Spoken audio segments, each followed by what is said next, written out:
I have no clue. I have no clue.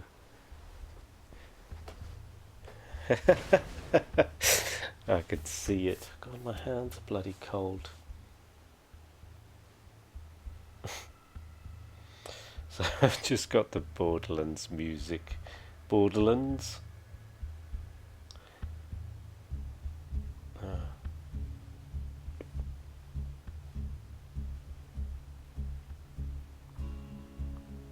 I don't know what's going on here. Who the hell is Lag Machine? I don't know who is Lag Machine. Some spam. Some spammer.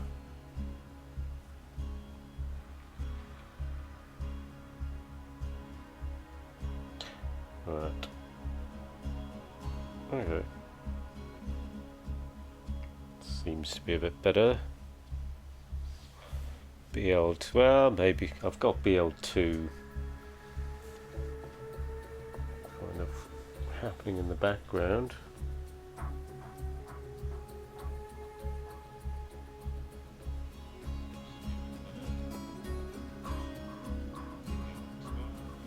Let's just check.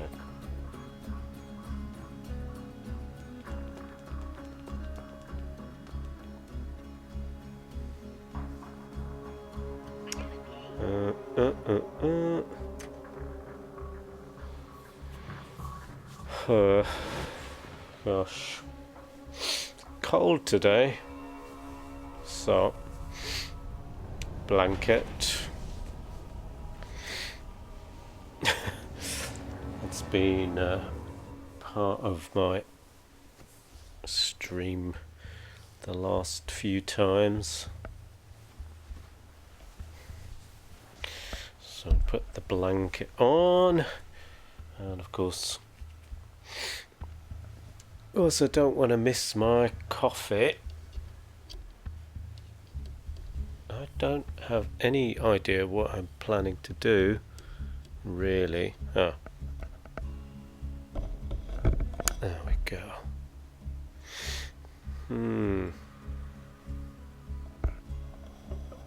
There we go. Got that hanging up there. Got a nice countryside picture. Makes a change from this awful grey weather we got in London today.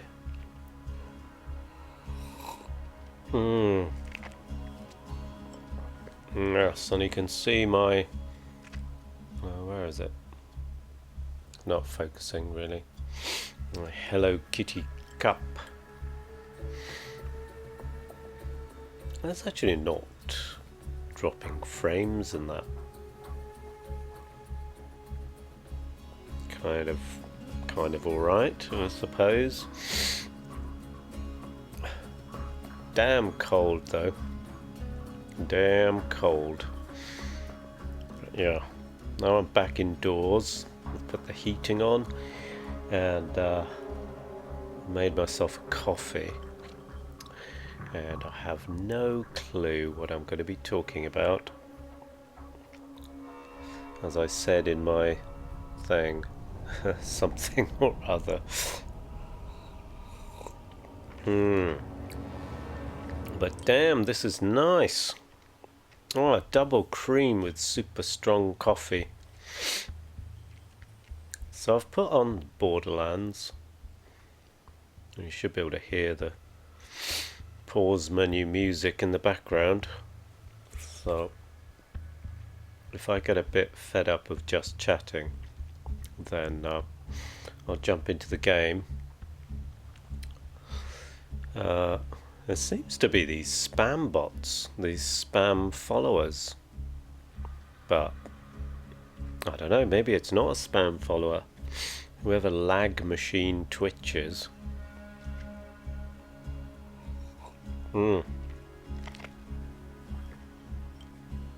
chillin. I said coffee and chillin. Well, chillin as in I'm freezing.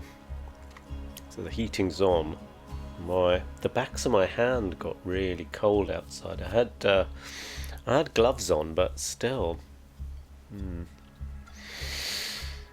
So yeah.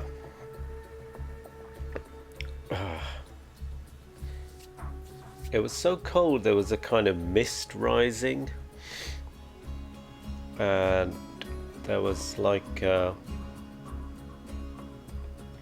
guess it was frost really, like the cobwebs. And I'm going to turn this music down a little bit.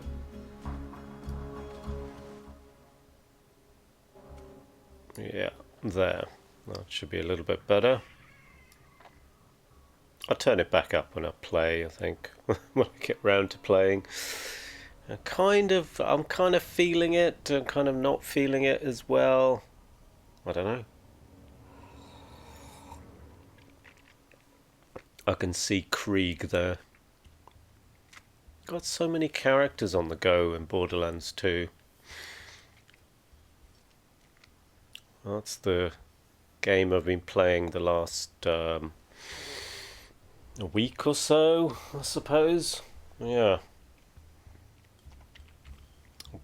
But yesterday I didn't. Oh, I look a bit more upright now. I see other people doing just chatting. They have like kind of a nice background with neon lights and something or other. You know, if I turn this off, it's just like a big green cloth. So nothing really much to see. Nothing like show home kind of thing.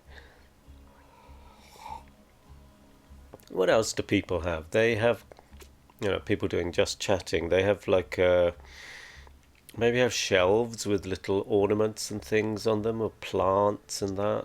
I don't have anything like that. That's here. This behind this screen here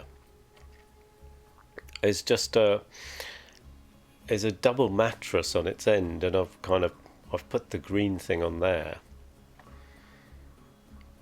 So in terms of this capturing me, it seems to be alright. Actually, if I get that out, yeah, that's better. That is better, isn't it? So you don't see the microphone stand. The microphone is picking me up, I guess. But it's cold out there. It's so cold, like the air has got that mistiness to it. There weren't that many. There were people out walking their dogs and stuff in the park, but I mean, I had gloves on, and what I had to do was to kind of take the fingers, to take my fingers out of the fingers in the glove, and then kind of make a fist so it looked like I don't know, like I wasn't wearing the glove, but just had it on the end of my fist. But then it was more like a mitten, so I had all my fingers together. And then my hands actually warmed up a bit. So that was nice. I almost didn't go out because it was so cold. But I thought, well, it's early. And I've done my morning routine, so, why not? That's what I usually do. I go for an hour's walk, and then I come back and stream whatever game I happen to be into that day.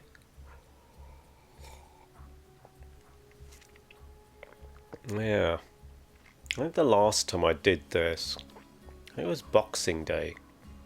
Was it Boxing Day? Boxing Day. Yeah. I just suddenly felt like, other streamers do just chatting. I I don't know what that is about, but I watch them. So I thought, yeah, maybe I'll do it as well. So yeah, and then for some reason, I don't know what, because I usually start like this anyway. Even if I am going to play a game, the first 15 minutes is just me wondering what the hell I'm going to do for the next 4 or 5 hours on stream, and having my coffee. Because I don't want to just start playing the game, because my coffee is still warm. So I want to take my time, drink my coffee, and yeah, wonder. Since I became an affiliate, I've been streaming a lot more than I did before. Aha! Hello there, Disney Grand. Oh, the screen's a bit far away, and I'm in denial about needing glasses. Disney Grand Sir Cullen. Hello to you too. Yeah, thanks for stopping by. I hope you're well today, and I hope it's not cold where you are, unlike London, where it's freezing. I think it was 0, temperature was 0, and now it's maybe 1. I'm back indoors, so. Oscar the Good Cat. Oh, I saw you yesterday, didn't I? Oh, and thank you for the follow, Disney.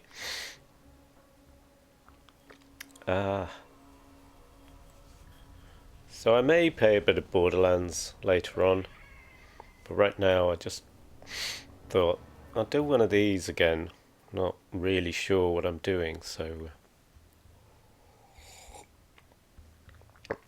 I'm drinking coffee, trying to warm up from my walk in the park. I was watching the dogs in the park running and catching balls and thinking, well, they don't seem to be bothered about the cold, and they're probably enjoying the fact that their owner brought them out to the park for a walk. I don't have a dog, but I took myself to the park, which was nice. It was actually warmer than being indoors, because at night, if I put the heating on at night, then I get too hot. So I leave the heating off at night so I can sleep better. But then in the morning when I get out of bed, it's like, it's cold. So I usually do a bit of weight training. I've got kettlebells, I've got pull-up bar, so I can do that at home. Don't need to go to the gym. But then after that, I just go for a walk for a little bit of mild exercise, call it low level. I wouldn't call it cardio. My heart rate doesn't go up that much from walking, but it's really good for your spine health, and just the physical movement through space and in nature is kind of helps you calm down. And just like this, kind of seeing the green and the open space kind of helps you to feel calmer and more expansive, especially nowadays that you have to be indoors, and London and the UK is in lockdown.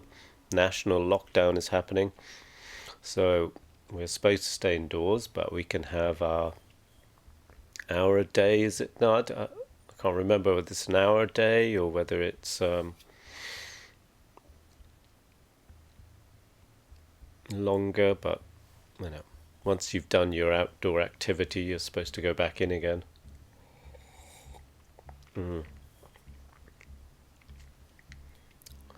So yeah, that's what I've been doing. I do my morning routine, then I go out for maybe an hour's walk, go through the park, and I come back and I make a coffee, set up my stream, and then play whatever game I'm into that time. And as I was saying, that since I've reached affiliate a few weeks ago, I've been got excited about that, and then I've been streaming a lot more, especially as I'm at home, got the free time, and I like gaming. I actually remembered, because I kept trying to remember, how did I start streaming? And someone was asking me yesterday on the stream, or maybe I was on their stream. No, they came on my stream, and then I went on their stream. That's it. That's it. I was streaming, and they raided me, and then the following day, or the day after, I went to check them out. And he said, "Oh, so how did you get into streaming?" And I said, I can't remember. I know it was last June. And I remember that I'd never ever heard of Twitch. And it was like night and day. Like one day I'd never heard of Twitch. And then the next day I was streaming. And today I remembered. I remembered how I came across Twitch. It was OBS. As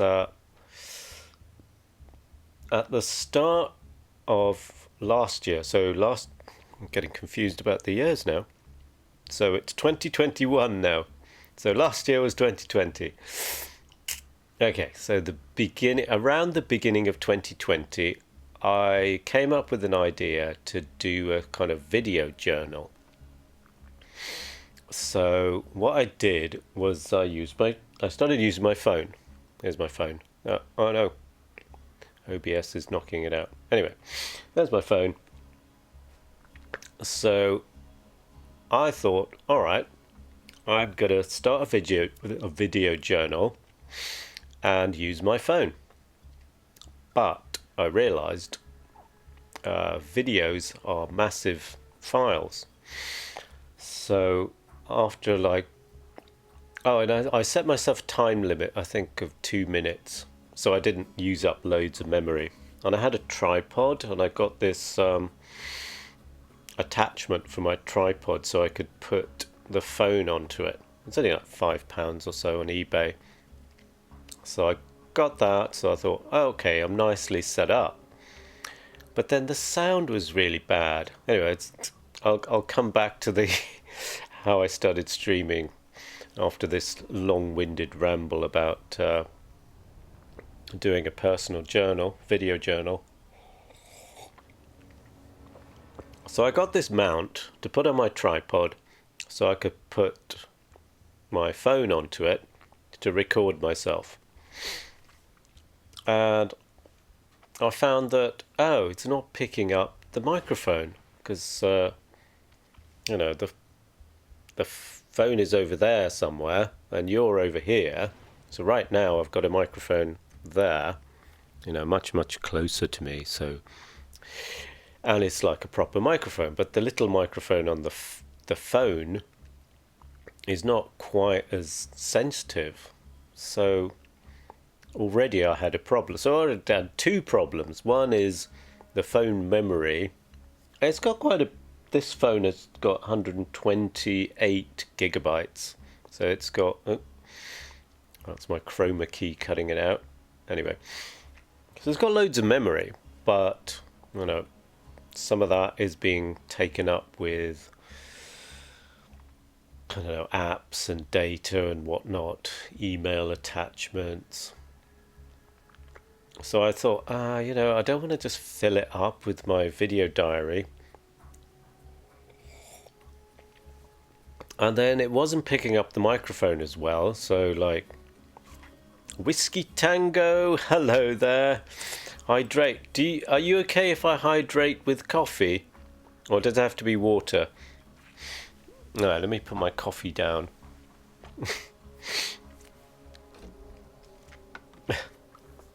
Anything, okay.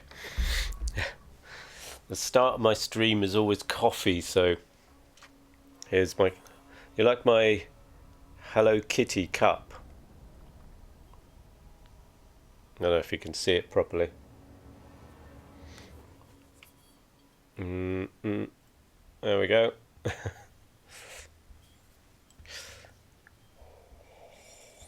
It was actually a few years ago.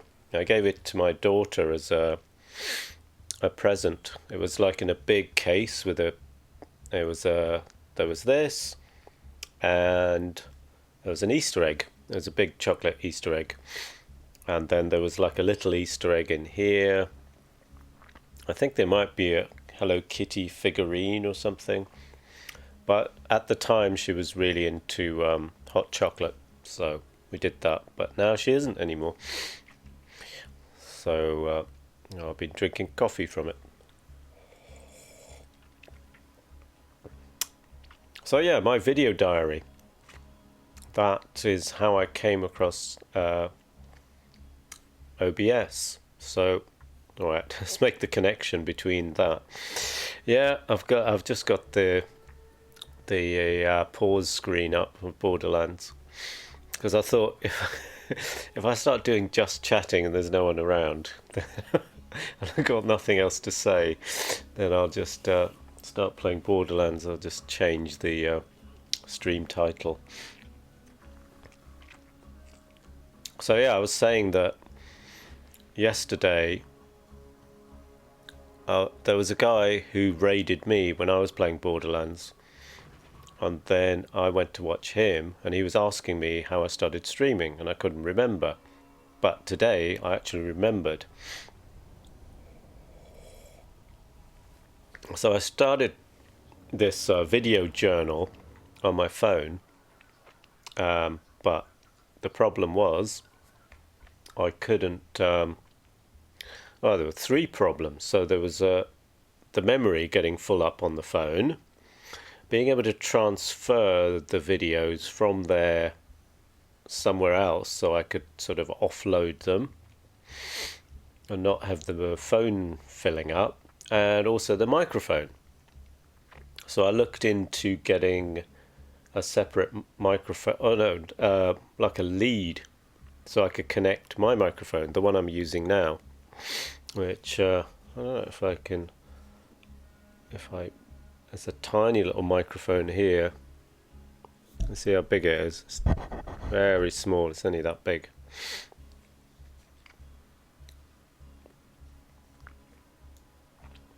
So I had that already, and I thought, well, how can I connect that to my phone so I could have the microphone close to my mouth? And because it's an Apple phone, you have to get the exact lead so it'll work. Like, you can't just get any old USB thing. And people were saying, oh no, if you get a third-party lead that's not approved by Apple, it's not going to work. So this tiny little lead was like £30, and I thought, gosh, I don't want to get it and find it doesn't work. So I thought, and I had like spare hard drives knocking around, and I thought, now I can offload my videos to there, but why have like a middleman? Why record it on the phone and then transfer it onto the computer? Why don't I just get a webcam? So I had the crappy little camera that you get on laptops. I started using that. And then I had to get some software. So there was something called Cheese that came with Ubuntu. And the options weren't great for it, but I was able to connect my microphone, use the camera, the built-in camera for the laptop, and start recording my video diary, and then offloading them onto this spare hard drive. So there were a couple of problems solved already. That I could now, the problem of the storage, and then the problem of having the microphone close to my mouth and the camera further away. But this Cheese software was very limited, so I couldn't fiddle with the settings. So then I started looking at, well, what other software is there for recording myself, recording videos? Well, that's my coffee done. And then I kept coming across OBS. So I started to look at it, and it seemed a bit complicated. And I thought, now I've got to learn something else. And then I started to think about the storage. Because even though I've got this spare hard drives knocking around, they're still going to get full at some point. So I thought, even though there's bigger space, it's still limited because I'm going to keep accumulating videos, especially if I want to do like decent resolution.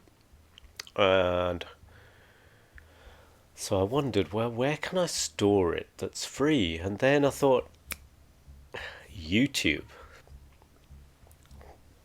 I can create a new channel and make it private. And basically, it's like free video storage. So that's what I did. So I just created a new channel, called it Private Video Log, and by default just made everything private, because you can have public, unlisted, and private. I don't know if any of you guys have set up a YouTube channel, but those are the three options you can have. So that's what I did.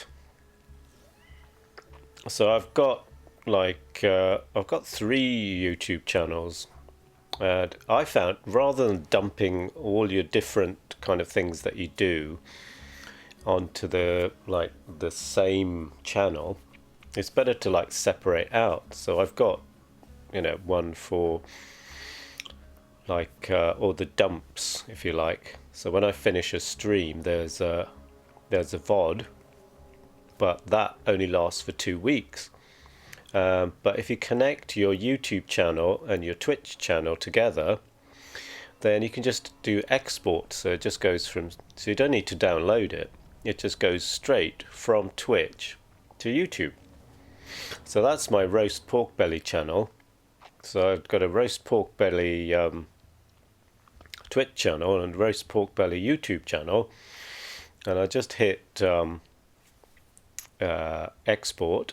And it just takes, I don't do all of them, but if there's I don't know, one stream that I think, I quite like to keep that one, and it just dumps it on YouTube. So it's, not like the typical YouTube, which is nicely edited and all that.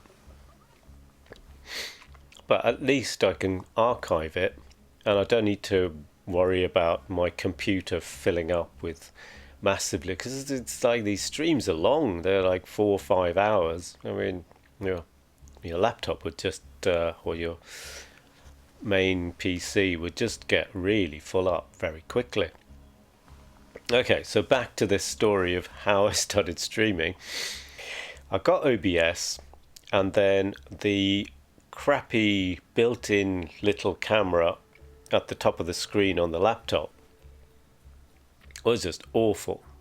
So I thought, all right, if I was willing to spend £30 UK pounds on a little lead to connect my microphone to my iPhone, then maybe I can spend that amount on a webcam, like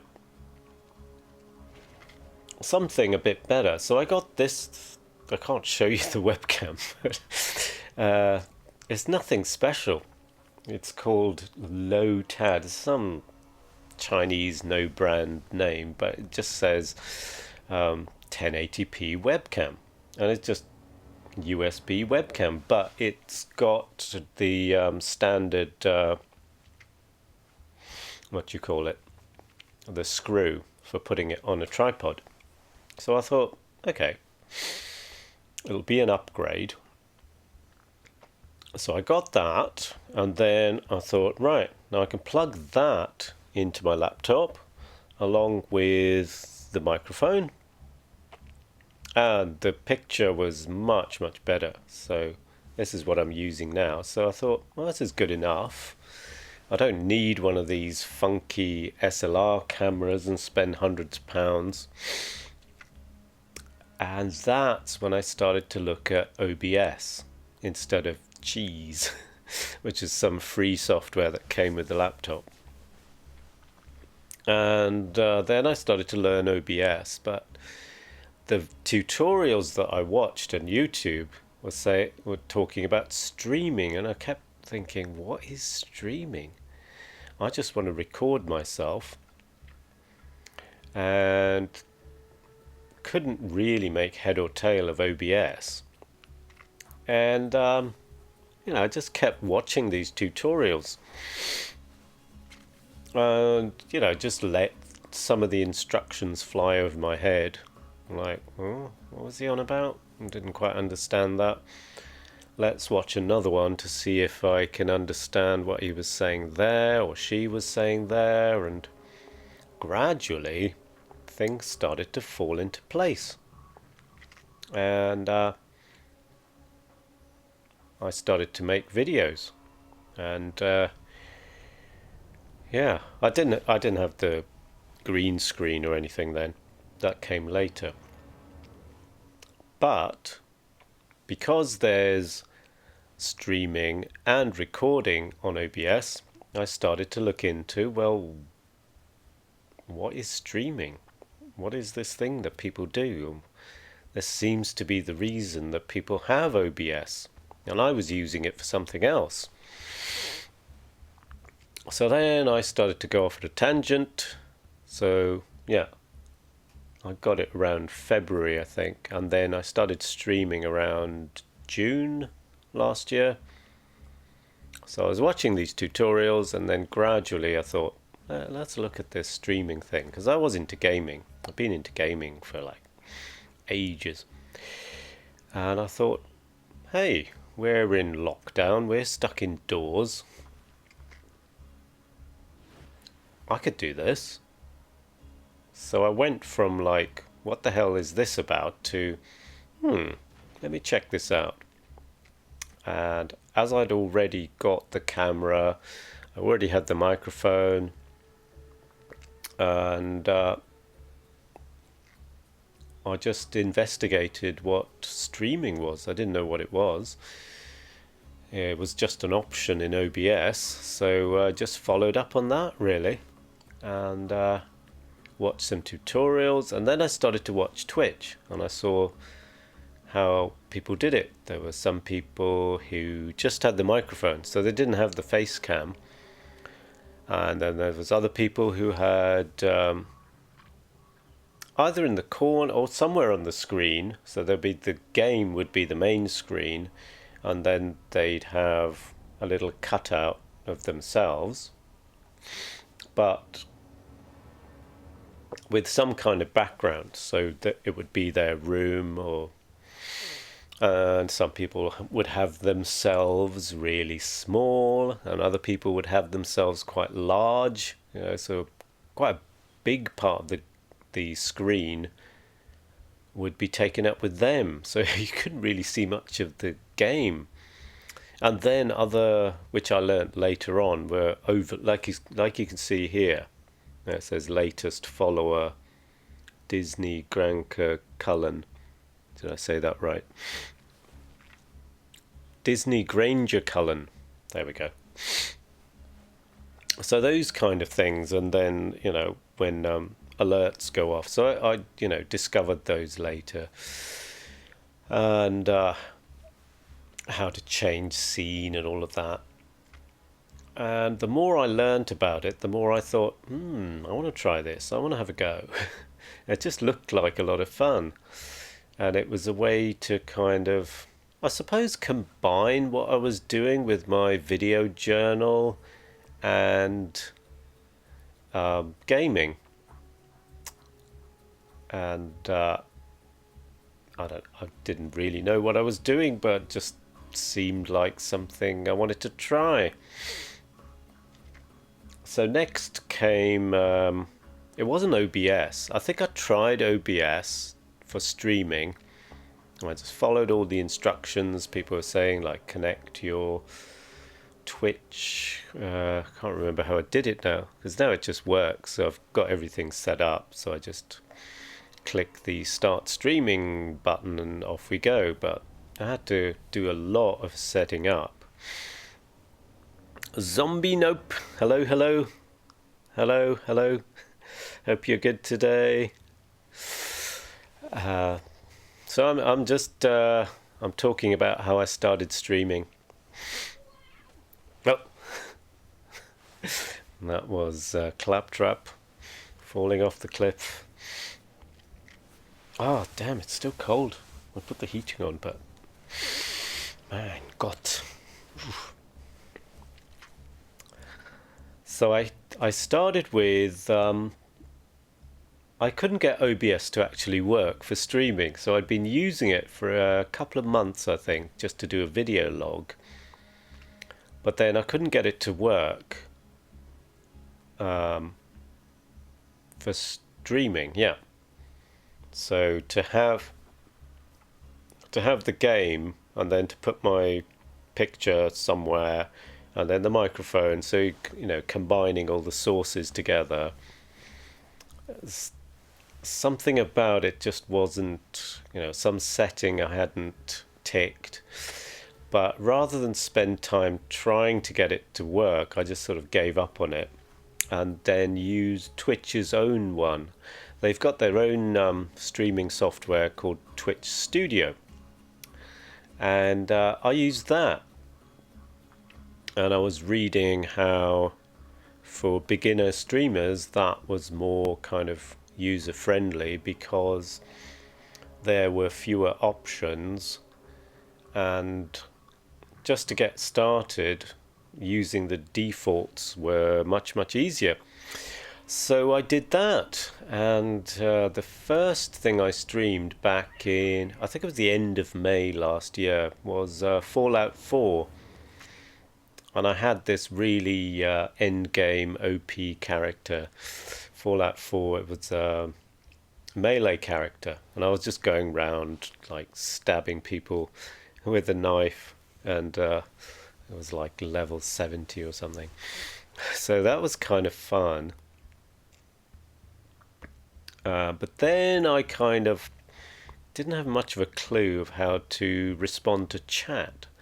So I've got, like at the moment, I've got a laptop here, and then about 2 meters in front of me, I've got a big 49-inch screen.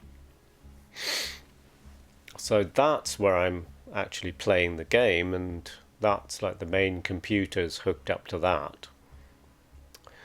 And what I used to do is I think in Twitch Studio you could have panels and things, so you could see the chat within the studio. And there's something that worked with Fallout 4 that didn't work with any other game, is that you could, because I use a controller. Yeah, look, the chroma keys going through the buttons. And I could use the controller while I had the OBS window on top, or Twitch Studio. So I could play Fallout 4 through OBS and, control my character and everything, and still see the chat. Not that there were many people in the chat back then, along the side. And so that I thought, okay, that works. So I kind of split everything up. And hey, Jimbles, hello. Hey, thank you for the raid. Oh, so you guys who were here before, don't forget to check out Jimbles86. What were you guys doing? Hey, I need new diapers. New diapers. Are you one of those guys who does diaper cosplay or something? Oh no. Yeah? Raid. Oh my god, there's a raid emote. Beeping boy. That's pretty cool. Shanorama, I think I've seen you before.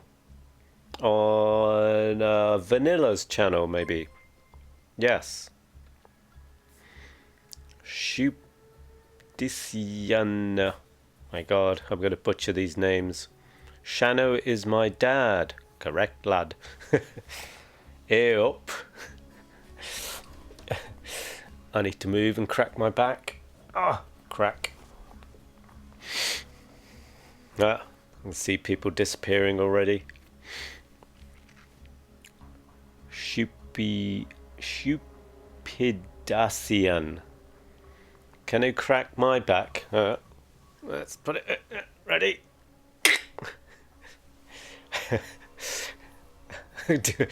do online osteopathy. I remember years ago I had my neck cracked, and she said, "Okay, so I'm going to crack your neck," and then she said, "Right, I'm going to count to 3. 1." Oh, God! It was done. Blimey. I'm going to head out. Okay. Well, thanks for stopping by. So yeah, I've been talking about how I started streaming, which was last year, last June. You can lurk if you like. Yeah, of course. Lurking is absolutely fine. Yeah, thanks again, Jimbles. Thanks for the raid. Thanks for stopping by. It must be like 4 in the morning or something there. I don't know, 2 a.m. Lurk.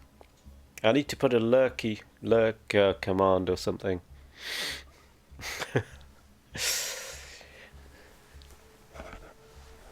I've got, you can probably hear it in the background, I've got Borderlands 2 in pause. So if I get fed up of talking, or if you get fed up of me talking, and start playing the game. But yeah, today,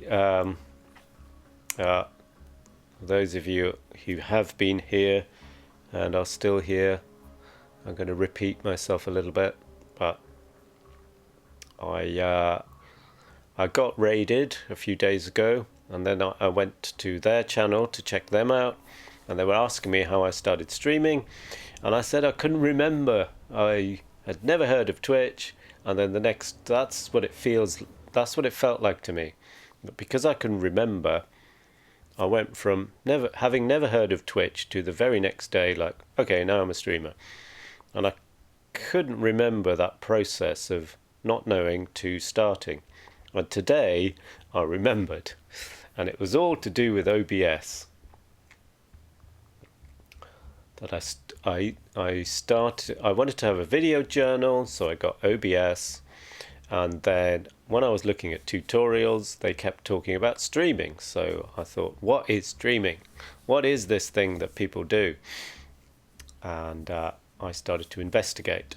And even though I could use OBS to do my video journals, which was all fine after I'd got my webcam, and I already had the microphone and the mic stand and the tripod, I couldn't get it to work for gaming.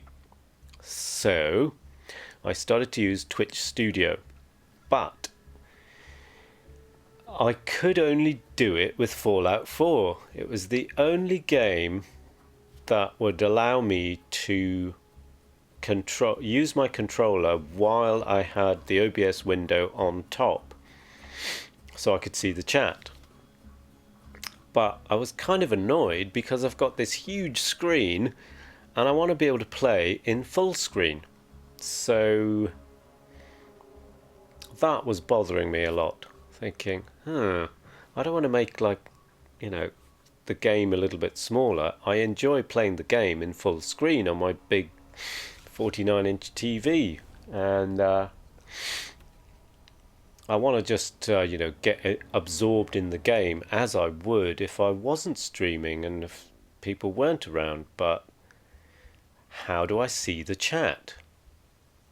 So eventually I worked out that it took me a while. It took me maybe 3 or 4 weeks of trial and error to figure out that I can actually play another game other than Fallout 4, but kind of make the window a little bit smaller, so play it in windowed mode, but still make it quite big, and then put OBS behind, and OBS would actually pick it up.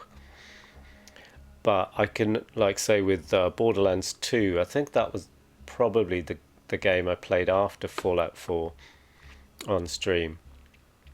So I could control it with my controller. And still see the chat. So I kind of put one window on top of the other, but it was still a little bit unsatisfying. I wanted to be able to play in full screen and still be able to see the chat, but then also it was quite far away because it's the screen, the big screen, is about 2 meters away from me. So I still couldn't figure out, right, how am I going to do this? And then I got into so that was using Windows 10, but my main system back then, in when was it, last June, was Ubuntu, so Linux Ubuntu 18.04, and I have Steam installed on there, and I was looking into upgrading to version 20.04, but I've got like 2 hard drives, which one was kind of hey, thank you for the follow. You still lurking? You can lurk, it's fine. So I was trying to figure out, well, how do I do that then? How am I going to, because I have like a second hard drive which is I've kind of automated, so it does backups every hour kind of thing of any new stuff through something called a cron tab, which I won't go into if you don't want to hear technical stuff. But yeah, they're kind of mirrored, and because I do programming and techie stuff, I just had one kind of bit like a clone, so whatever work I do that day, any changes I made on that drive just got copied instantly, or every hour got updated to the other drive. So I thought, oh, well, if I upgrade this, how am I going to do it? Shall I try and clone it?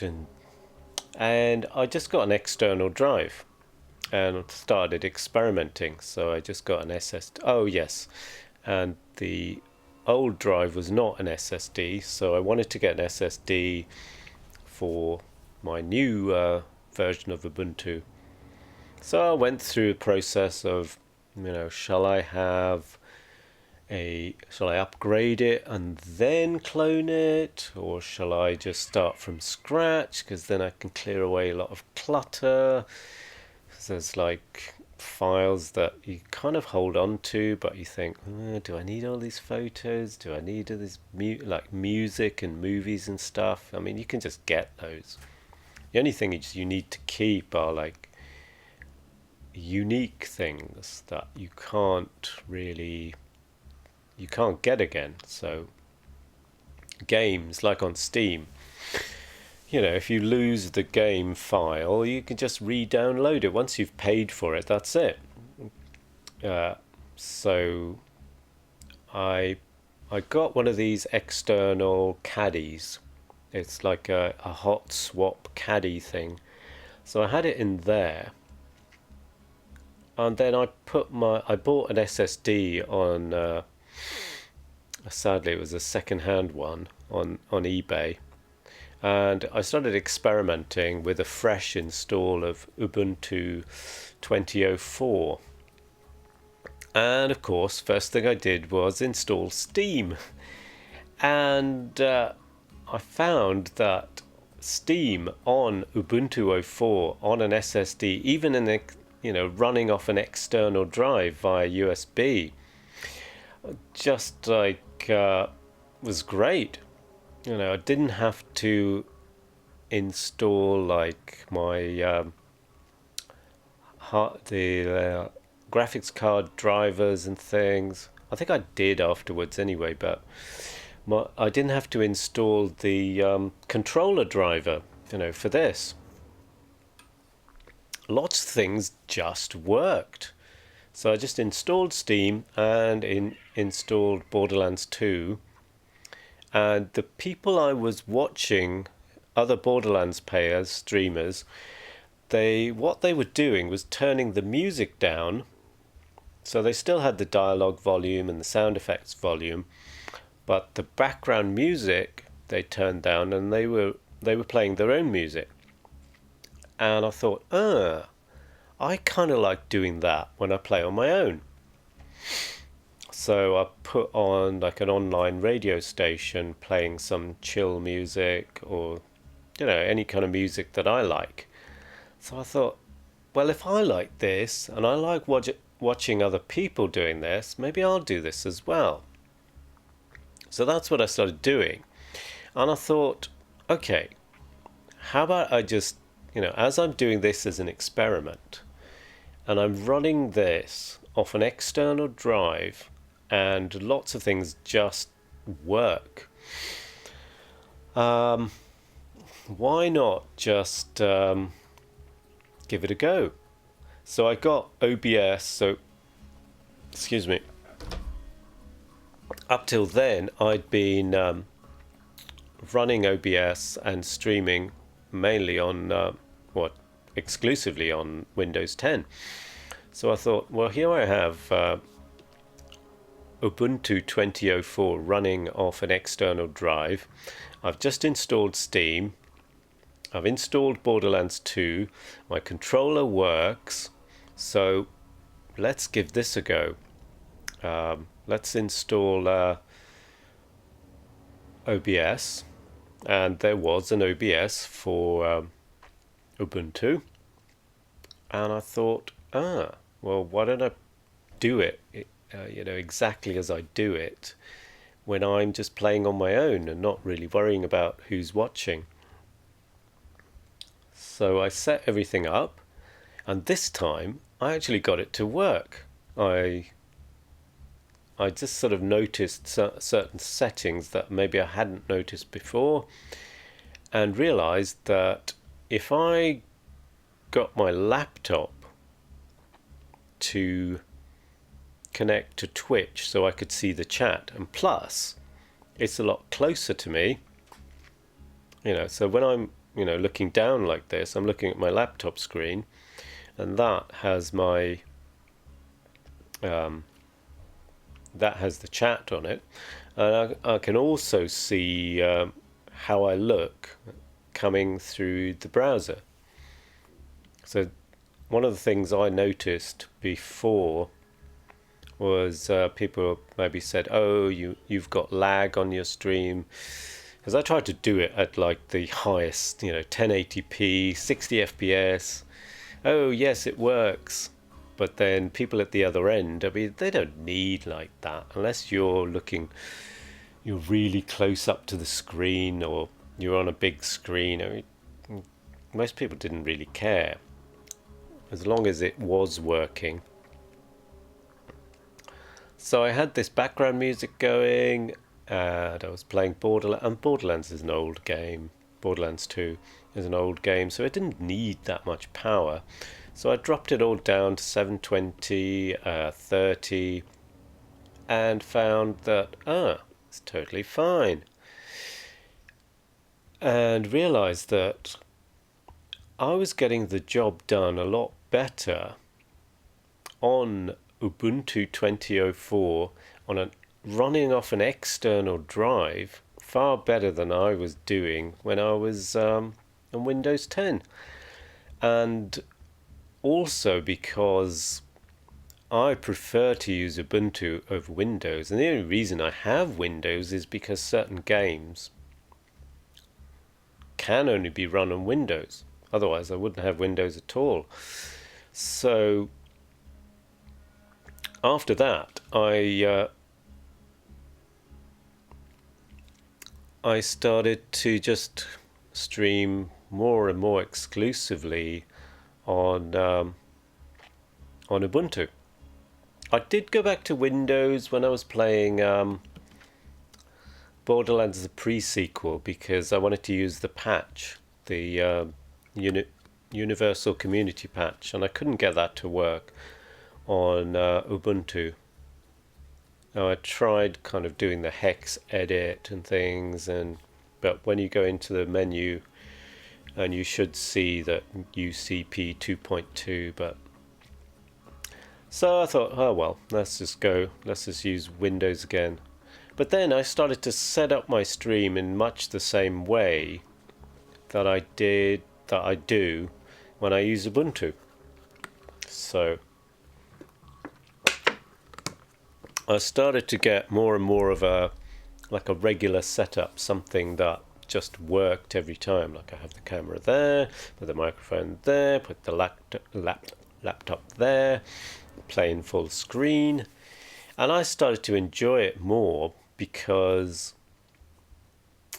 I wasn't doing that, making the window smaller on the big screen and then having the chat up the side, and then I can't quite see the chat, or I'm kind of, it makes it much clearer if the game is full screen and then I've got the chat here, so I physically move my head away from that screen to this screen, so it's like a change of concern. It's like, okay, now I'm sort of mentally pausing from the game and now I'm looking at chat, and then people who are watching, they can see clearly, oh right, he's moved his head, he's now reading chat. So it was clear for me, and it was clear, as I was starting to get more viewers, so it's clear for them as well. And then came this, really. There was a guy that followed me on Twitch, I think. Yeah, I think not Twitch, on Twitter. Yeah.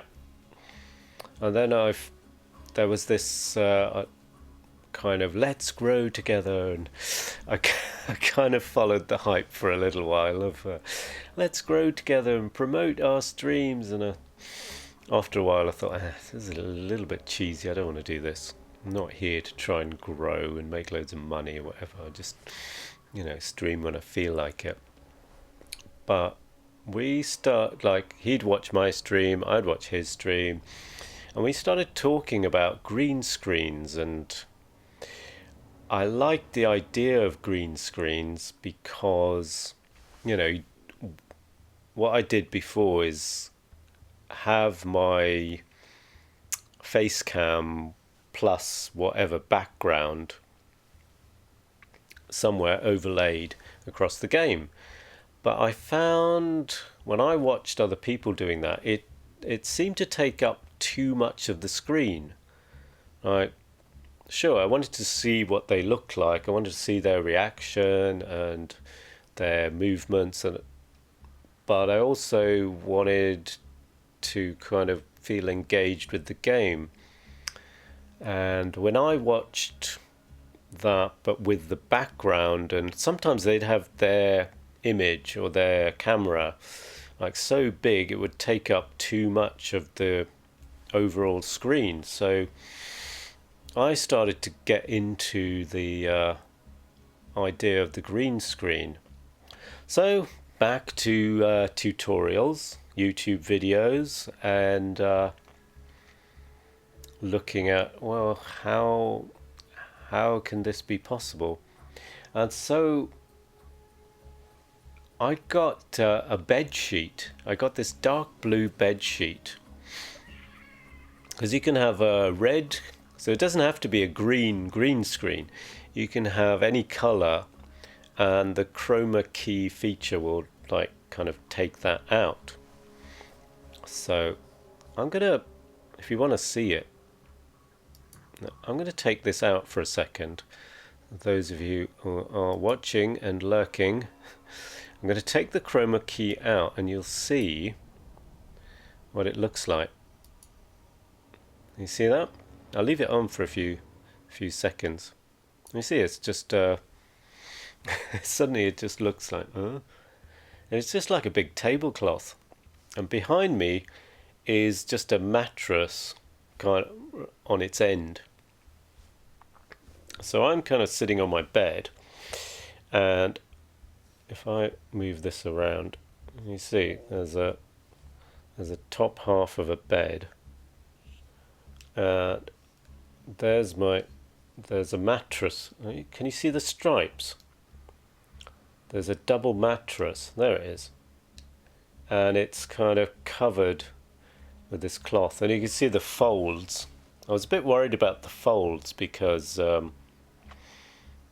it's not kind of uniformly flat. But before I got this, and this was super cheap, I got it on eBay for like £11 including postage. So I got one that was big enough to kind of cover me. I don't know if it's the correct green screen colour, but and it still gets like kind of bunched up a little bit. But I was talking to this guy, another streamer, and I was watching them, and we got talking about the idea of a green screen and how you can kind of blend into it. And I seem to enjoy watching other streamers who were using the green screen, so you can still clearly see them, but you could enjoy the game a bit better. Alright, so I'll hit the chroma key. And there I am, back in the countryside. Oh, let me put this down again.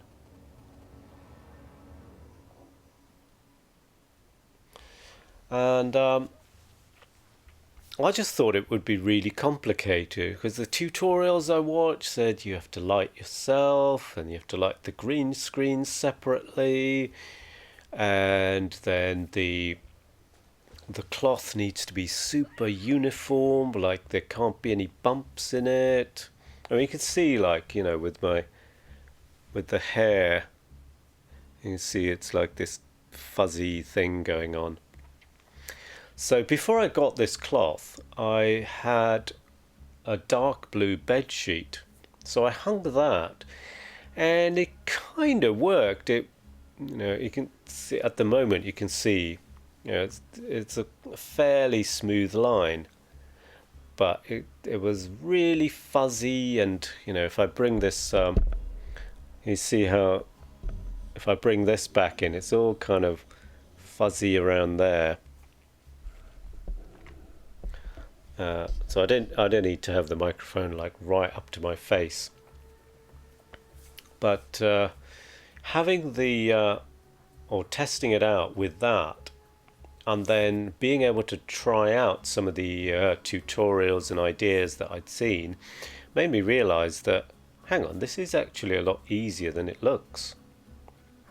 So you need to make sure that the cloth or whatever the background color is as uniform as possible, and you notice it when the light, because I'm using daylight.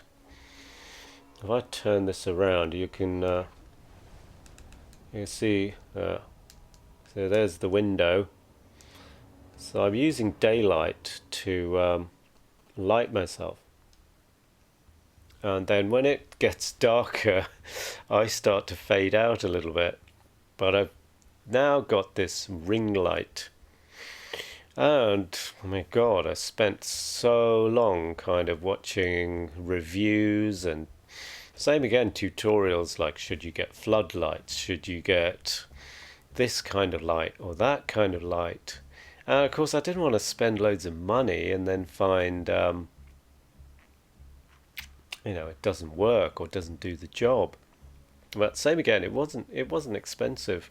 It's like sort of £30, and It's not a a big light. I think it's like 10 inches. I wonder if I can turn this around. There we go. Ah, there we go. There's my ring light. And there's my screen. Ah, there's my huge screen. And there we go. So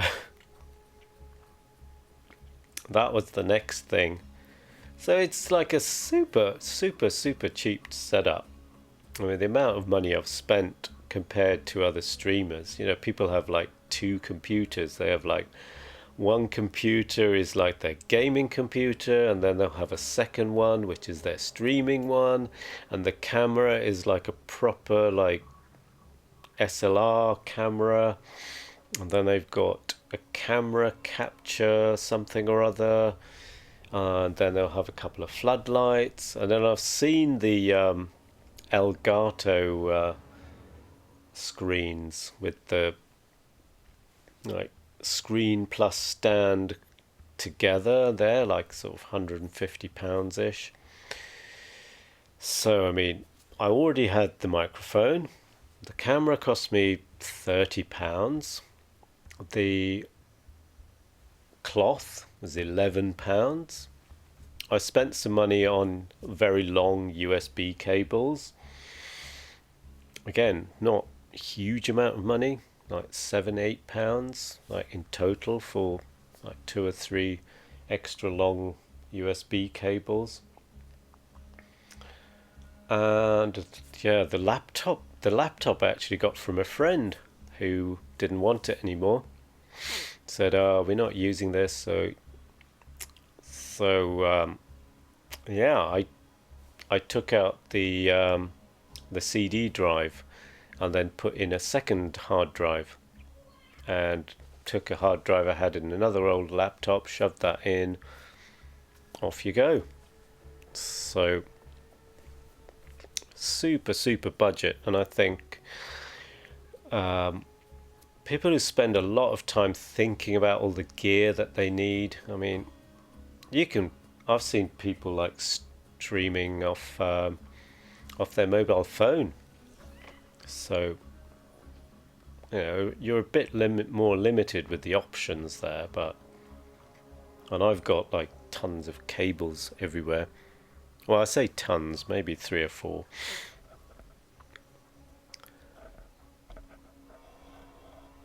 And then the only other thing I've got is a powered USB hub. So rather than everything coming from the computer, my main computer, which is quite far away, I have now got just one long cable, USB cable extension, which connects to my powered USB hub. So I've got my camera, my microphone, the game controller, and the keyboard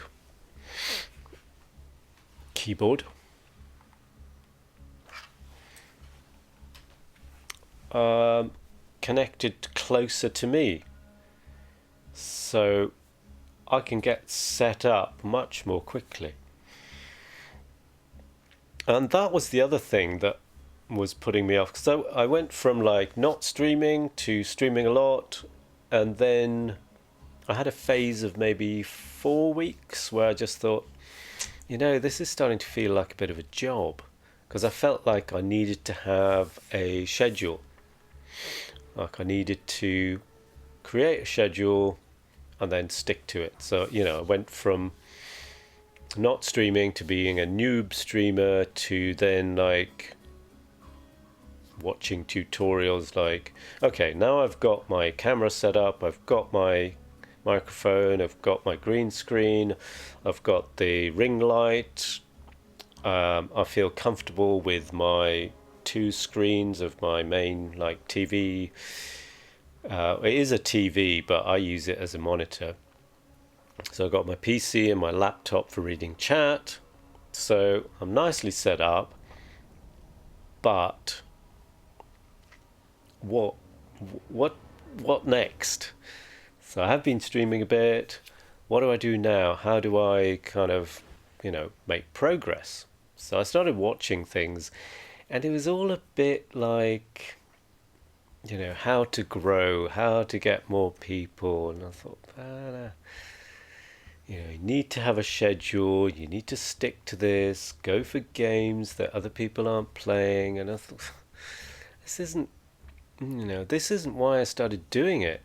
I just want to have some fun and be engaged with something that I'm already doing. I'm already playing games. I want to share that. I want to share my experience. Maybe some people are going to watch.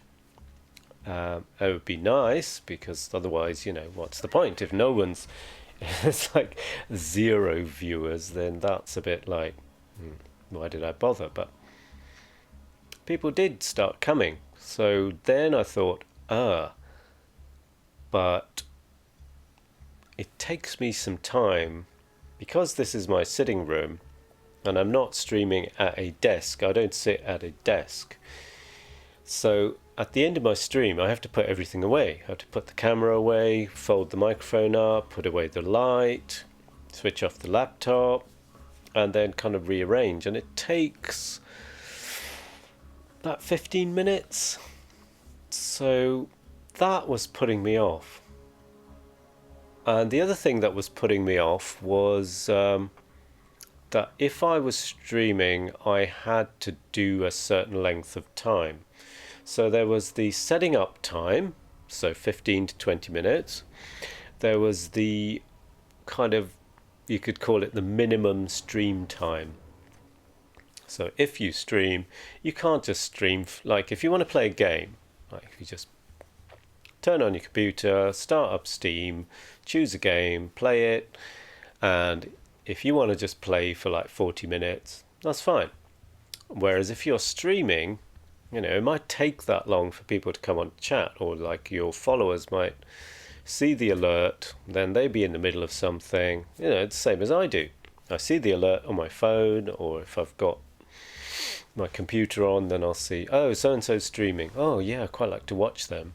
But I'm in the middle of something else, so by the time I come round to actually watch them, like half an hour's gone or an hour's gone. So if they've stopped, it's like, I missed them.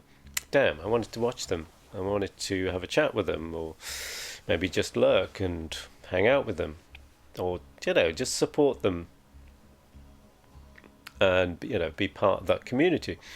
So I kind of thought, well, if that's the way I feel, then the people watching me probably feel the same way. So I thought, well, if I'm going to stream, then I need to have a minimum time. And I came across something, maybe on YouTube or maybe on the Twitch help files, that it takes people, like after your alert goes out, something like 2 hours before people actually start, the numbers start going up. Or, even the people that actually follow you start joining the stream.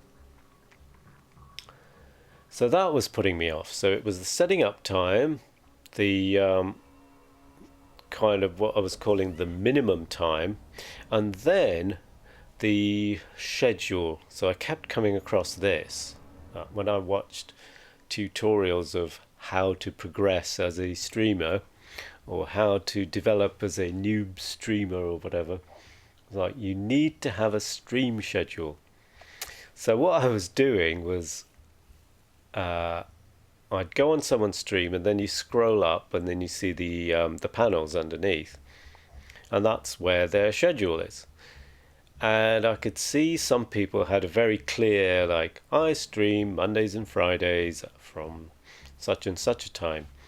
And then other people would say, I have a funny job, so or I work shifts, so I stream whenever. So it wasn't like laid down by everyone. It didn't seem like essential to have a schedule. So it felt like less of a problem. So initially I thought, oh no, I need to do this. And then I felt pressured, so in order to not feel the pressure, I just stopped. I just didn't stream at all for a few weeks. Thought, right, this isn't a job. I want to do this for fun. So I don't want to have a schedule, because a job has a schedule and you make a commitment to be there at such a time. And I thought, no, I don't want to do that. I want to stream just whenever I feel like it. And then after like I don't know how long it was, maybe 3 weeks, I just want to play when I feel like playing, and I want to play for, an hour or longer. So I kind of had a little rebellious period with it. Like, I was still like, yeah, I want to do this, but also by my own terms, as it were. Hey, Squiggy! Butt. Rabbit butt. Bunny butt.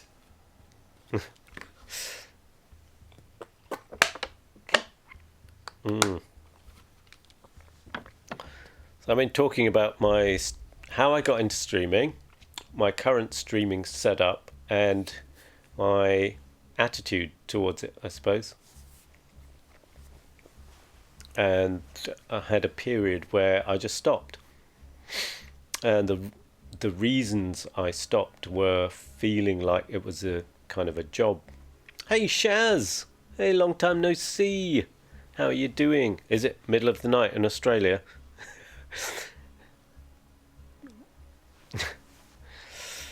Hope you're well. Can't sleep.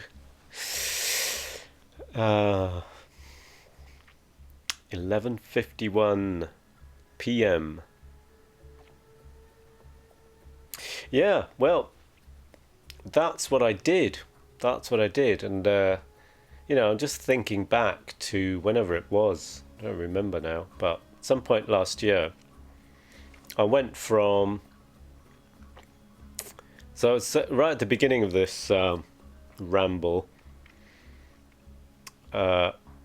Someone raided me a few days ago, and then I went back to their stream to say hi, and he was asking me, how did you get into streaming? And I couldn't remember. But today I remembered. It was OBS. So then I've been rambling on about OBS and how I watched YouTube tutorials and learned about that, and then went from using Windows because of Twitch Studio, and then started to upgrade my Ubuntu system from 18 to 20, which I started running on an external drive, and then started to stream via Ubuntu. And the kind of setup that I got into using then, like having the laptop as my chat screen and being able to play the game full screen on my big 49-inch screen, that became my setup. But then once I'd got to that stage, there was the setting up time, the feeling of needing to have a minimum stream time, because it takes people a while to kind of arrive, and that I felt kind of responsible in a way to viewers that if I'm going to stream, I should stream for a certain length of time, at least 3 hours, and I should have a schedule. And then as soon as I realized that, I kind of dumped it. I thought, no. Because there's something I did when I was in my teens, is I made a promise to myself that I would never work 9 to 5. And this kind of felt like that. It felt like I have to make a commitment. I have to now stick to that. So suddenly it was like, this was fun, and now it's feeling like a drag. So I just stopped. It was like at least 3 weeks where I just thought, no, I'm going to just, boot up the game, play for half an hour, put it down, do something else, play it again, and just, be very easy and open with it. and not feel under any kind of pressure. And then after about 3 weeks, or however long it was, I suddenly felt like, yeah, I want to stream. And then slowly started to kind of just look at, in the same way that I'm doing now, kind of thinking through what actually happened and why I'm doing it. Because by then I'd been doing it for about 3 or 4 months. And, going from not doing it to doing it a lot to then feeling like pressured. So I went through all of those kind of processes, I guess, kind of, especially as it was like right during the whole lockdown process, and I was thinking, well, I'm doing this as a way to kind of escape from that, but I'm merging my idea of doing a video journal with gaming. So I kind of tried to tease all those ideas together and write them all down. And like I'm doing now, this is something I do myself, like off stream. I just wander up and down the flat, kind of talking out loud. It was one of the reasons I wanted to do the video journal, so I could, capture that and listen back to it. And then when you listen back to it, the iteration of going over it and over it, you get like, that and that seem to go together, and you can draw conclusions or move forwards. I almost streamed today and then I chickened out. That's okay. So maybe these musings will help you as well, in terms of, what do you hope to achieve from streaming, whether it's a fun thing, whether it's a bit of a chore, whether you feel like you should do it. These kind of questions may just like come into your head and then disappear, or they might stick around. So the problem of the setting up, that was really annoying me, because it takes me. I was timing it. I actually took my phone, I used the stopwatch, and went from 0 to nothing. Everything's put away. So camera isn't here, microphone isn't here, light isn't there, laptop isn't switched on. 2, got OBS up, I've got my stream title written, got my coffee, got my bottle of water, got my controller plugged in, got the light switch. So I've got a little nest round me, and the timings were something between 15 and 25 minutes. So when I was kind of quite efficient, 15 minutes. And when I was faffing about and like, oh no, I forgot that, then having to get up again and then put that on, and plus I was kind of changing the way I did things, so I hadn't quite settled on a way of doing things. So yeah, because I don't stream at a desk. I'm sitting on my bed essentially. This is like half of a bunk bed, and behind me is an old mattress, and then I've got the green cloth draped on that mattress.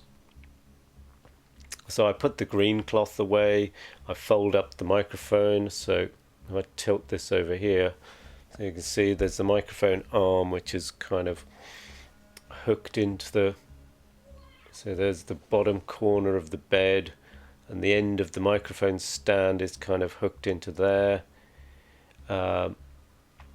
Then I've got, what else have I got? The laptop gets put away because that's on my coffee table. And then with OBS, I need to kind of check everything. Like, sometimes I'll hook up the microphone, but it's kind of receiving, because the camera has the webcam has a built-in mic as well, so it might be receiving it from there rather than the better microphone. So I need to go through each of those. I need to check the resolution. So all of that can take up to 15 minutes. And I used to have like long USB leads between where I sit and where the main computer is, which is where OBS is running. And that's when and the whole setup process was annoying me. So that's when I got the idea of, what would be the one thing that would piss me off a bit less and speed this up a bit and would encourage me, to go through that process more quickly and go from, I kind of feel like streaming to, now I'm streaming, and kind of jump through that, 15-minute process. So I got a powered USB hub, and that meant only one cable from my computer. So it's like, I don't know, 2 or 3 meters long, and it's going across. I wonder if I can get the camera to go over there. Yeah. Never mind. Too much to do with the green screen. So I just have one powered USB. So I spent ages kind of researching that. Like, should I get powered? Should I get unpowered? But it wasn't expensive. It was like £15. But that is under the bed. And now I've just got one long cable, and then I can plug the camera, the microphone, the keyboard, and the game controller there, and they can just be permanently plugged in without me having to then. So that just took out lots of faffage time. Like, I had to plug that in, and then that goes there, and I didn't know which cable was which, so I had to figure that out every time.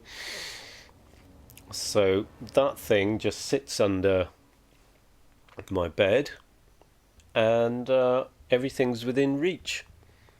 And I kind of sleep under the microphone, but I never knock it.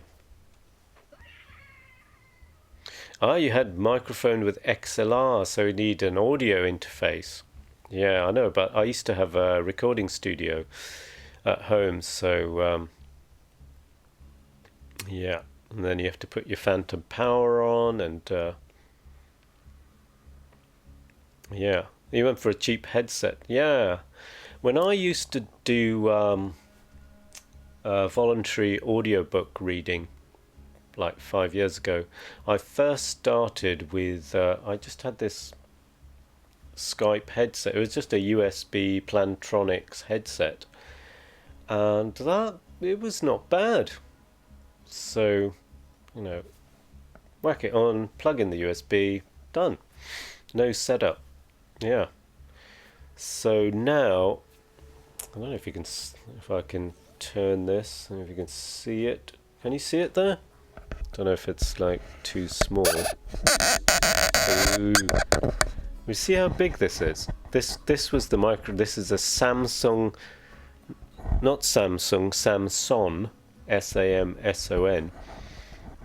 It's a tiny condenser mic, and I used this for doing my audiobooks. But obviously, then I'd be kind of a bit more ASMR styly. But it's like a mini USB, not micro. And then I've got this long lead, which then goes under the bed to the powered USB hub. But I can also monitor so that squeaky noise, I can actually hear it.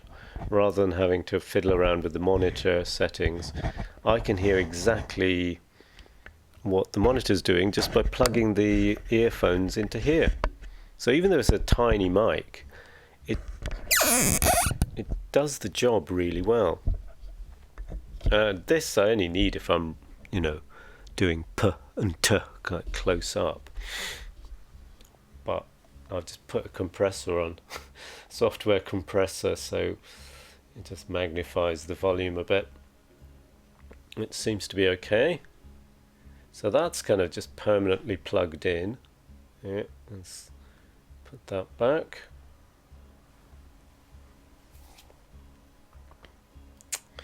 And then, yeah, so that speeded things up a little bit. And the camera setup, I had a tripod from when I used to, take time with my eBay photos. Nowadays I just use the phone camera for eBay sale photos. So don't need the tripod, but the little crappy 1080p webcam, again just USB.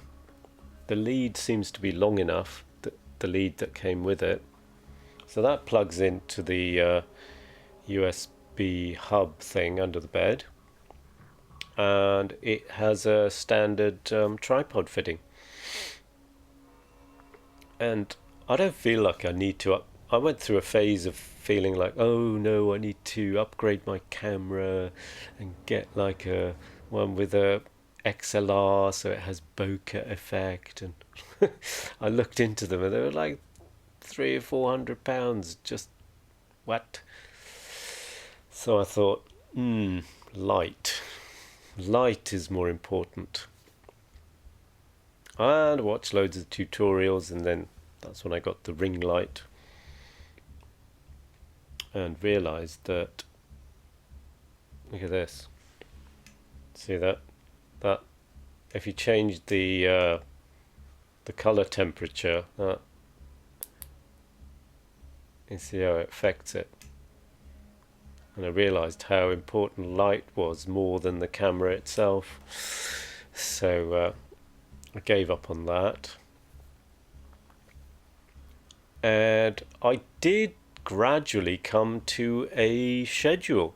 Like, I didn't set one, but I found a time that seemed to fit the things that I did already.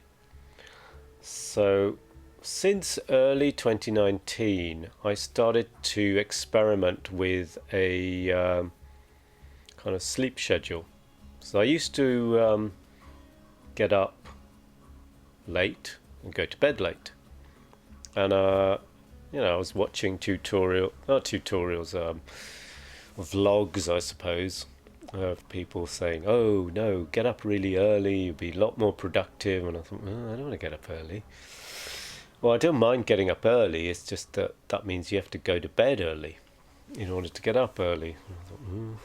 I thought, okay, let's just experiment. I'm a scientist. I did science at university. You put forward a theory, test it out. So I thought, okay, let's give it sort of 4 weeks or something. Let's try. Let's see if I can change from being night owl to go to bed at 2 a.m., getting up around 8. And that was roughly my kind of natural routine, and I kind of went with it. And instead to start getting up around 6 or 6:30. So I wasn't too ambitious to start with. Nowadays I get up around 5. But yeah, I just set my alarm clock for 6:30. What kind of science? I did chemistry. I did chemistry at university. I wanted to be a genetic engineer. That was my original plan. But kind of, while I was at prior to in the UK, there's what are called A levels. I think they're called baccalaureate. I don't know what they're called in Australia. In Europe, they're called the baccalaureate. So the thing that you do before you go to university, what the kind of qualifications you need to then show that you're good enough to enter a certain course. So in the UK, they are, I think they still are, called A levels. So I did biology, physics, and chemistry, and you go to the university the year before, and then have an interview, and then they would offer you, like, right, you need an A in that subject, a B in that subject, and that, and if you get them, then you can come to this university.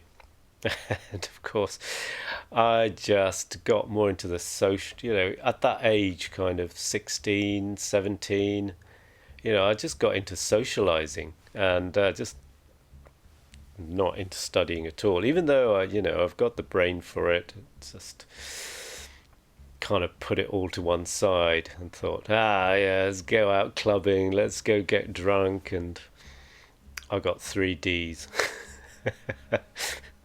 So, you hated genetics at school, but I find it fascinating now. Yeah, I finally last month I finally got around to reading The Selfish Gene, so it reminded me of back when I was 16, 17, of like, I want to go to university and study genetics and become a genetic engineer.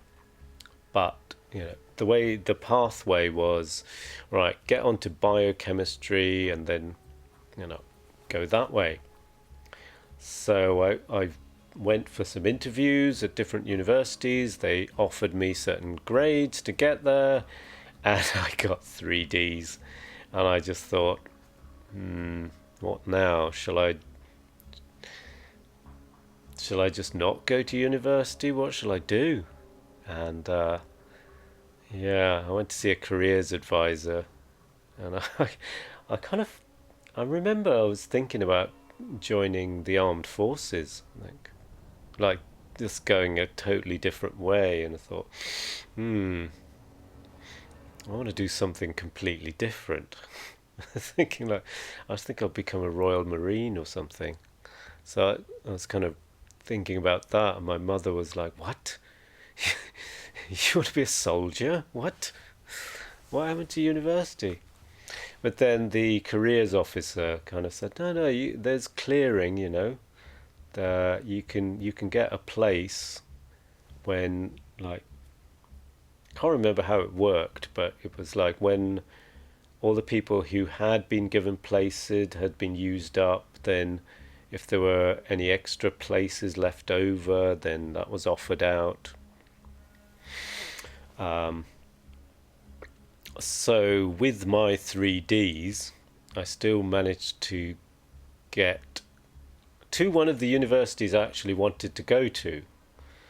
I did get in, and there was the option then of later transferring to the course that I wanted, which was biochemistry, and then to go on to genetics.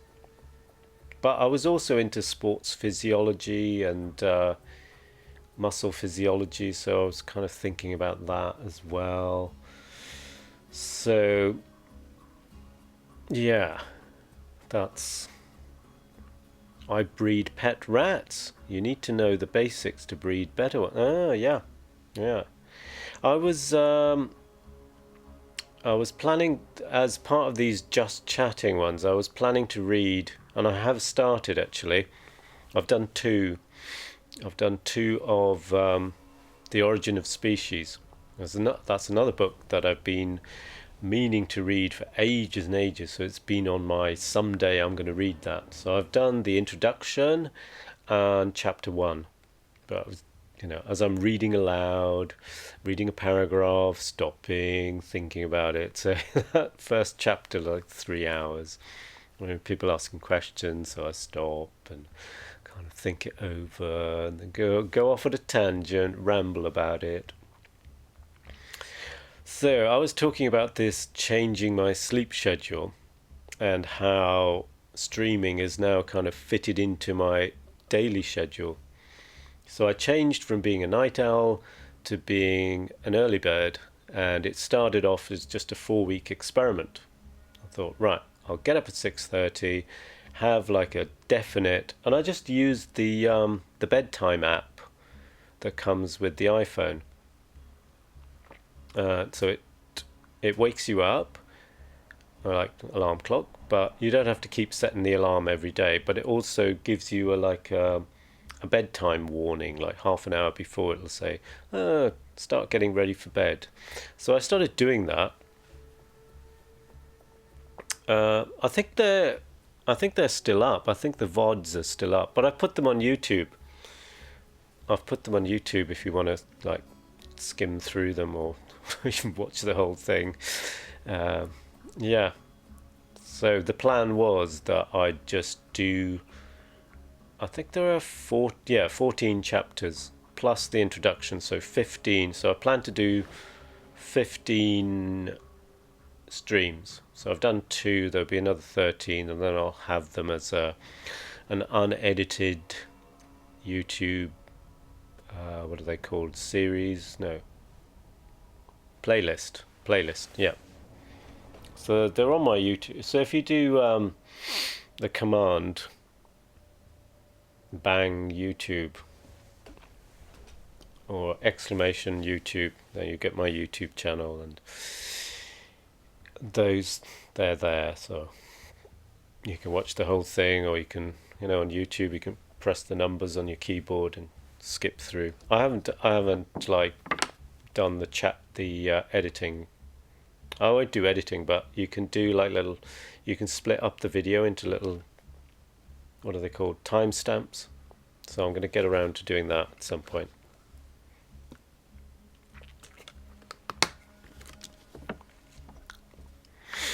Yeah, so it's not like real polished, like other YouTubers do, like nicely edited. It's just this, and then you can connect your Twitch channel to your YouTube channel, and you can just do a export, and it will just take it, because Twitch will delete the recordings after 2 weeks. So I've just been dumping them on YouTube, really.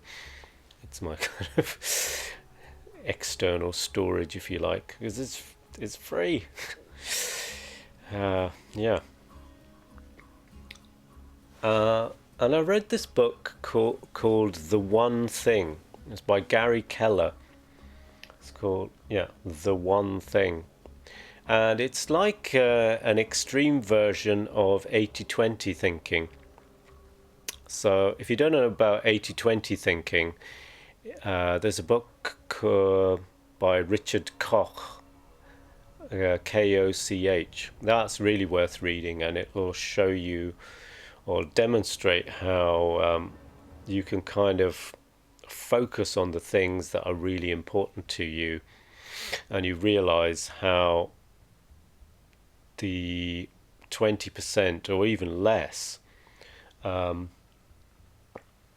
the things that give you the results. So like 20% of your clients bring you 80% of the money.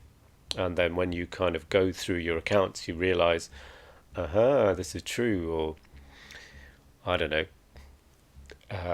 this is a bit brutal, but 20% of your friendships give you 80% of the whatever friendship brings you, the connection, the depth, and the rest are kind of superficial. So if you start going through your life and the different things you do in your life, you realize that you can like cut out a lot of the dross. And in The One Thing by Gary Keller, he kind of takes it even further, like take that 20% and now even drill down to find the one. What is the one thing? And I read that kind of near maybe the end of 2018, and then I started to apply it and thought, well, what is the one thing? There's like a little phrase he has. He says, what is the one, it's up there on my whiteboard, what is the one thing that I can do? Not I could do, but what I can do. such that by doing it, everything will be easier or unnecessary. It's like a little mantra, and then you can change that to what is the one thing, the one, not like lots of the one. What is the one thing I can do today, or this week, or this year, such that by doing it, everything will be easier or unnecessary? So you kind of repeat this little mantra, and then it starts to filter out and sift things. It's like, oh, I don't need that, I don't need that, but this is the most effective thing. So I started to put those things at the beginning of my day. So there's a thing that I do called morning pages, which is like a stream of consciousness thing, which maybe I talked about in the last Just Chatting.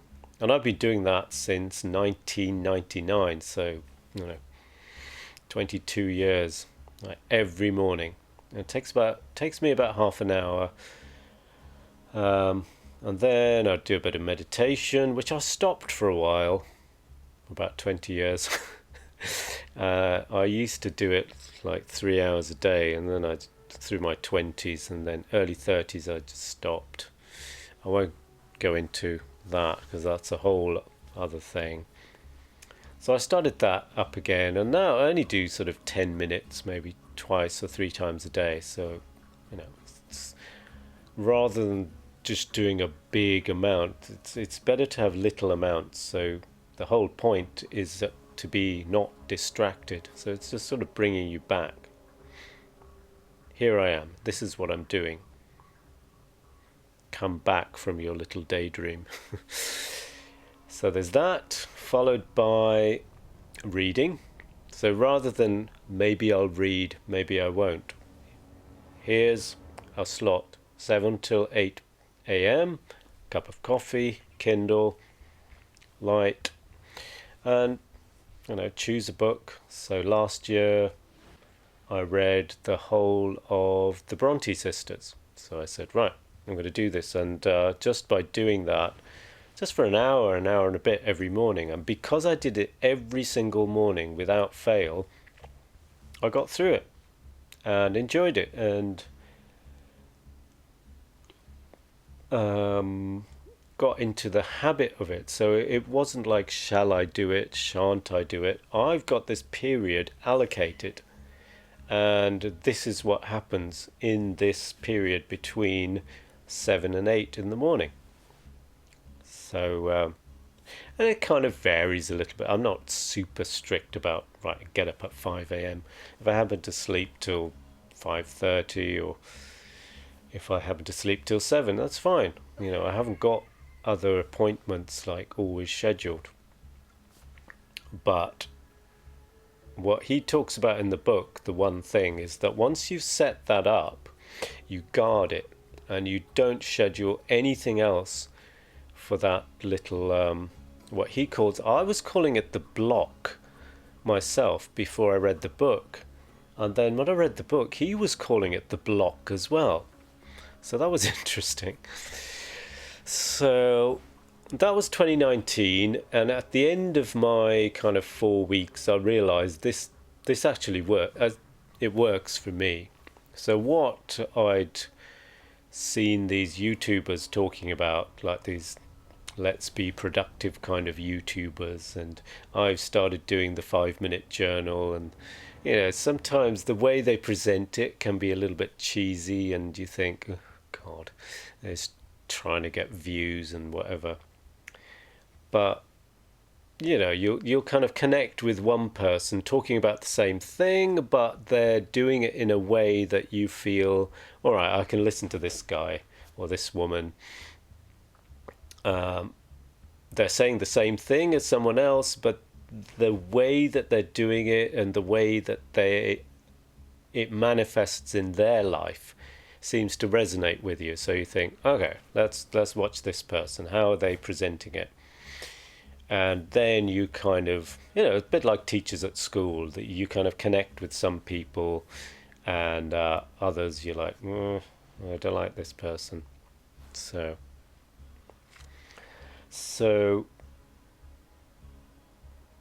the morning routine, training, physical training is something I've always done, but not quite been, I've had periods when I've done a lot, had periods when I haven't done much, but couldn't figure out a way to like nail it down. But this was it. This having this like little period in the morning, and it sort of about 4 hours, which is like, this is for me. No, I don't schedule anything else at that point, and it just kept happening. Uh, Even though these people were saying, I did this and it worked, uh,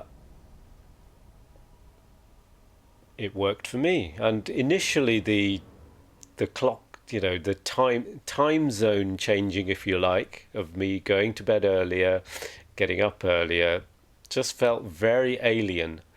But the fact that I was being more productive and achieving certain goals that I hadn't been able to achieve before, I thought, well, this is kind of worth it. Let me just continue this experiment for a few more weeks, see what happens. Oh, let me pause, read the chat. Well, time management is kind of crucial nowadays, especially due to all the regulations that we've been exposed to. You tend to get a little lazy if you don't feel the current need to take care of a certain thing. Yeah. And even if that thing being a chore, such as cleaning the sink, yeah. I'll come back to that, this idea of how to turn a chore into not a chore. Well, that's something else I discovered. I'm so glad I can get added to my day again by okay. We've had a break between Christmases today, and it did show. We definitely need a schedule, and that's something, because I work freelance, and prior to having this, prior to early 2019, I felt like I didn't need one. And just like most people, I think, the attitude of sleep being like, oh, well, I'll sleep when I'm dead kind of thing. You only live once, and what does it matter? You're just a little bit tired, so what? But it's part of your kind of daily rhythm and your body clock and what else? Biorhythms, I don't know. But once you start getting into like a regular sleep schedule, you start to notice the difference between not having one and having one.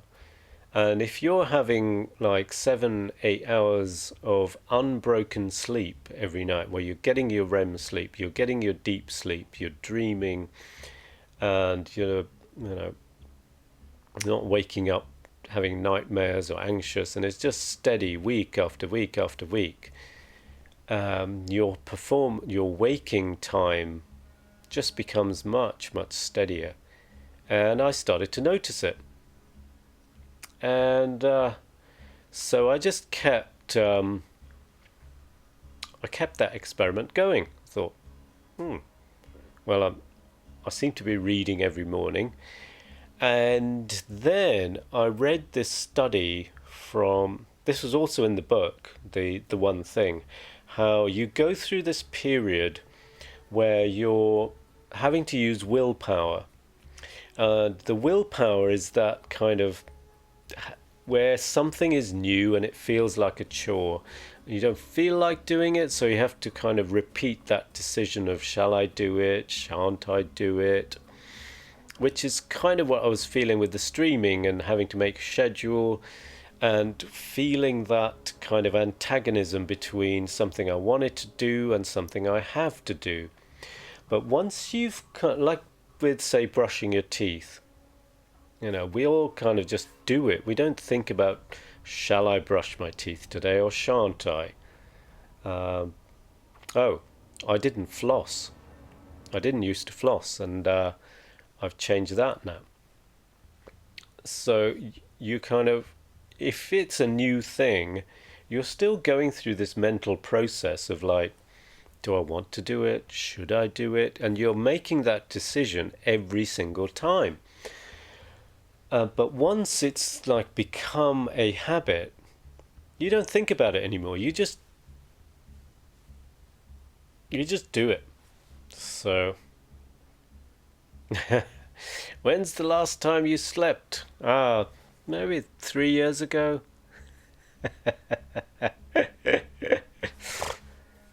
Now, I was just talking about my sleep schedule. I sleep steady. I go to bed at the same time, get up roughly the same time. My sleep is like, for the last 2 years, has been really, really steady, unbroken, and I sleep better than most of my friends, really. Most of my friends wake up. Oh, hang on, I missed some chat. Past few days I've ironed all my shirts, breaking into 4 portions of 5 a day. If I were to have tried doing that in one go, yeah, small steps. It's all about just kind of moving things forward, and sometimes when we see like a lot to do, we just think like we need to go from zero to this like big level of performance like that, and that doesn't happen. Like, or it's taken me, well, I've been doing this for just a bit over 2 years, and prior to that I tried other strategies which worked for a while and then didn't work. So I still think of it as all work in progress. This is working, and then after a time it might not work. So I'm sort of confident at the moment, right? I go to bed at 11, get up around 5 or 6, sleep steadily, and then the waking hours I'm more alert. I also have more energy because of my intermittent fasting. So all that's kind of in place, but I'm also aware that it's temporary. So, for example, I used to do a different kind of intermittent fasting, which worked for about 4 years, and then it didn't work. So what I'm doing now may work for another 3, 4 years, and then I don't know, might have a change of attitude, or I might feel like changing my diet or move to another country, and then things don't work, or I don't know, get a different job. Yeah. So I don't think of it like, oh, I found the answer. I think of it like I found the answer, or the best version of strategies for the time being. And I used to cycle a lot. I mean, a lot. I used to do long distance cycling. So, we're talking sort of 300 kilometers ish in a single ride, broken up with little short breaks. But I do maybe 2 or 3 of those a month, and then lots of training in between. So that was my kind of what I'd call light exercise, or kind of, sort of endurance type of, stamina type of exercise, and not like fast twitch weight training kind of exercise. But I went off it. I did all these different challenges, and once I'd finished them, I got the little badge things. Like, I've done there was one series of 12. You had to do a year of 200 or more kilometers per month, and it had to be validated as well. So you had to collect a GPS track of your ride and then submit it, and then they would check that you had ridden that the ride that you were going to ride. But then I think I did that for about 4 years. 2012 to 2016. Are you still here, Hurley? Hurley need poop? You come on and ask me about my sleep. It's this, isn't it? It's the bags. I don't know what these are, but I think these are like cholesterol deposits or something. Yeah, so it looks like I haven't slept in weeks, but yeah, my sleep is really good. Yeah. So I went off cycling. I went from cycling lots and lots and lots to like not at all, just like did not feel like it. And thought, oh well, I need something to replace it. So I got more into walking, and I set a goal. Like, you get this app, I think it's called Pedometer, and the default is 10,000 steps. So your phone just works as a pedometer, with its sort of built-in gyro thingy. So no gadgets to get, because most people have got like a smartphone. So I started using that, but I found this kind of all or nothing. That's what my mind was going through. Either I do 10,000 steps or I don't go for a walk at all. And I thought, this kind of mentality means that I'm probably not going to walk at all. So what I did was to ask myself, is it the number of steps or is it the length of time? Because whenever I did the long walk, 10,000 steps, it took me an hour and 45. So I'd get a podcast or something, put my headphones on, and then listen to this conversation or listen to some music. And I had a route that was roughly 1 hour 45. So I'd do a big loop through the park, through to the next kind of area. But I couldn't see myself doing that every day. And I thought, it's not so much the distance, it's more the time. I don't feel that almost 2 hours, that I need to walk for almost 2 hours to feel that I've ticked a box, so to speak, or done my quota. So I asked myself, well, what are you comfortable with? Are you all right doing an hour a day? Did you feel you can commit to that? And I thought, yeah, okay. So I dropped my goal from 10,000 to 6,000. And I thought, oh my God, that's like almost half. But it's still better than 0, which is what was happening. So it was something like twice a week, maybe, that I achieved my goal.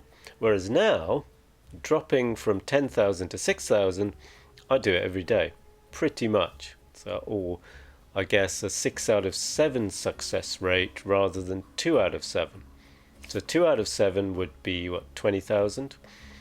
6 times 6,000 is 3,600. So I gain more. So it's better to do a little bit. And I've thereby moved towards just keeping myself mildly active. Walking is really good for your spine, and even though it's like super mild exercise, it does other things such as getting your body to move around, and just the surroundings moving past your vision helps you think more clearly and so on. So you don't have to do like something like super vigorous like running or sprinting. Although, you know, that's still good. You need high intensity exercise. You know, kind of more so. Because a lot of people will do mild exercise and feel like that's their exercise quota done, but no, you need to do something that's very, very intense. That's probably more important. You need to, out of the like super mild exercise, stretching, and then you've got the other extreme kind of heavy weight training, and then in between you've got kind of low level cardio, so just slightly getting out of breath, and then you've got huffing and puffing, still keeping up a conversation. So you need a kind of balance of all of those. But if you do the strength training, the kind of pushing yourself really, really hard, that kind of takes care of all of it. And all you need to do is like lift something very heavy for a few minutes every day. Like that's what I do. I've got this heavy kettlebell, 24 kilogram kettlebell, and I just carry it from one side of the flat to the other side.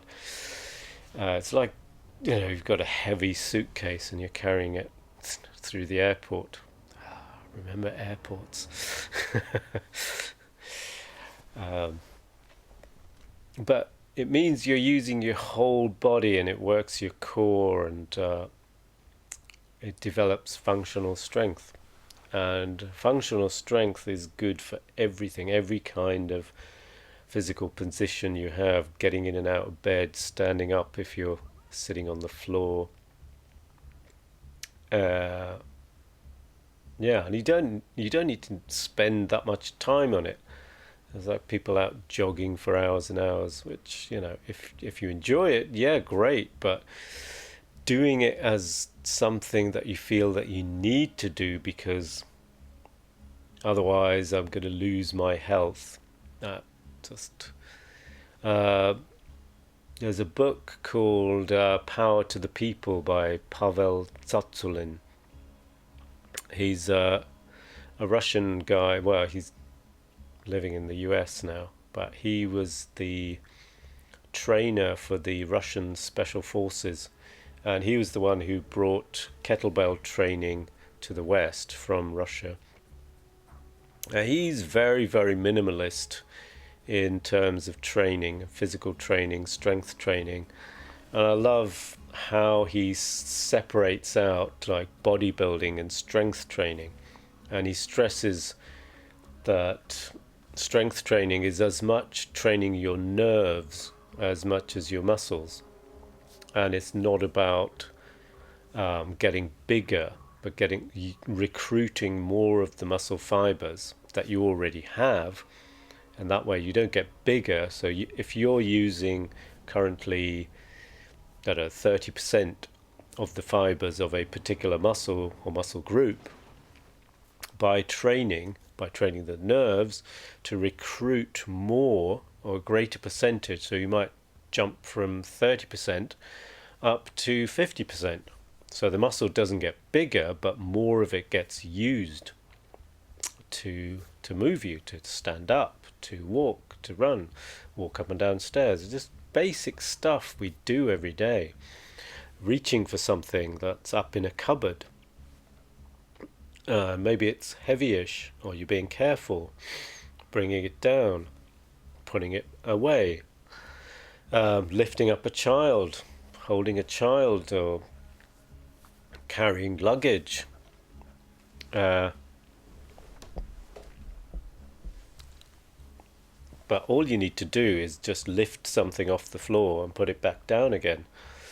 So he goes into all of that, and how all of this Hollywood body, or the striving for the Hollywood body, has kind of distorted our view of exercise and diet. And especially during the 80s, bodybuilding was so big that we kind of tend to equate lifting weights with bodybuilding, but he's saying no, but if you do it under certain protocols, using certain protocols, so not going for the burn but leaving good long gaps between sets, you focus more on strength rather than size. And yeah, so I've been using his minimalist way of training, and don't feel like I need to put hours and hours into training. I do spend an hour, but most of that hour is taken up with the gaps in between the sets. So all I do is a few kettlebell swings, and then I've got a pull-up bar, and I've got some gymnastic rings hanging from there. So the last kind of 8 weeks I've been doing kettlebell swings and ring dips, and that's it. And that sorts out my core muscles, upper body, and I keep a record of it. I don't know if you can see, there's my whiteboard there with all those numbers on it ticked off. So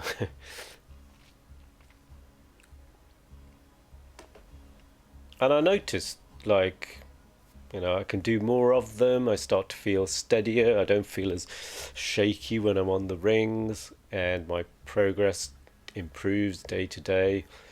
But, I get stronger, but I don't get any bigger. Um, and my skill is improving. Therefore, my muscle memory, but in the same way that you might hold a pen, it improves. Or like playing an instrument. So, you're only using this one kind of area, but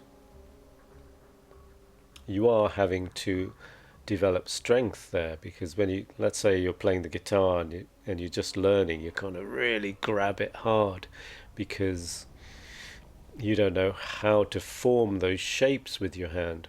But gradually you start to relax, your hand strength improves, and you end up using less strength. You become more efficient.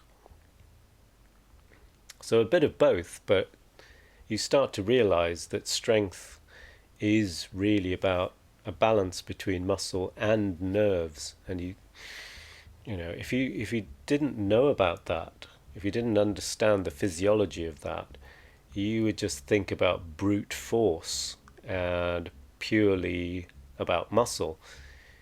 But the skill, the form, the way that you move is just as big a part of the movement as the sort of brute force aspect of it. And perhaps even more so, because it's the nerves that recruit the fibers. So that has become, very much part of my routine as well. And because I've got the kettlebells at home, I don't need to go to the gym, and I don't need to worry about people coming off a certain machine. I just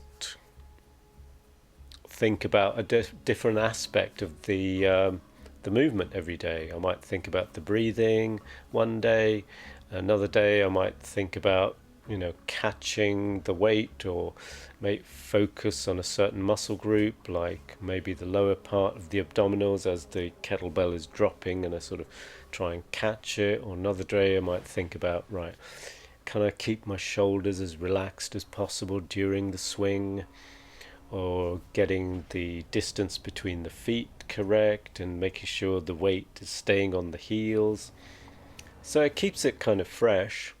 And same with the ring dip. I was doing pull-ups for a while, and then I thought, did a few weeks of that.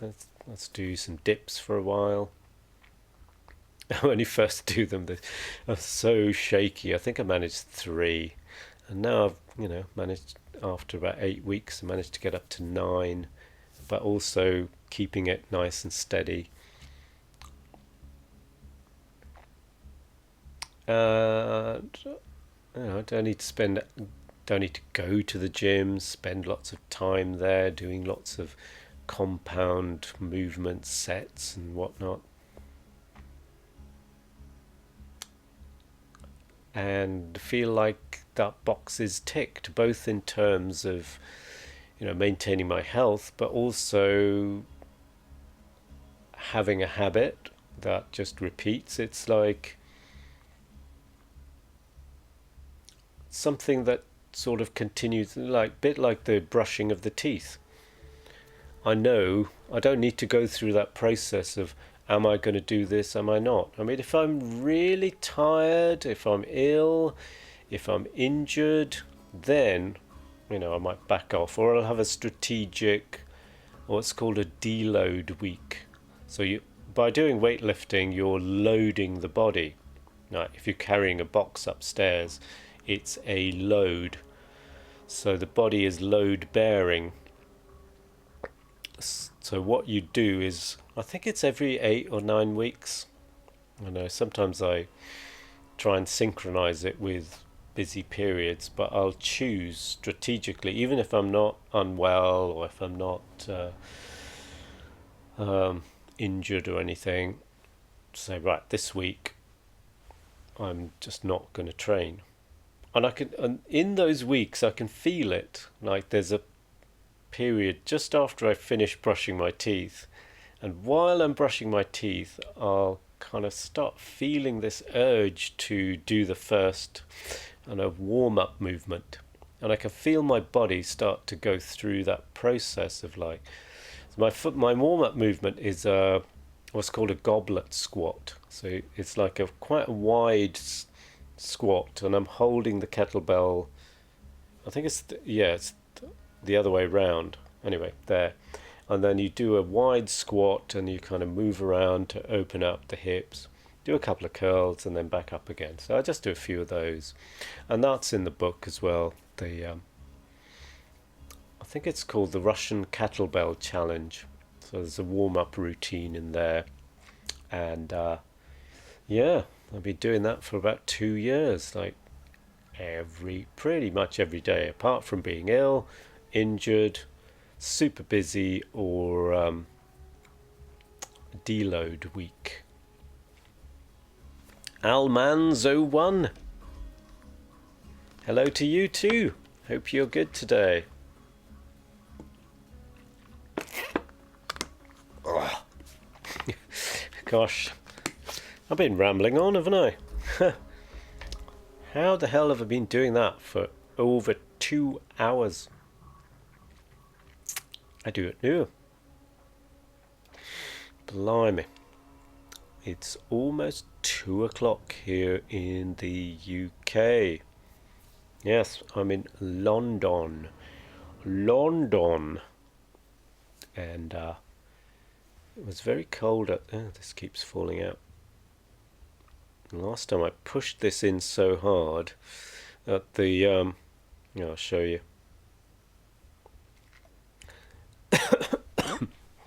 You see the rubber bit on the end? I pushed it in so hard and this bit came off and it just stuck in my ear, and I was trying to get it back out. Because I stopped my stream and then I got up and I wandered off and I thought, something feels really weird here. The rubber thing just stayed in there, and then it was like, oh, how do I get this out? So I'm trying to be careful. See, it's kind of slipping out slightly. So I'm pushing it back in, but at the same time I don't want to push it hard. It's like, the one on this side slowly slips out, but it doesn't annoy me as much. But this side, I've got some other headphone, like over the ear ones, but they just, I don't know. Maybe I'll try those sometime as well. Just an alternative. So, coming back after this long ramble about my sleep schedule and my morning routine, how eventually I ended up with a natural stream time. And when I finish my walk, so instead of cycling, now I'm walking, it's usually around 11 a.m.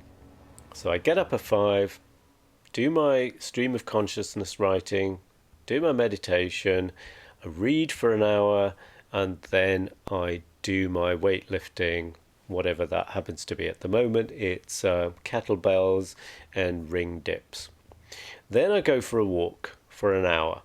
So that whole routine takes me about 5 hours every morning. So yeah, you're thinking, oh my God, what? Morning routine, 5 hours? But I work freelance. And these things that I do are really important to me, and I found that by doing them, they enhance my life. They may not work for you.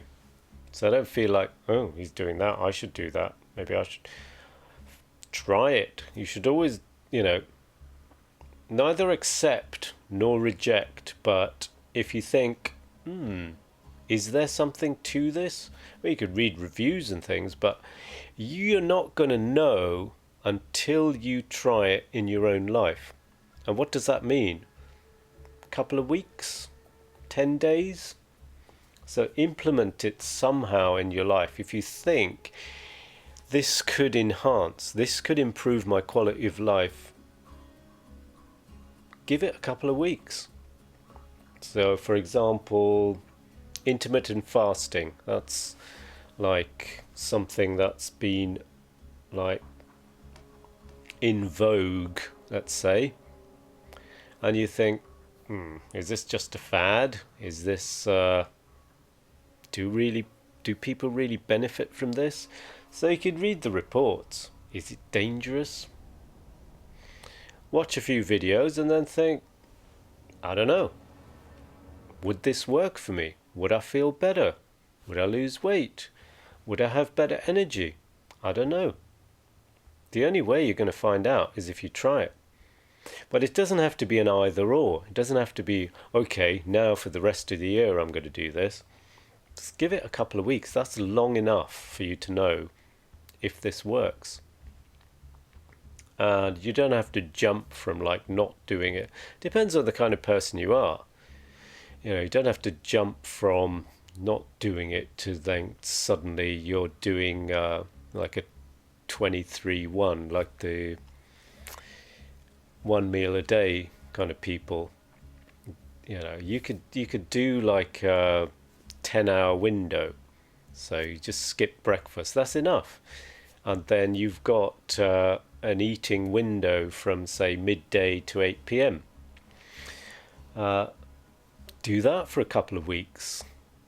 Keep a log of how you've been. It's like, today I didn't do it. Today was really easy. Today my energy was all over the place. And then, at the end of that 2-week period, you've done your n=1 experiment. You've tested it out. And you've not depended, you're not like using a second-hand idea. You're using your own body, your own lifestyle, your own experience, and then evaluating. Is this worthwhile? Should I keep doing it? Is it good but maybe just needs a little tweak? Maybe I'll do another 2 weeks but change it slightly? Or is it just like, nah, okay, I know now, I have proof, I have evidence to say this is a complete waste of time. So rather than just completely rejecting it, okay, if it is completely crackpot, completely mad, and you think, what, fasting for the whole weekend? No way. Who knows? If it's not dangerous, if it's not going to kill you, and if you don't just want to believe the hype, you test it out. And like with my zero carb. That was just an experiment. I saw a YouTube video called "I ate bacon for 30 days. Here's what happened." What? Bacon? Bacon for 30 days? What? What? But that person did it. I know. Okay, they may have been lying. That's also possible. There are people trying to get views by doing stuff that seemed far-fetched, but they're getting views, they're getting ad revenue, so on and so forth. So there is that side to it, but there, in the midst of that, there is genuine stuff, genuine strategies that could work for you. And I say could, and you're not going to know until you try it. So you look at the safety of it, you look at the implementation. So you look at your current lifestyle, your current level of health, your current level of productivity, and you take this strategy, like, I don't know, taking cold showers, for example, something a bit left field, but something that people are raving about.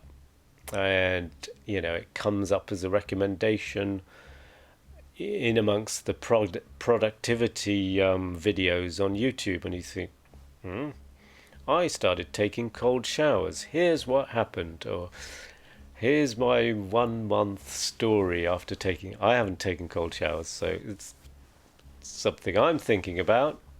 I'm wondering if I should try it, but it's on my list of maybe I'll try that sometime. But let's say it's something that initially you kind of just write it off. You're like, what? Freezing cold showers every morning? No way. But hang on. Why are they saying I now have lots of energy and it's changed my attitude to life? What, just by having a shower? Yes, by doing this, I can now face challenges that I didn't face before or couldn't face. What? So you just went under the shower for 5 minutes and it was freezing cold, and now there was some challenge you were avoiding that now you can do? Is there something in this, or is this a load of bollocks? You don't know. Someone has made a video and posted it on YouTube, and someone else has done the same, but you have no idea about the validity. And you can read reviews, and those reviews are posted by somebody, and you don't know their validity. And the only way you're going to find out is if you try it. So you have to become like a scientist yourself. If you don't want to try it, you don't want to try it. But if you're feeling that, hang on, is there something in this? Could this be of value to me? Could this enhance my life and my health and my productivity? Could this make my life better? I suppose, just to put it in one sentence, you come across some crazy idea that looks a bit weird and odd, like, I don't know, drinking bone broth. And you think, is there something in this? Is this just kind of faddy mumbo jumbo, or could this work? So that's what I've been doing the last, few years. I'll take one of these so-called crackpot ideas, such as, when you first come across them, you think, yeah, this just seems way off the wall. Why would anyone want to do this? But they seem to be doing it and raving about it. Are they just lying, or is this real? So I say, all right, let me neither reject it nor accept, not be just totally gullible and say, oh, okay, yeah, me too. I'll have one of those. So be skeptical, be critical, but at the same time, don't like reject it out of hand either. Like, hang on, what? Are you just doing this to get views? Or is there something in this? Could this work for me? So I take it provisional trust, something like that. It's like work in progress. What is this? And there's a danger in doing that. A bit like a con man pulling the wool over your eyes. But I mean, it's free. You're not really paying to, read these things on the internet. And same with YouTube. They're getting some ad revenue, maybe, unless you've got your ad blocker on, so you're not even seeing the ads. But you come across this idea, taking cold showers, intermittent fasting. So I kind of like, I'm skeptical, but I don't want to throw it out either. I'm like, how can I evaluate this to a point where I can more clearly decide, right, nah, I've tried this, doesn't work, or I've tried this, yeah, good. For now, this works for me. So yeah, my kind of test period, if you like, is between 10 days and 2 weeks. And I feel that to take something on provisionally for that time isn't too long, that it doesn't feel like, oh my God, I now have to put this in my life. This is like I'm married to it now. And at the same time,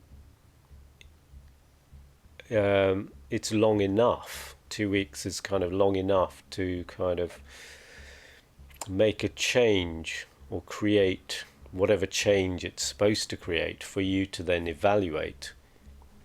Can I keep this up? Is this making any difference? Does this actually help? Does this make my life better? And then you can say, nah, this is rubbish. This doesn't work for me. But also, after that period, if it doesn't work for you, you've got some clear evidence. You've got your kind of anecdotal evidence to say, I did this. You can speak from experience and say, no, I'm not just slagging it off. I tried it. Yeah, and what have I tried that I didn't? Running. I've tried jogging, running, quite a few times. I think maybe 3 times I did it. Took it up, injured myself. I think once I pulled a tendon under my foot. It's one of those things that many people do as a kind of daily exercise sort of thing. And I thought, why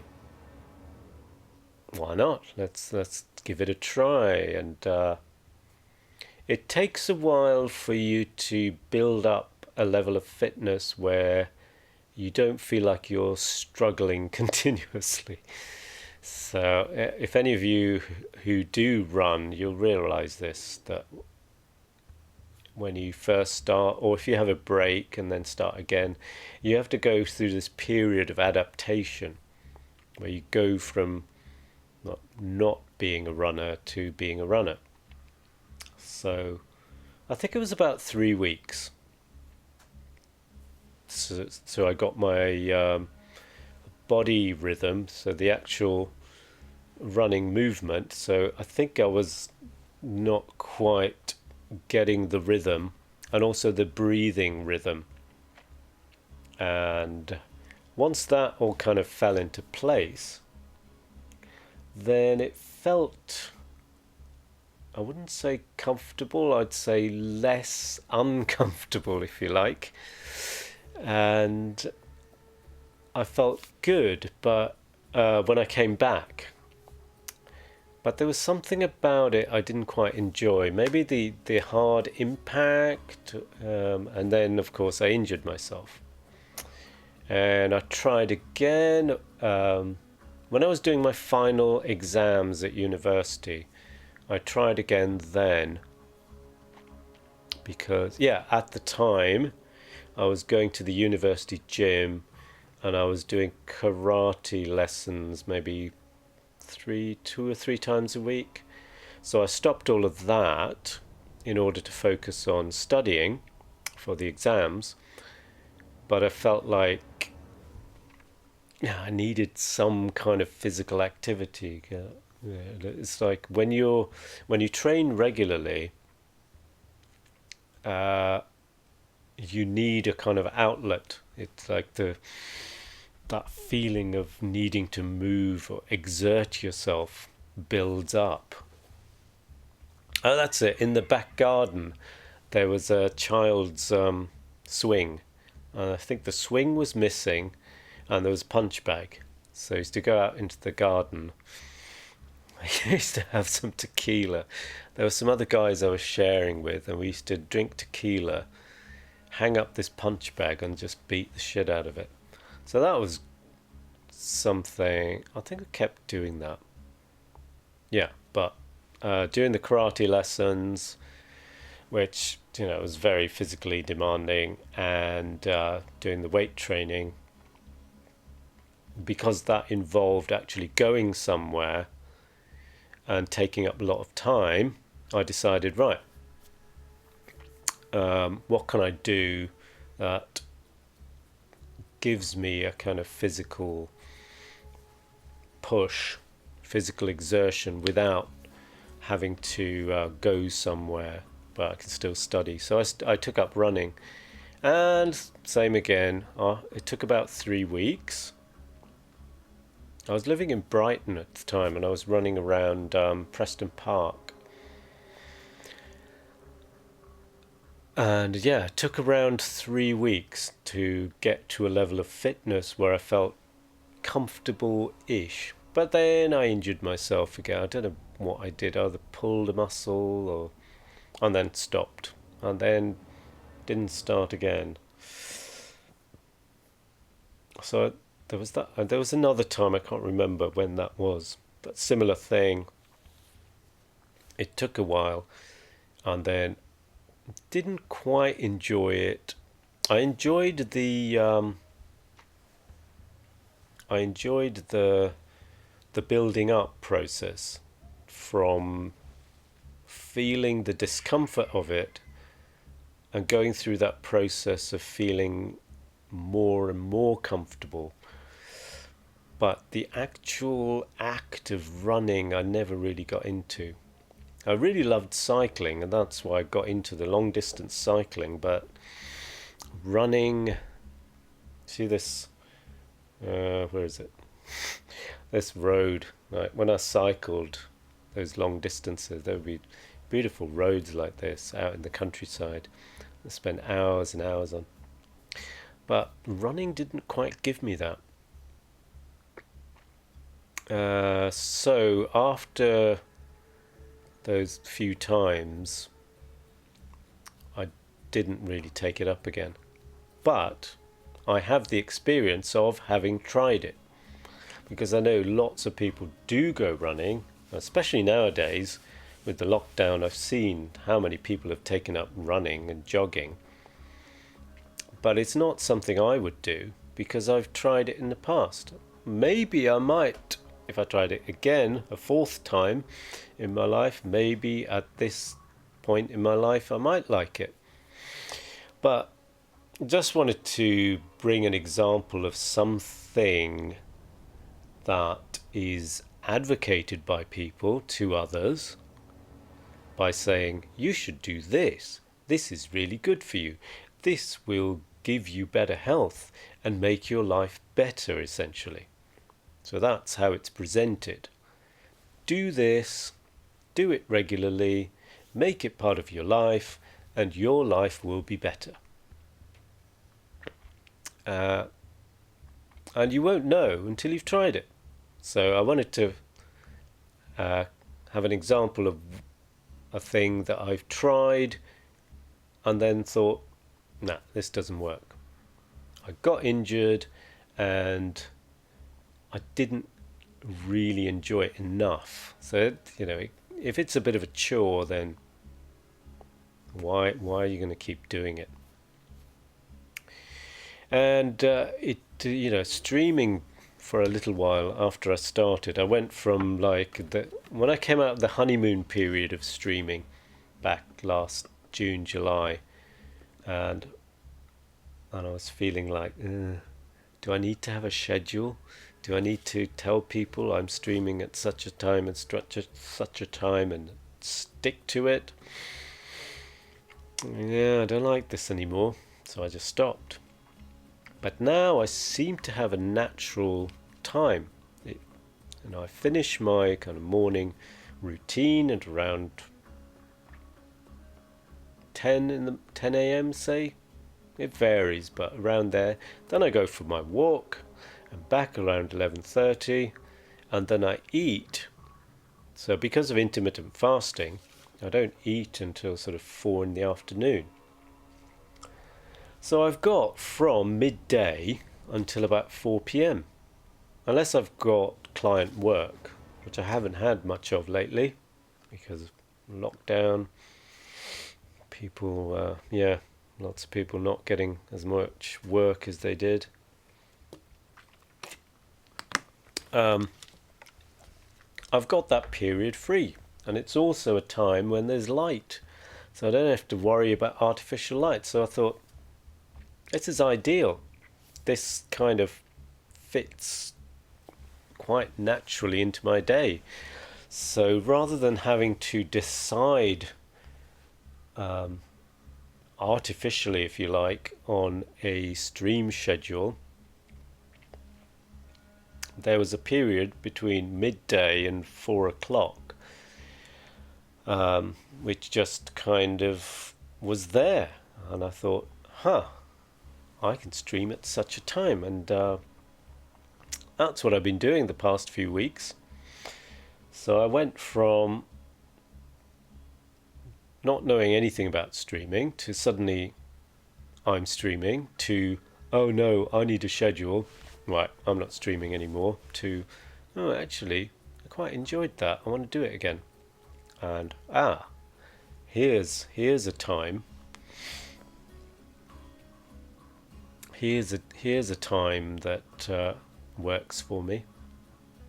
And that minimum time, the feeling that once you've started streaming, you've got to stay there for a good, at least 3 hours. I didn't feel that pressure anymore. I didn't feel that to be a difficulty, because once I was into the game, I mean, time would just pass, or I'm blathering on like this. It's coming up to 3 hours already, and I didn't even know what I was going to talk about, but people come on the chat, there are people lurking, there are people asking questions. What else happened? I got raided.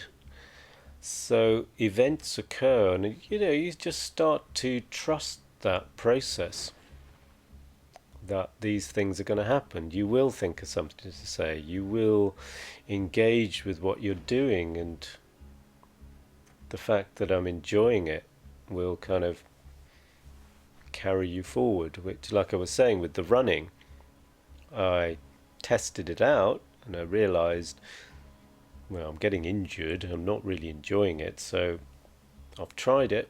This doesn't work. And with the streaming, I tried it, then I felt under pressure to stream for a certain length of time and stick to a schedule, but then I felt like, well, actually, I'll just do it whenever. I don't need to stick to a schedule. I'm not trying to make money or, you know, build up thousands of viewers or anything like that. It's just like, you know, I'll just do it whenever I feel like it. And if people enjoy watching my content, they'll watch, or if they don't, they won't. You know, there's millions of other streamers. Well, I don't know about millions, but thousands. So yeah, and you know, that's what I do. You know, there's certain people that I follow and watch, and there's others I kind of test out and go, I'll watch them for 10 minutes and go, kind of interesting. Okay. And I imagine people are doing the same with me. They see this, who is this old guy? What's he on about? Let's watch him for 5 minutes. You watch 5 minutes, you like it, carry on watching. After the 5 minutes, you get fed up and you think, don't like this guy. Right, see ya. That is the nature of it. But the nature of that is just a reflection of the nature of life itself. We try stuff out and stick to things that work for us. But I think there are characters. I was going to say people, but people are just manifestations of their character. You know, a bit like in a game, you build up a character, give them certain attributes and skills, and in real life, that's what people are. They are just manifestations of that character. They're happy, or they're sad, or they're kind of angry, or they're welcoming, or they're surly. Whatever they're like, they might be just gullible. And they just follow all the fads, like, oh, I'm going to do the 5 minute journal, or I'm going to follow a sleep routine, or I just do it, and they're not critical enough. And then you get the other extreme where people are so critical and so just dismissive, they just won't try anything, and they're just very, very stuck in the way that they do things, which may not be working. If it's working for them, then, you know, good for you.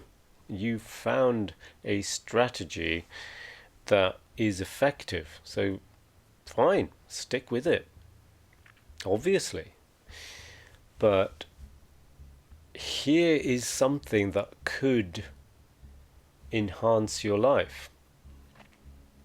All you need to do is skip breakfast and you're going to be a lot healthier. But isn't breakfast the most important meal of the day? Ooh. Well, it challenges that cliche. Well, you don't know. Where's the evidence? So that's what I've been going on about. And now I'm starting to get a little bit tired of that.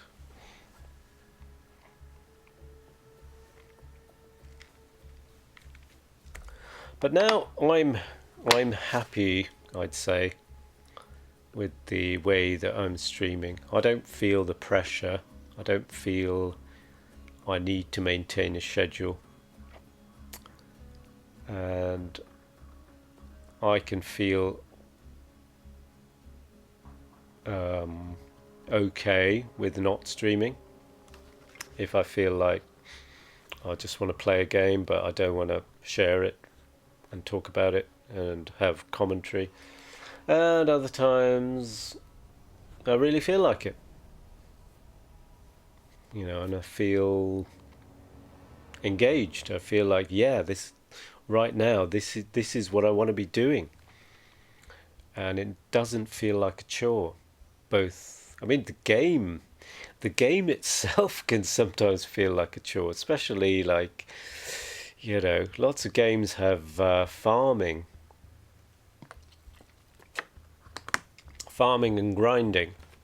Farming and grinding is something that well, gaming itself is something you can't explain to a non-gamer, but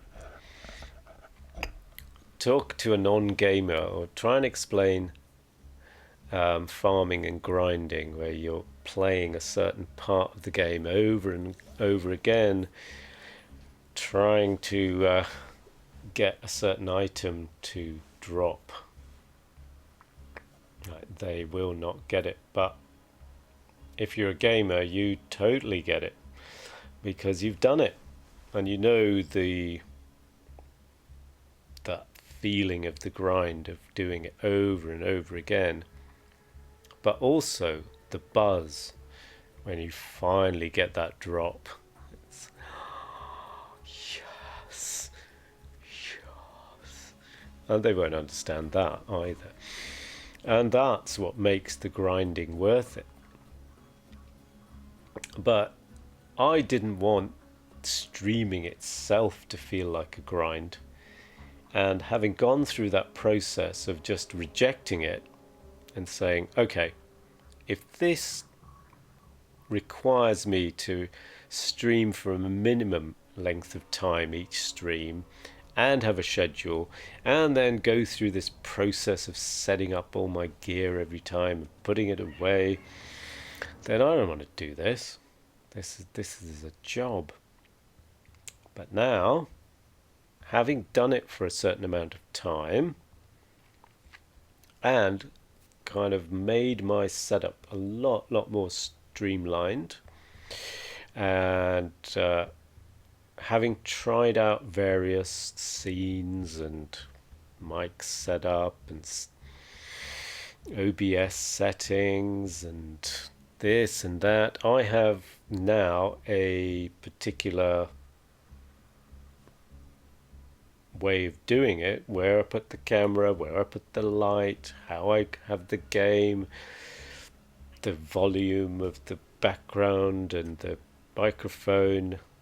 I've fiddled and fiddled and fiddled and adjusted and reconfigured. Now I've settled on something that for the time being is comfortable, is working for me. And if I feel like, yeah, I want to stream, I'm going to stream. Yeah, let's do it. It doesn't take me half as long to set things up. And also, I don't notice it as a grind. Like moving my tripod from over there to there used to feel like, oh no, I have to move it from there to there. It's become so like normal part of the I'm going to stream. And I'll also do things like pulling down the green cloth. I might do that at some other part of the day, knowing that, okay, later on I'm going to stream, so I don't know, in between the sets while I'm doing my weight training, I might pull that down, or I might test the microphone. So rather than it being like a 15-minute set block of chore, precursor to streaming, that's kind of broken up into a minute there. I move the laptop and put it on the coffee table and plug in the power. That might take me 40 seconds, but it's kind of an isolated 40 seconds. And then I do something else. Then I come and move the light. And I think the daylight is starting to fade now. So I'm going to put this light on. Whoa! Now that the color temperature makes quite a difference. So that's both a kind of yellowy and white. So if I change it, now it's just the white rather than the yellowy one. And there you go, on the buzzy lines around here. You can still see a bit around the hair. That's gone. So yeah, if any of you guys are thinking about streaming and think, oh my god, you have to get so much gear, and it's a lot of setting up. Um, it's not that expensive, and you know, there are a lot of different options, and a lot of streamers do it differently. Saint Just Germany, hello to you. Are you in Germany by any chance? Hope you're well today, and thanks for stopping by. Something on my screen over here. Gosh, I can't believe I've been sitting here just talking for the last 3 hours, or almost 3 hours. Good, good, good. Good to hear it. Yes, you're from Cologne, huh? I've been to Cologne lots and lots of times. Not recently, but yeah. Yeah. Or Cologne Bonn, as it's called, because Cologne and Bonn have kind of overlapped, really, haven't they? So they've kind of merged into one. Since you have the AMA tag, if you could do in 2021, share your day with someone famous. Someone famous you haven't met yet. Who would it be? Who would it be? Oh my god. Quite a difficult one. If I could share my day with someone.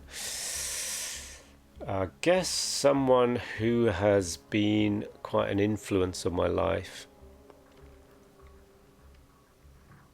Okay, someone I haven't met yet. Yes, they're not like super famous, as in like an actor or a celebrity in that way, but it's someone who has been very influential in my life, certainly for the last 2 years, because I've been listening to his podcasts and using his meditation app, and he's called Sam Harris. So I don't know if you've heard of Sam Harris. So I'd love to spend some time with him, talk meditation, talk moral philosophy, and just shoot the shit kind of thing with him. Yeah, I think.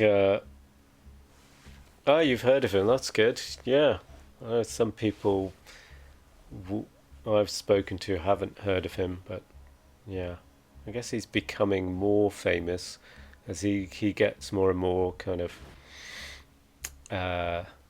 famous people on his podcast, and he gets interviewed by them. But just his clarity of thought and the way he presents his arguments, and he's never sort of dogmatic about what he says, but well, here's my thinking.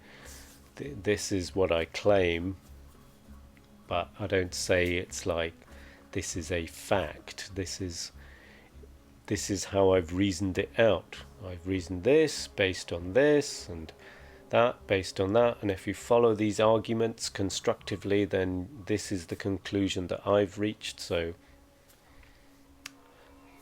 do that yourself. I used to meditate every day back in my 20s, so that was during the 90s. So from 1990 through to 2000, I meditated every morning for about 3 hours. No, it was from 6 till maybe 2.5 hours. Not in one block. I'd have like 2 or 3 kind of sessions, one after the other. And then I just stopped, and I'd go on retreats, and then I just stopped in sort of 2001, 2002, and then did it on and off, but never like to the same extent. And I'd have like maybe 2 or 3 days where I'd meditate maybe for 10 or 15 minutes and then nothing for months and months and months. And then a friend of mine, who really kind of introduced me to Sam Harris, said, "Oh, he's now started a meditation app." And he knew me. We knew each other back then, back in my 20s, because we were at university together.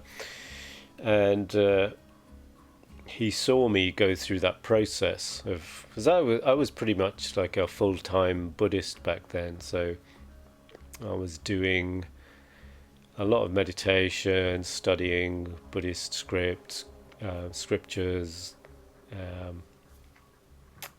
engaging with the community, having lots of heart-to-heart discussions. Everyone's talking about their feelings. Lots of like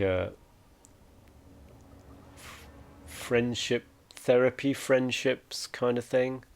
It's like everyone was like a wannabe therapist, but that was like the nature of the community. And every few months you'd go off on a retreat, so we'd be meditating a good sort of 5-6 hours a day for a couple of weeks. So that was my life for about 10 years. And then I just stopped, just dropped it completely. And then for 20 years, so from almost 20 years, maybe 18 years, so from 2001 to 2019, I didn't have a regular meditation practice, and I didn't value it in the same way. It was just something I did a lot of, to then not doing it at all. And then Sam Harris, with his meditation app, a recommendation from a friend who saw me during that time from a distance, and looked at me and kind of wondered, what the hell are you doing? This is interesting, but not sure if this is something I'd want to do, but it's still kind of interesting. He said if he'd asked me about it, he'd wondered, why are you living with all these Buddhists now? And what is this meditation you do? And what is in these Buddhist scriptures and things? Well, it's about not being distracted and trying to see the truth of reality. Okay. But he never tried any of it. He listened from a distance, as it were. So he wasn't, he was very much critical of it, but not critical to the point of dismissing it, but never really getting to the point of trying it. So when he lived in a different country, and so when he came to visit me, or when I went to visit him, he'd see me sitting there meditating, and so what do you just sat there for an hour without moving? What do you do? But we'd never really get onto the nuts and bolts of it, never really get to explaining it to him. And then he got into Sam Harris, listening to the podcast initially, but then when he came out with his meditation app, he himself actually started. He said, I've actually started following the Sam Harris meditation course. So that was a surprise to me. Like, whoa. So he said, yeah, I like to consider things for a long time. Like, whoa. So maybe I was the gullible one and he was the more critical one, but to ponder on it for like 20 years and think, is there something to this? Should I try meditation? And then Sam Harris somehow with the way he presented it, or I don't know, his character uh, won him over. His his presentation really. And then he came back to me and said, "Look, I've started doing this, and maybe you should check out the app." So I checked out the app, and after 19 years, I started meditating again. I don't do it to the same extent. I do it every day, but it is just the 10-minute daily one. I've done his 28-day course, which is just a series of like 10-minute sessions. But I feel good with that. I'd rather do lots of little sessions. So I tend to do maybe 3 10-minute sessions through the day. I'd rather it sort of interspersed at little bursts. And I might do like really short, like 2-minute sessions, just to kind of bring my mind back. And because I've got that body of practice from years ago, I can kind of draw on it and use it really as a way to kind of jumpstart, rather than someone starting from scratch. So yeah, anyway, that was a long-winded answer to Sam Harris and why I would choose him. And I love all the I don't really listen to his podcasts anymore, but I do listen to the conversation. So within the app, there are sort of more meditative, I suppose, or mind improving,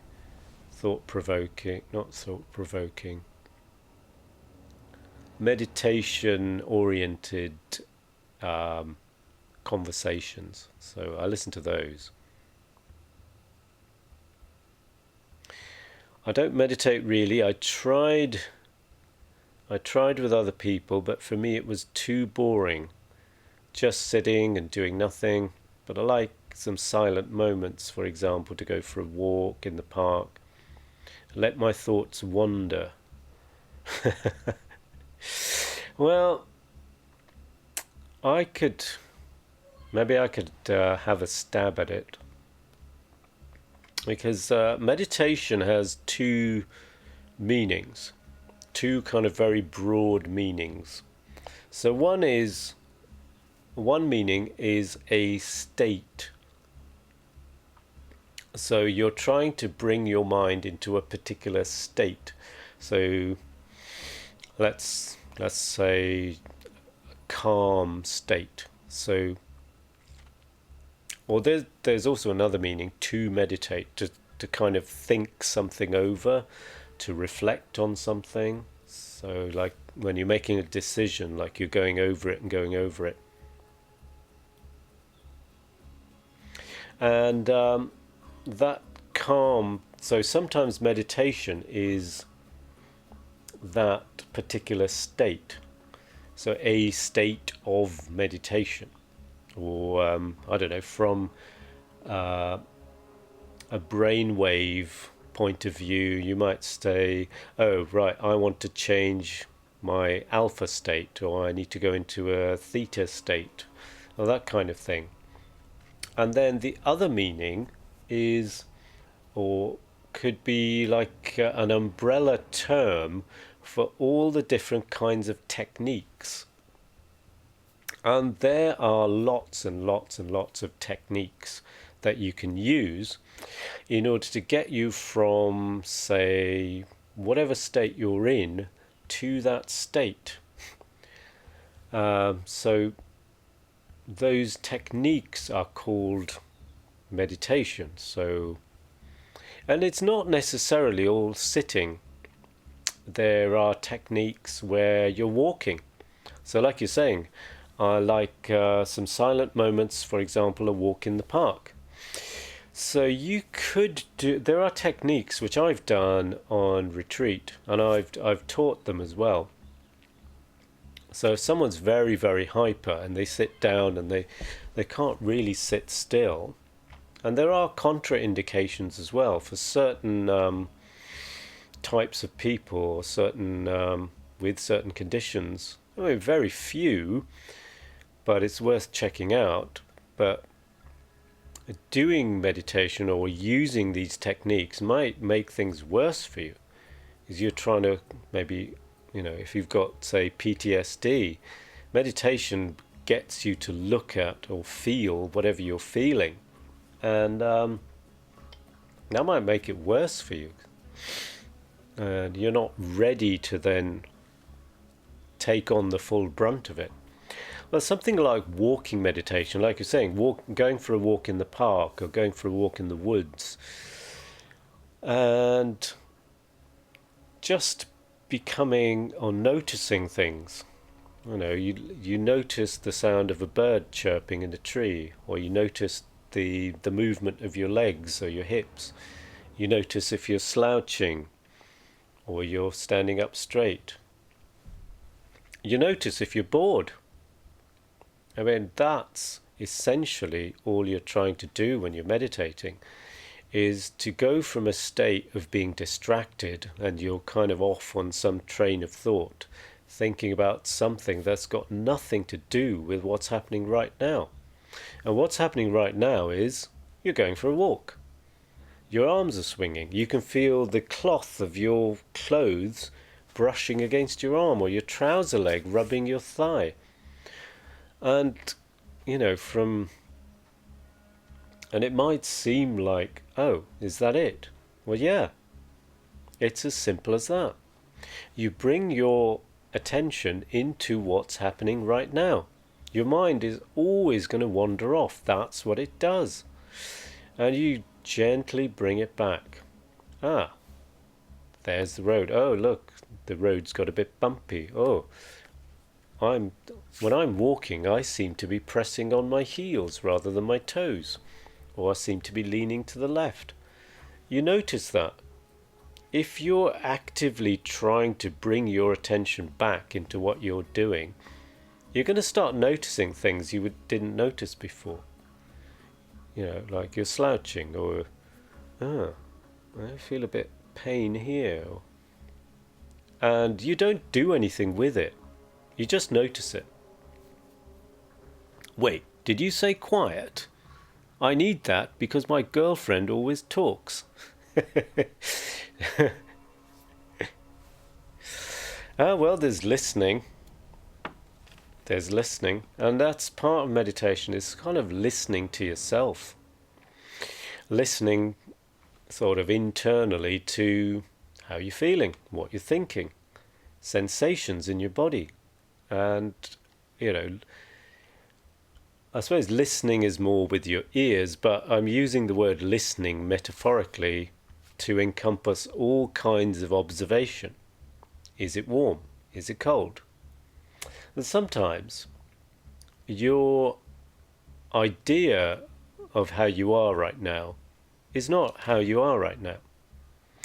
Like some people say, oh no, I don't want to go for a walk right now because it's cold and wet. Well, you get your jacket on, you get your umbrella out, you go for a walk, and then you're like, it is cold, it is wet, but actually I'm quite enjoying it. So how do you feel right now? Your idea of how you feel gets in the way of how you actually feel. And that's kind of what meditation is trying to teach you.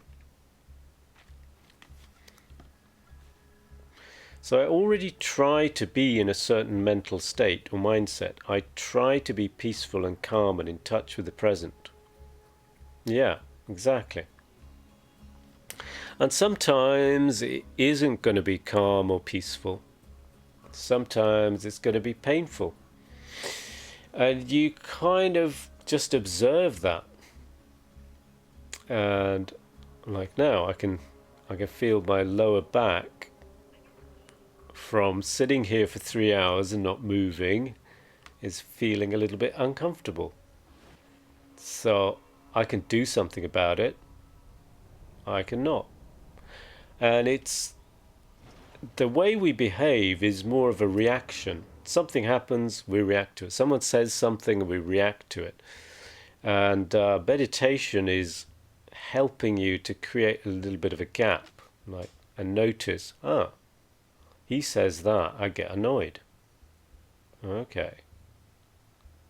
And it's just automatic. It's like you have no say over it. And as soon as you create that gap, or like I was saying, it's cold and wet, immediately, I don't like it.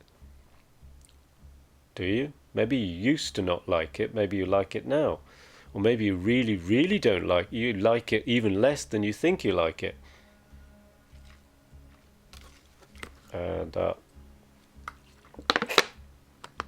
so just, that's all it is. It's observation, noticing. There's nothing, there's all these different techniques, like watching your breath and looking at a candle, and all of them have the same thing in common. Your mind gets distracted, you gently bring it back to what you're feeling, sensations in the body, thoughts, and your mind will wander off again and you bring it back. That's all it is. You talk about awareness. I try to be aware, but not sitting there for 20 minutes without moving. I prefer to implement that awareness, and yeah, exactly. So the sitting there and using a particular technique, like for example, a very common technique is to observe your breath, but you don't change. You don't start going. You just allow yourself to breathe, but it's like you're watching somebody else breathe. That's the way you do it. So you just watch the breath going in and out, but that's a technique. And the purpose of that technique is to make you more mindful. So what you're talking about is the awareness, and sometimes it's called mindfulness. So the technique is called mindfulness of breathing. But you don't do it to get better at meditating. You do it in order to become more mindful. So yeah, it's exactly as you're saying it. I try to be aware, but not by sitting there. So that's a formal technique as it's taught in by lots of meditation teachers. But that's all it is. It's a technique. It's like an exercise.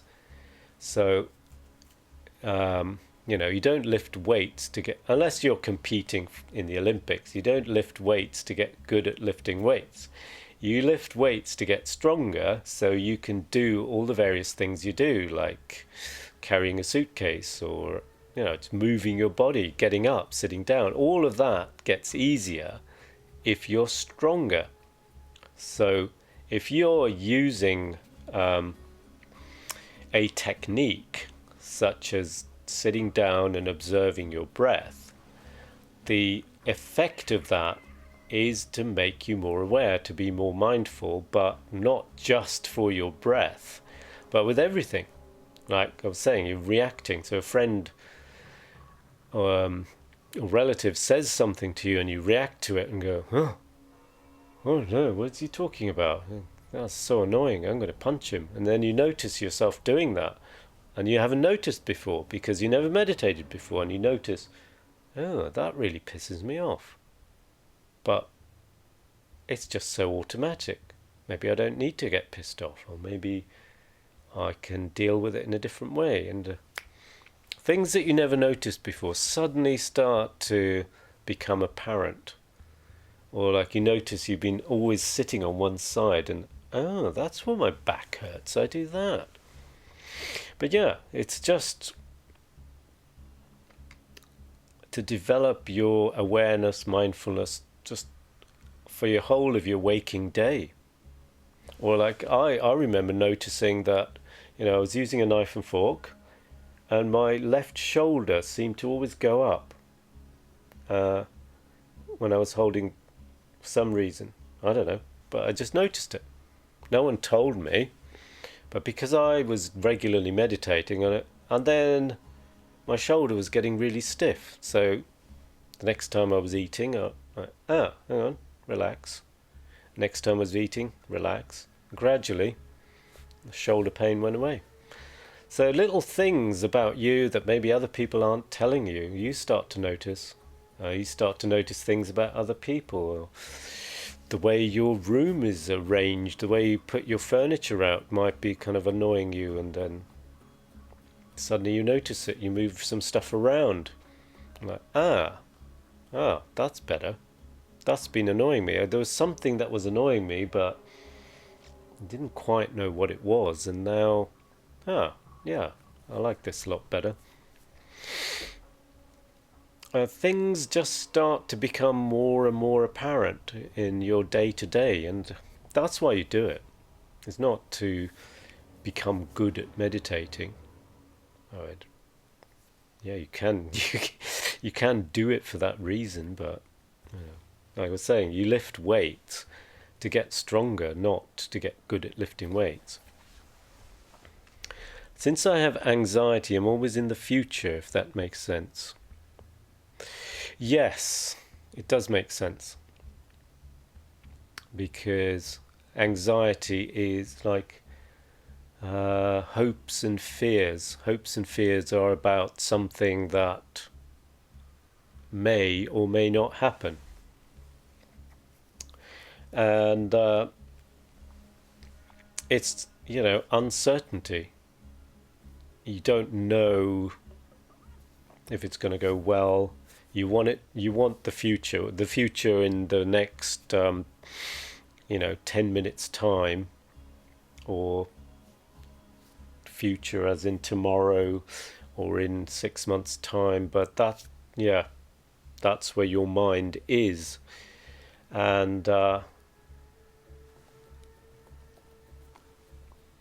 by just gently, focusing on sensations in your body. Do your shoulders feel tight? Do they feel loose? Really, really simple. And your mind wanders off, and if you're an anxious person and you're back in the future, just like, do I feel cold? How do I feel right now? Do I feel tight? Do I feel like sitting down? Do I feel hungry? And already you've got a simple exercise. Do I feel calm? Do I feel restless? It's a bit like you asking a friend, like, you feel restless? You feel like you want to sit down? Do you feel thirsty? Do you feel... Actually, I feel thirsty. I'm going to drink. But then I can feel thirsty, like I was talking earlier about intermittent fasting. The reaction to feeling hungry is, oh, I'm hungry, I need to eat. No, you feel hungry, that's it. You don't need to eat. You can just feel hungry, just feel it, and allow yourself to feel it. And that can be quite an important exercise. Just spend a few hours just feeling hungry. You've got the food there.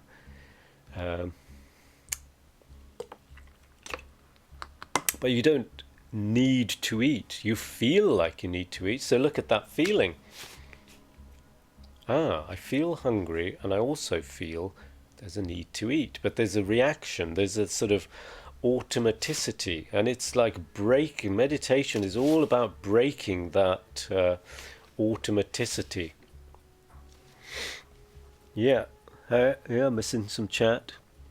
Perfect sense to me. Many people have sometimes worrying is praying for something you don't want to happen. Yeah, but I mean, I've had periods where I've been more anxious.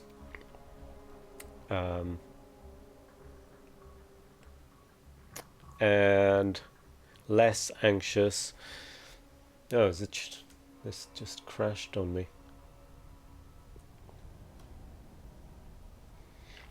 No, hang on. Let's switch to another. Oh, good. I can still see chat.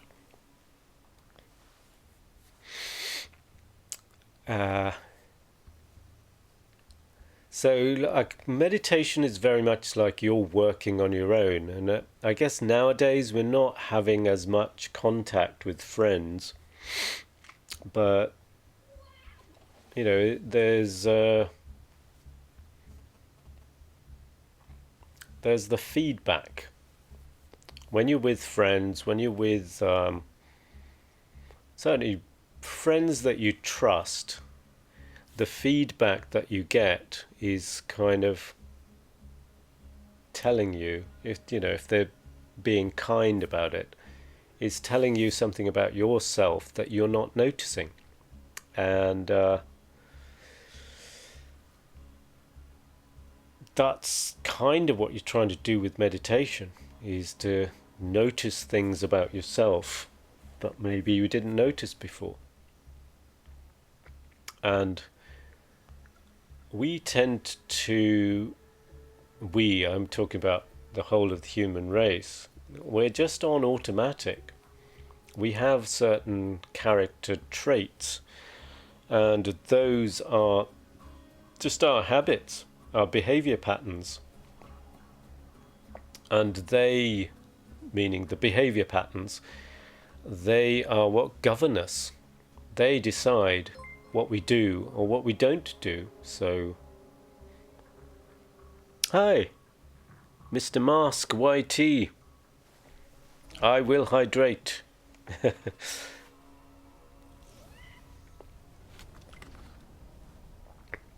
Oh, hey, Toby. Lurking. Lurking is fine. Oh, man. Mr. Mask, thank you for the hydrate.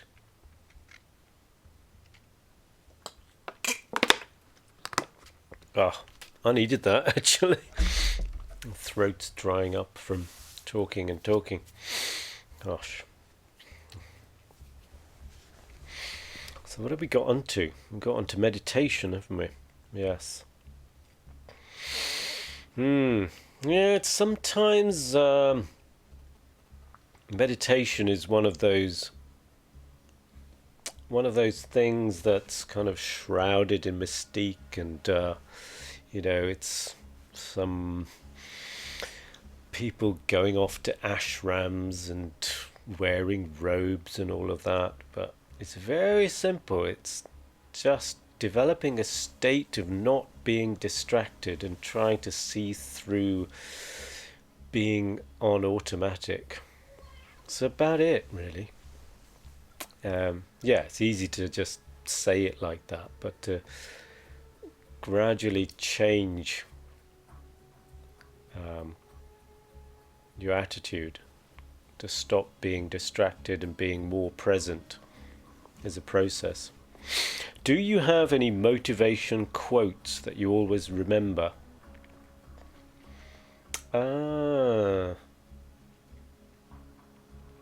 Motivation quotes. There's this is an anonymous one, I think. How does it go? I think it's Chinese in origin. It's better to light a candle than complain about the darkness. So, you can do something about the situation. Better to light a candle than complain about the darkness.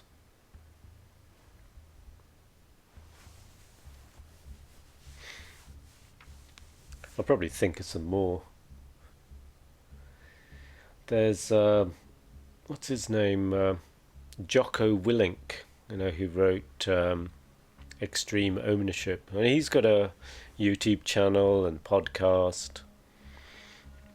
And there's a great little motivational clip of him where he's talking about having a daily routine. And he's one who gets up at 4 a.m. and lifts weights like every morning.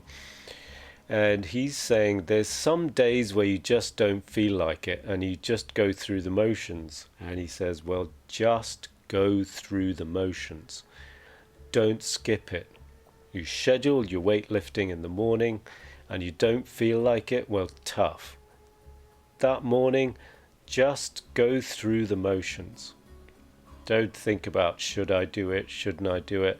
Unless you're ill, unless you're injured, or you're bereaved or something is happening where you really can't physically and mentally do it, do it.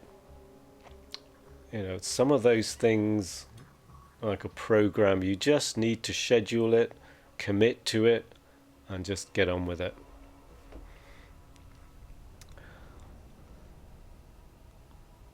I used to meditate actually like 10 years ago. Took a while to get behind all of that. Yeah.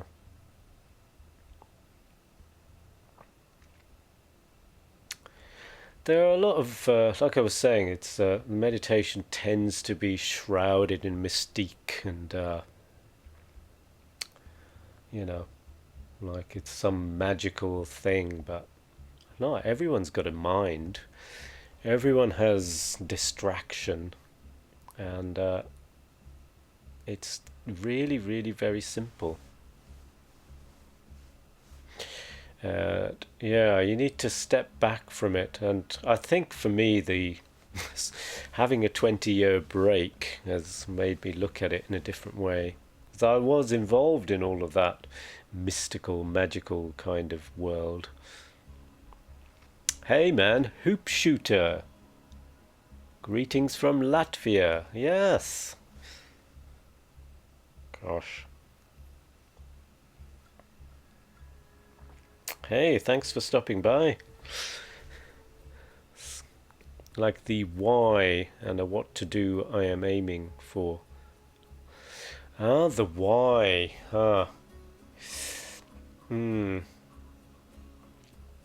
Yes, I was having a talk about this with someone about clients and hoop shooter. I will do like Vault Boy and give you a thumbs up. Thank you for the follow. Thank you, hoop shooter. The process is simple itself, but the way to get into a non-distracted state of mind. Yeah, I think it's the thing I was talking about with the friend is that there is a bit of a catch-22 here, and they were asking me. Okay, let me set the context a little bit here. So this is one of my yoga students. So this is another thing I do. So I've been teaching yoga for about 25 years or so. And I used to be sort of full-time. And right now I've only got sort of one. And they've been with me for a good little over 20 years. And of course now it's online. And they're not working, but they've been quite busy. They've got a very, very busy full-time job, which involves kind of traveling and working outside hours. So in the past, just doing that once a week, like 2 hours a week with me, is all they've done. But now, lockdown, having this extra time, I said, well, you have a great opportunity to really focus and practice every day. So why don't you do that? And so I was discussing this with a yoga teacher friend of mine who's also been teaching for like 30 years. And we kind of realized that over the years, the number of people who actually do the practice on their own, I mean, she was saying like 97% would just come to classes and just follow. They won't practice on their own. And I thought, yeah, the number of people who also kind of study, who look at it as a study and that's something they have to actually master by working on it every day. Very, very few. And we were sort of discussing, well, can they change? Can a person change from looking at it that way as just something? Because they said, my students said, well, I get what I need from doing that once a week session with you. So why do I need to do any more? Why should I do any more? What is the benefit? And I thought, well, there you go. You've kind of missed the point, or have I failed you? That occurred to me as well. Have I failed you as a teacher by not getting this point across to you? But once I talked to my friend, the yoga teacher, she said, well, I've tried getting that point across as well, but very few have got it. So we came to the conclusion, the conclusion, that you need, the catch-22 was, you need that sort of state of mind. Like, if you were learning a language, or if you were learning a musical instrument, you'd have the session with the teacher, and then you'd work on it. You'd learn scales, you'd learn the piece, you'd learn theory, and then you come back again and you kind of move on. Your focus would be on the kind of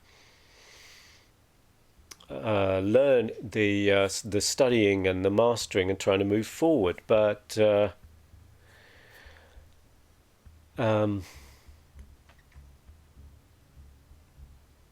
all they were seeing was that doing a yoga session with me for 2 hours once a week is a bit like taking vitamins. They've done it, they've taken it, and that's it. So they're good. So for them, that was the why. They do that and they maintain a state of health. So they do a bit of yoga, we have a chat, we do a bit of meditation, and then they forget about it. And I asked them, do you think about it during the rest of the week? And they said, no, it never crosses our mind. And so until they make that mental shift, they're not going to do it. But in order to make that mental shift, they're going to have to do it.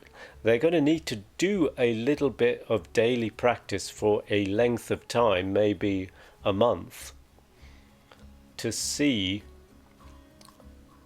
actually experience the why. That by doing it every day and doing it by themselves without guidance and trying to remember it, that will change their appreciation of it and show them that they need to work at it in a different way to just following and being like a passenger in a car. But that was the kind of catch-22 that we were kind of discussing, that it was only by going through a sort of trial period that they would see or start to appreciate that, okay, I do feel better. I definitely feel better than if I just do it once a week. But can I, they're not going to see it until they do it. Until they do it for that every day for a month. And it doesn't have to be 2 hours a day. They could do like 10 minutes a day, but every day. They try, they fail, they try, they fail, they try, they fail, and they keep going. That's what we do in gaming, all the grinding and farming. We try and fail, try, fail, but we keep going, and that process shows us something that we wouldn't, nobody can tell you that. You have to actually do it. You have to go through that process of trying and failing. You can read reviews, you can talk to other people, but you're never going to see that. You're never going to experience it until you do it yourself. And they won't. They'll think about it, they'll talk about it, they won't do it. And until they do, that's all it's going to be. It's just going to be talk, and a certain level of understanding is just not going to be there until they do it.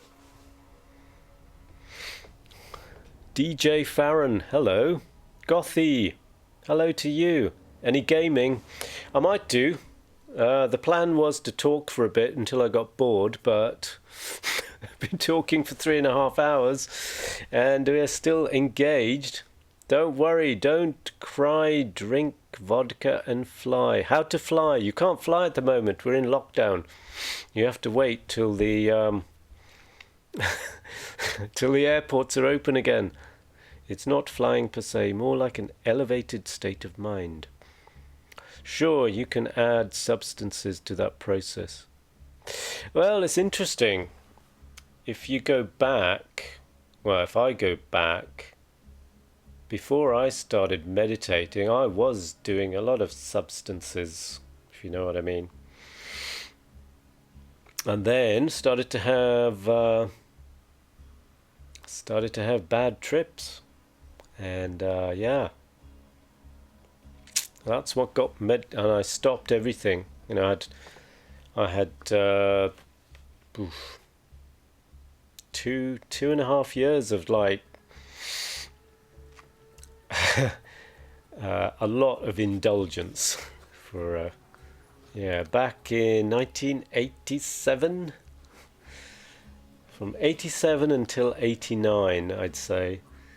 A lot of, let's say, indulgence in various substances. And yeah, up and down, as you know, if you've taken various substances, you will know that sometimes you can go up and sometimes you can go down, and then after a period of going up and down and up and down, there was just down. And you know, when you've been up taking certain substances, you expect maybe it'll be up, maybe it'll be down, but you take it and you think, oh, this next one will be an up. Oh, it was down again. And then you think, oh, well, maybe it'll have another up. And then it was just down, down, down. So then I just stopped and things were just down, even without taking any substances. So that's when meditation came along, back in 1989, 90, something like that. And it took me a good year and a half, yeah, about a year and a half to get myself out of that state. Not knowing if I would, if my state of mind would change. Yeah. So nowadays I don't feel that anymore. And my view, or my appreciation, I suppose, of meditating is very different as well to how it was then. Then it was just a possible, you know, I didn't have any hopes, I didn't pin any hopes on it, but I just thought, well, you know, nothing else seems to be working, let's give this a go. And you know, it wasn't overnight, it was 18 months. But yeah, gradually the feeling of being in a bad trip without even taking anything gradually wore away. But yeah, it was gradual and painstakingly long. But I don't know, if I wasn't meditating, if I would have come out of it. But the why should you meditate? So for me at the time, the why was to get me out of this state of paranoia. The why now, after having a 20-year break between 2001 and 2019, I think, is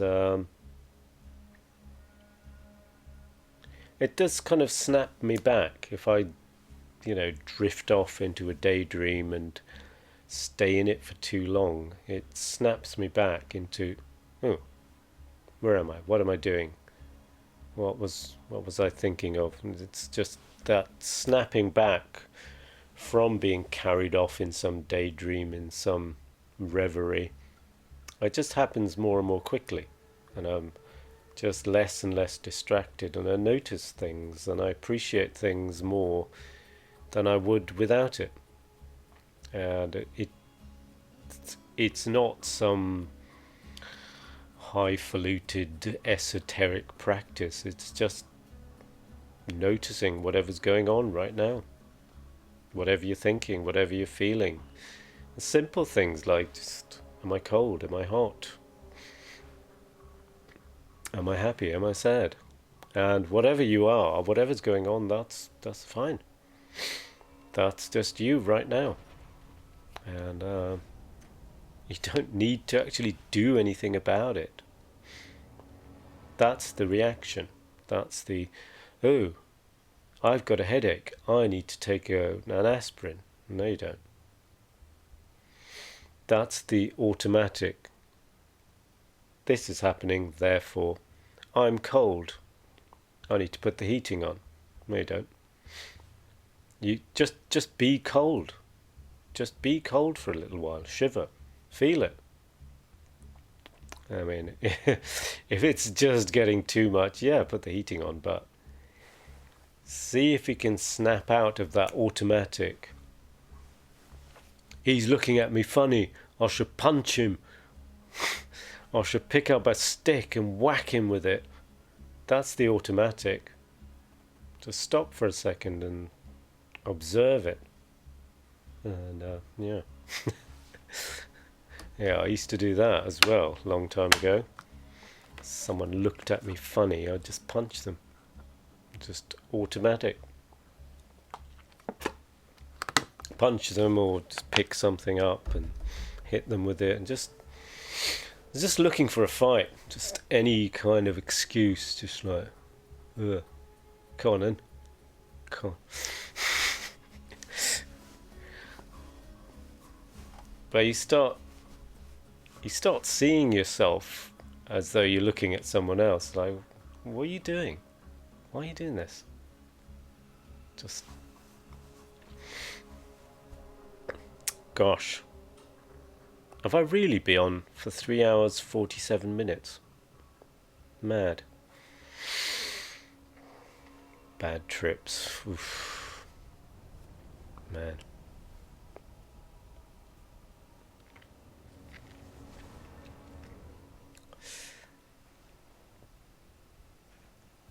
Okay, I need to go to the bathroom because I haven't moved for 3 hours 47 minutes, but I will come back and carry on for a bit longer.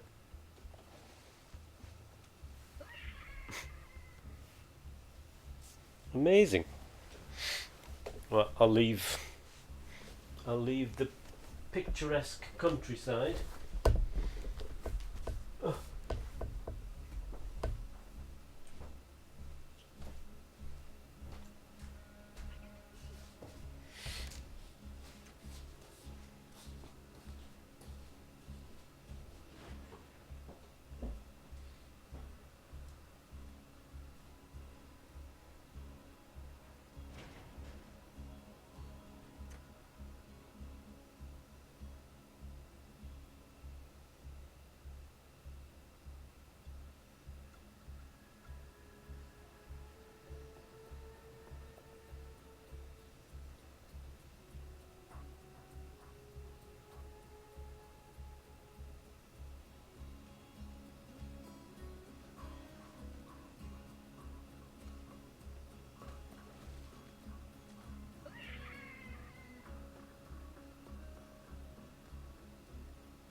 country.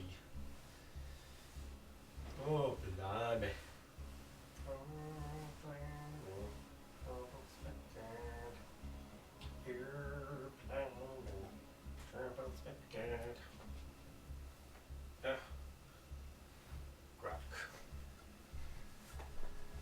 Quack, come hold it. Quack, quack, come hold it. Quack.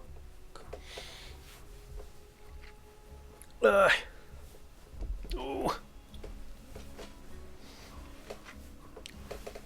Right, who's still here? DJ Farron, Squiggy, Toby, who is here? What shall we do? Shall I carry on blathering? Oh no. What's this camera up to? What is this camera doing? Oh no. I think we need a bit more light. Let's turn this up a bit. The light is feeding. Hello! Jack likes cheese. Hello to you. I'm very well. Yes, good. Actually, I'm kind of low on cheese. I've only got a bit of cheddar at the moment. And I got mature instead of vintage. I much prefer vintage cheddar to mature cheddar. I do like mature cheddar, but vintage would be my preference. I'm still kind of tingling, aren't I? Sparkling. Cheese is cheese to me. Ah. If it says cheese, oh no. Hang on. I'm going to put this the room light on just to add some extra.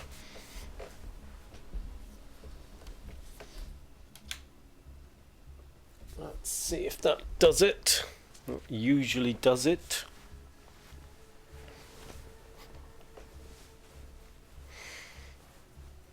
Ah, that's better. The sparkliness is gone now. Gosh. Grommet. Ew, Grommet.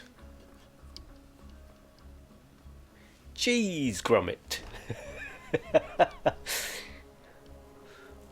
Get your crackers out. I was going to get a nice bit of brie today, but I forgot. Maybe tomorrow. Where are the crackers? Grommet. A nice bit of Wensleydale. A bit of Cheshire. Hang on. Should I bring this back? There we go. That is fine. Ah, so discussions on cheese. Cheese, Grommet.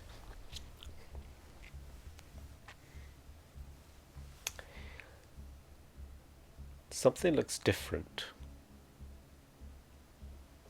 Maybe. Ah, this is wires. That's what looks different.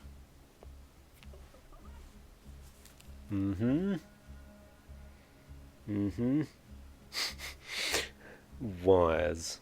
Ah, there we go. I think. Oh, that one's upside down now. So, the plan was today for me to try another Just Chatting stream. And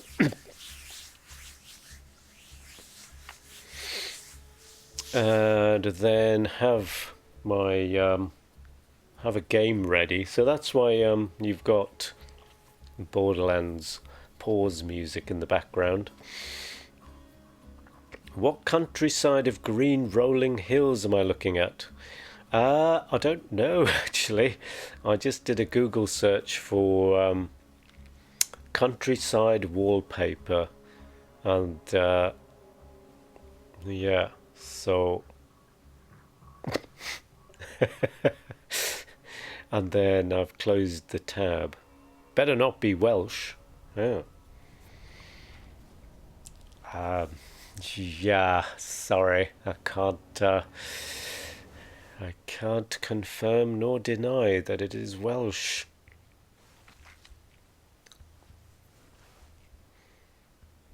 So there was Hoop Shooter. Hoop Shooter is gone. What were we talking about? We were talking about meditation and mindfulness and non-distracted. Maybe I should talk about non-duality. I don't know. It's going to be a bit of a mind bender. Or maybe it's time. Oh, look at that. Chroma keys taking out the thumbsticks. They're meant to be kind of yellow. That's not green.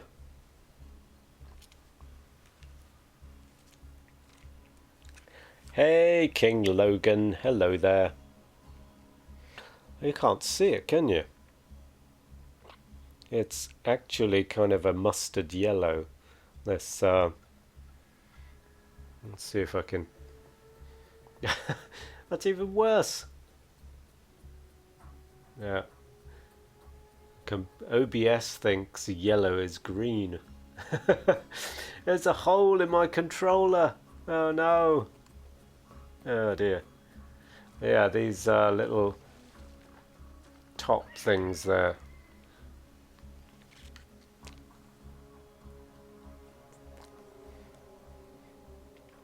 I've got countryside in my controller. I control the countryside.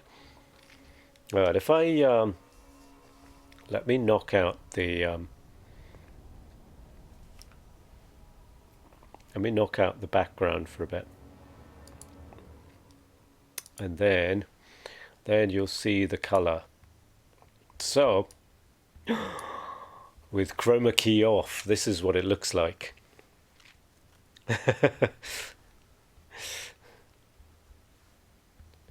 So it's, can you see it now? It's kind of a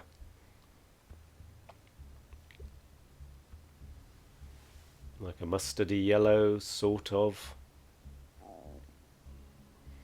And they're kind of attached to the top. It's like these three little thingies that come down. Well, I got these for Christmas. Looks like cheese. Cheese controller. So yeah, I've been that's why I've started playing Borderlands again. I got these for Christmas. So I was playing lots of Minecraft, and then I got these and I wanted to try them out, and of course Borderlands.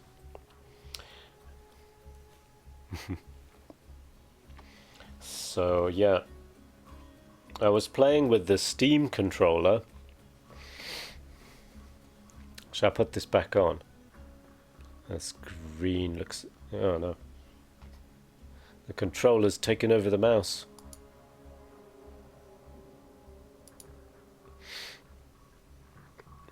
Yeah, green looks a bit boring. But I don't have a background like other streamers have, so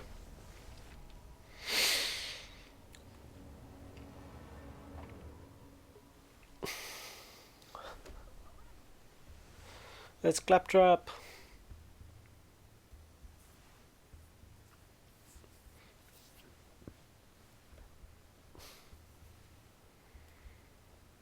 What was I saying?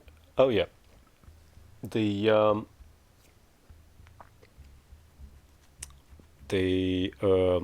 Steam controller. I was using the Steam controller for a while, getting to learn about it, and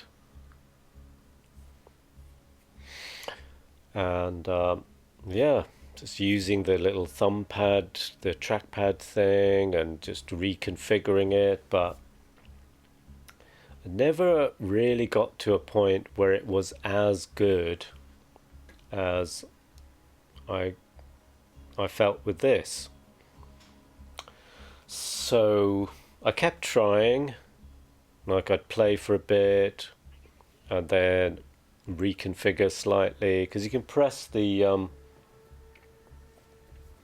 home button, so you can be in game, tweak it, come back. And I was using the gyro as well, so especially when aiming down sights, I configured it so when I was aiming down sights with a sniper, say, I could then use the gyro to then do more precise aiming, which I've seen people doing on YouTube. And then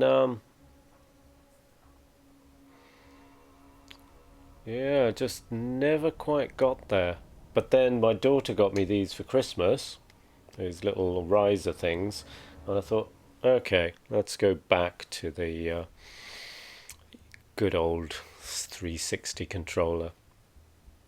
And thought, yeah, it's got to be BL2. So this whole week I've been playing BL2. What character? I've been playing Sal, Salvador Gunzerker, because I've not really played him before, and decided to have a go at the money shot build. So I've been trying to farm for the Rustler's Orphan Maker, and I did a farm counter, I think yesterday. Oh no, yesterday I did so I'm about level 26. I've got the deputy badge. Maybe it's time. Maybe I should there, look, it's 4 hours. So I've been talking for 4 hours. Shall I play a bit before I get off?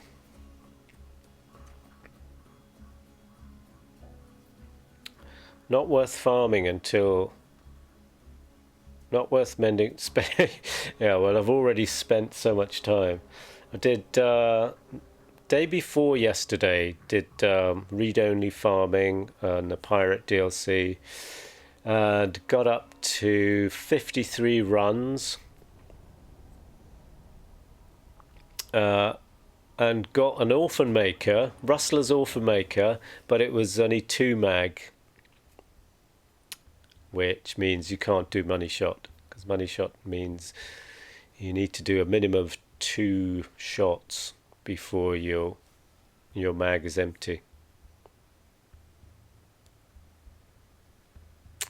So at the moment I've got what have I got? I've got... Oh, why is Krieg up? I think I was playing Krieg off stream yesterday. Anyway, let me... the matching... I did get Jacob's grip, but there was only 2 mag, so... And after 53 runs, there was only 1. So... But I have got a Triquetra. Hang on, let me switch over.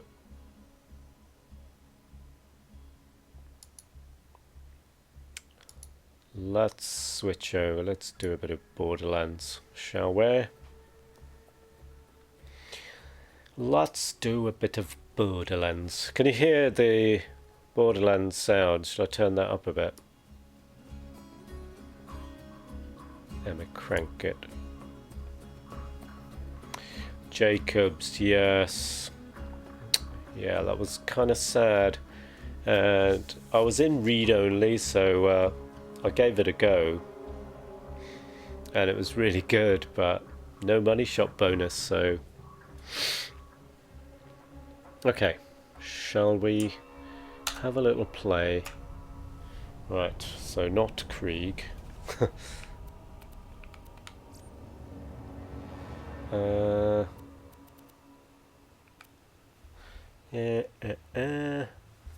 Which one was it? Oh yeah, I had 2 Sals on the go, and this one has kind of leapfrogged this one, so both, I think it's this one. Is it this one? Yeah. Oh yeah, that is another one that didn't work.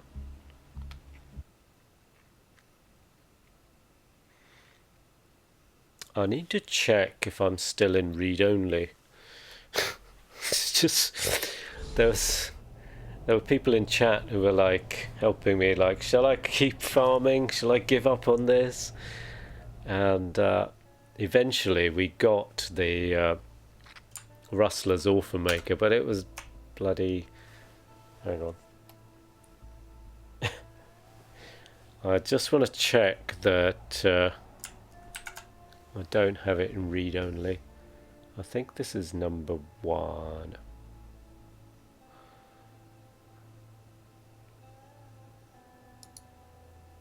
Save number 1. Not back. Save 001. Properties. Oh yeah, it is in read-only. Okay. I think what I did, I remember now, I farmed for a bit and then got fed up and then finished the missions from Herbert just to kind of break the monotony, and then got back to read-only farming. So I'm not going to do it now because I want to keep the farm open. Can I see the Orphan Maker? No, I chucked it back in, I think. I was going to put it in the Claptrap stash, but I didn't. So it is gone, I'm afraid. Oh my god, stop I can feel a glitching going on. So I've got what? Yeah, like, look at this, such a nice bushwhack, matching grip, and but I know 3 ammo per shot.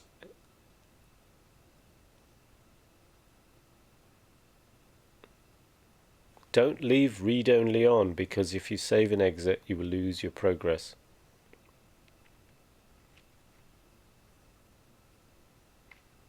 Yeah, I haven't turned the mission in, because you see they're there. So that's what I did. I farmed in read-only for a while, maybe an hour or so, and then I went back to read and write, and then did the Herbert missions just because I was getting fed up with read-only farming for the Orphan Maker, and then I did a bit more farming. And I had a farming counter, which, where's it gone?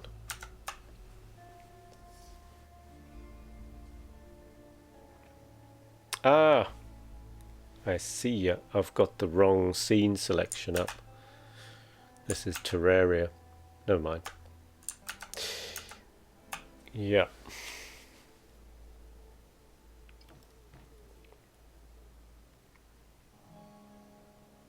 Yeah, the mission, I haven't turned in the mission because you can see, look. So that is still available. So I don't know what to do now, whether to just carry on with the story, because up till now I was using this, which is not bad, you know, it's doing the job. So one option was to just forget about the Orphan Maker.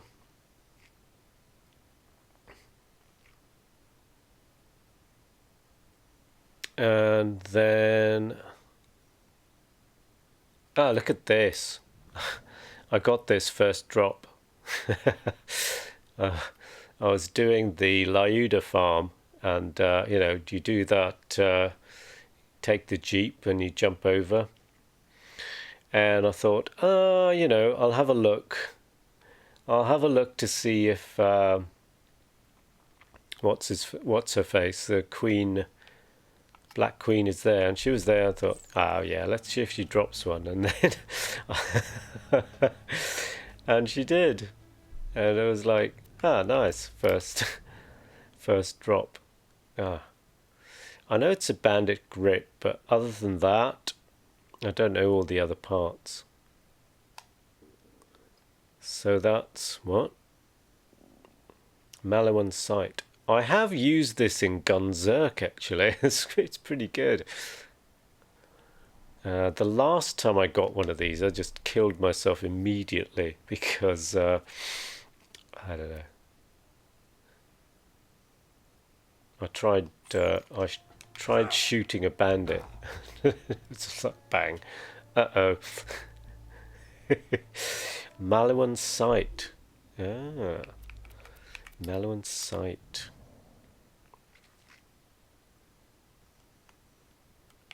For a while I had that, you know, that really big image with all the parts on it. And so I was just, you know, a bit like I've been doing in Terraria, just going into the wiki. I was doing that here as well, like looking up parts. And there's a website called Loot Lemon. I was looking on there too.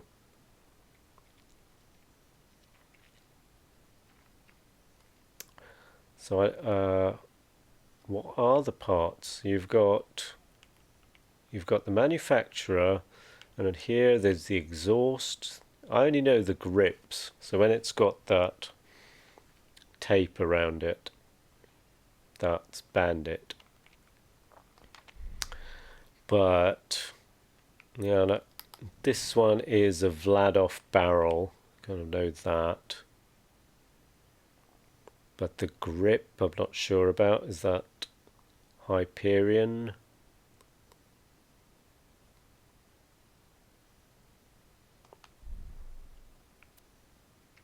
I'm trying to learn shield parts as well.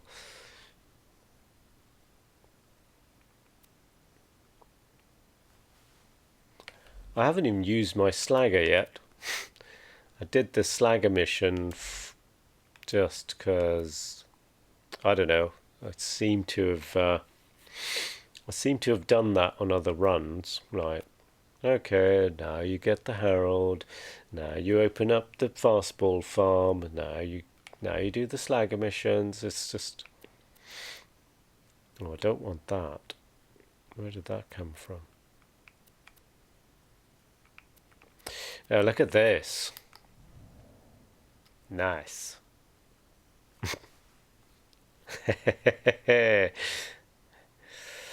How did I get that? A hell of a lot of farming. That's how.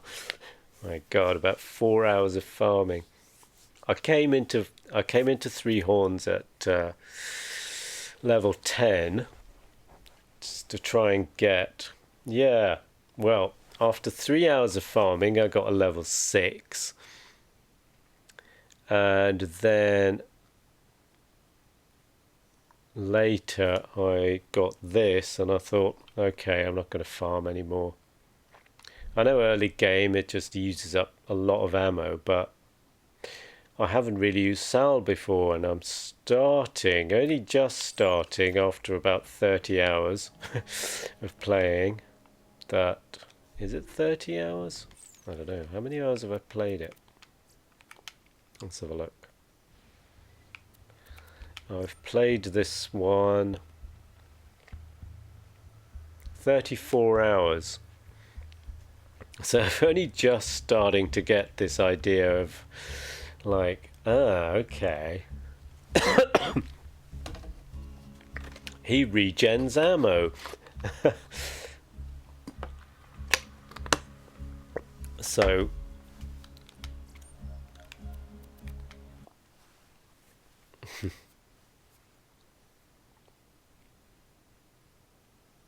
my uncle robbed the most honest guys, made everyone respect him.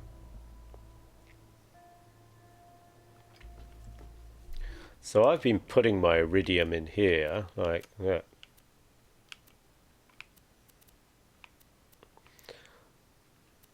Pistol ammo, but I don't know. So I don't know what to do next, whether to keep farming for this thing. I did get a decent class mod, but then that was quite a long farm. That was the Grendel reward at 26, so that gave me the money shot bonus, but someone was saying that I should have carried on farming, so I got money shot 4 points and insight for 3 points and put my points there. But I mean, it took so long before any money shot one came up. So I had 2 with 3 points in money shots. And I thought, well, no, I want 4 points in money shot, but it just wasn't happening. At this stage, it doesn't really matter. I think I've just very much been over farming. That's where the 34 hours have come from. But I tend to do that. And yeah, got the deputy badge. So obviously brick is done. That means, yeah, I don't really want to do Washburn refinery. Just did that as a, okay, let's do something else because farming this is worth it. Yeah, farming does get boring. You get to a point, like, say with that Harold farm, you know, I'd been doing it for 3 hours, and then you get to a point where you think, shall I just not get a Harold? Does a Harold even drop? You start having all these thoughts of some alternative way of playing the game. And then I got level 6 and I thought, okay, well, the Harold does eventually drop. And so you carry on, and then I got the level 7. And then I found I'd left a level 10 in the Claptrap stash from another playthrough for a new character.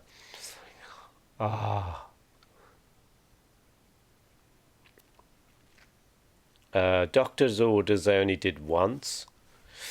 I got a Gunnerang, which I didn't use, and I think I sold it. Snowman is a bit too low now. So, yeah. And it's a bit early for going into Tina, because at some point I'd like to get the grog. I've never got the grog before. Obviously I've seen loads of people using it and I know about it, but I do want to get that at some point, so that will be part of the build. But it'll also be fun to do because I've never done it.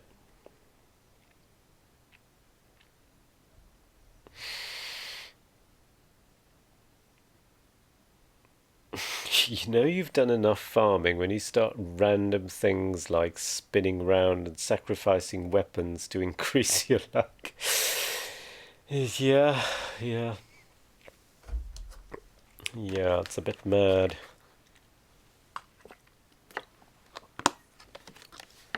I remember farming like 4 hours for a Badaboom, and then it did drop, but King Mong was like kind of lurched over it, and I almost missed it.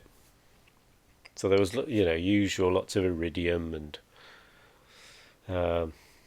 just give up and use gibbed. That's what Squiggy was saying. Why don't you just gib it in?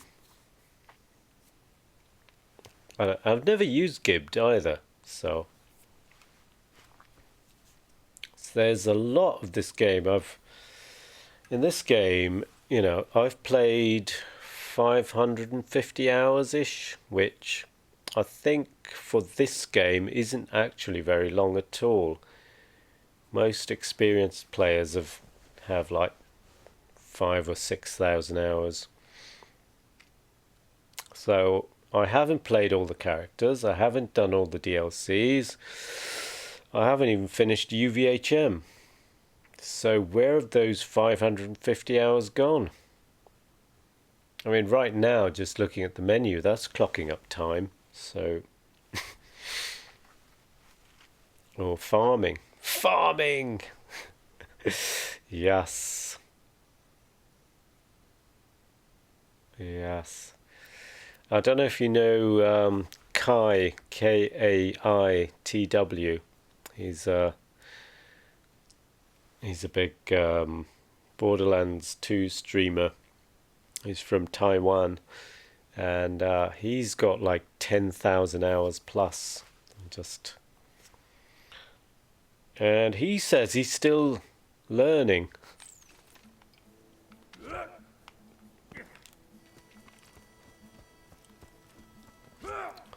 So yeah, Harold Farm, Lyuda Farm, Badmore Farm, Jolt's Dude and Killer 6. Yeah, I've been watching Jolt's doing his Krieg runs lately. Krieg, what's he doing? No unique Krieg run at the moment. That's been pretty cool.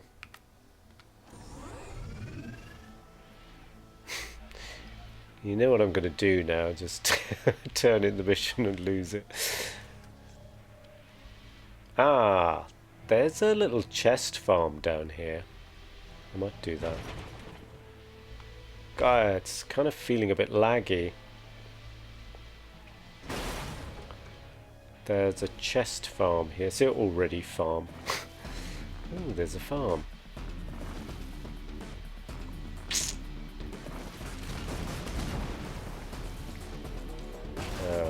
Game may crash. I'm sort of feeling a bit on the glitchy side. Come on, die. Good. And you. Okay. Good, good, good. So there's a chest to farm here. Gets perfect orphan maker. That's all I need. Rustler with 3 mag size.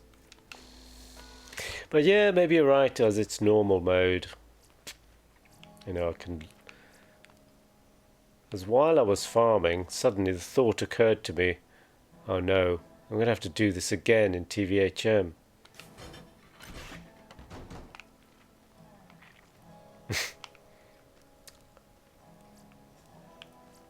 Rubbish. Rubbish. What kind of barrel does it have? No. Stop it. Stop it. The grind is real.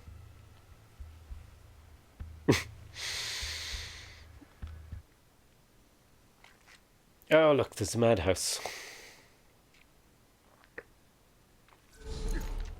Ooh, that's deep.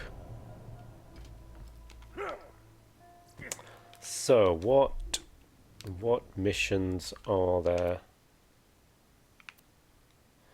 Okay, there's opportunity next. Oh, I was thinking that maybe I'll get that gun and then I'll go to opportunity. I mean, but...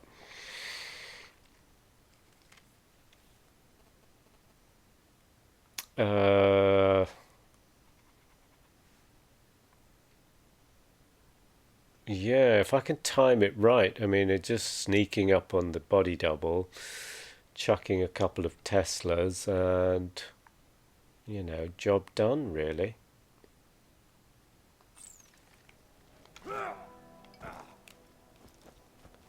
Chuck a couple of Teslas, money shot. Maybe I should just do that. I did the wedding day mission. So I'd never done that, just to test out the money shot, and that was a lot of fun. I didn't stream. I don't know where I'm going now. I don't know. Oh yeah, let's farm that chest again.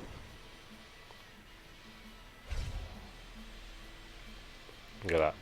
Spend all that time farming gear, and then I'm shooting things with the vehicle.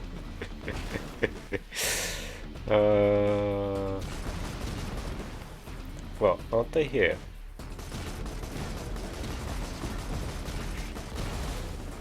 Shoot it with the vehicle. Oh, I could just run them over. That's quicker.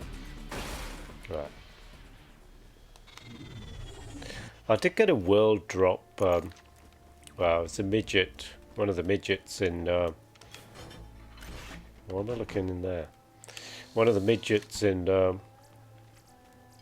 not the doctor's orders midgets, one of the ones on the beat. Or the... is that any good? No.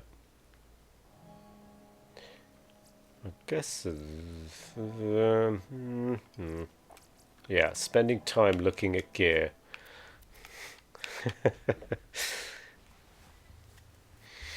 Alright, I think I'm going to faff about for a little bit doing this. Or maybe I should just go to opportunity. What have we got? Oh, we don't know what that is.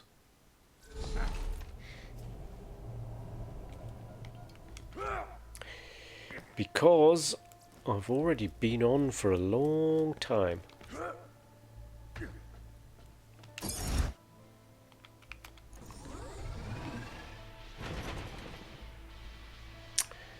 Ah, that's it. The reason I've got 2 Sals is that I wanted to play one on stream and one off stream, but they've kind of overlapped. So this is the one I was playing off stream, and then I started a new character on stream, but then that one, this one has overtaken it, so I don't know, kind of got them both the same idea, but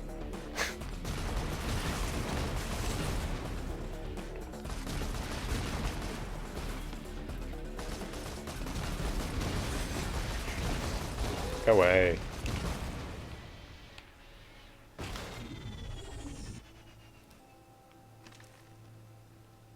Blue Vladov AR, I think, or purple. Ah, Vladov. Vladov.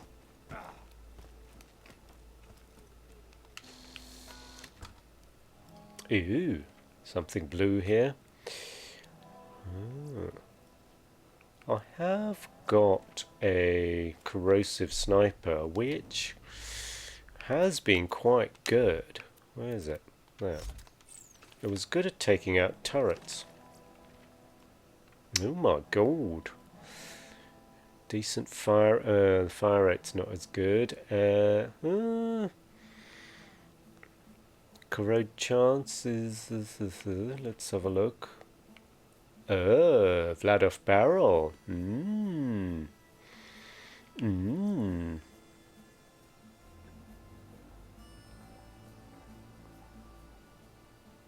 Just I like the fire rate on the one I've got, but other than that, bigger mag size as well. Mainly for sniping turrets and things. It's been. Oh, I'm going to take it. I'm going to take it. Let's have a look. Let's go compare. Ooh. Let's see then. Hyperion with Vladov. Ah, of course, Dahl Sniper, you get the burst fire. Burst fires, but I don't know. I think it's time to clear my inventory a little bit. Dahl stock. And what's the grip? Vladoff grip, Vladoff barrel, Hyperion. Ah, as for the stock and the scope, I have no idea. Yeah. Okay, let's just have a look down sights. Yeah, it's got that Lyuda feeling about it. Where's my Lyuda?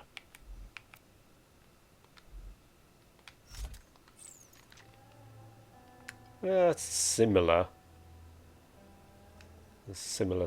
I don't know.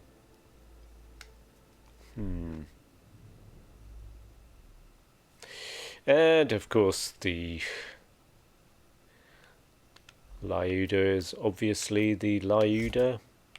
Ah, this rake. Where did I get this?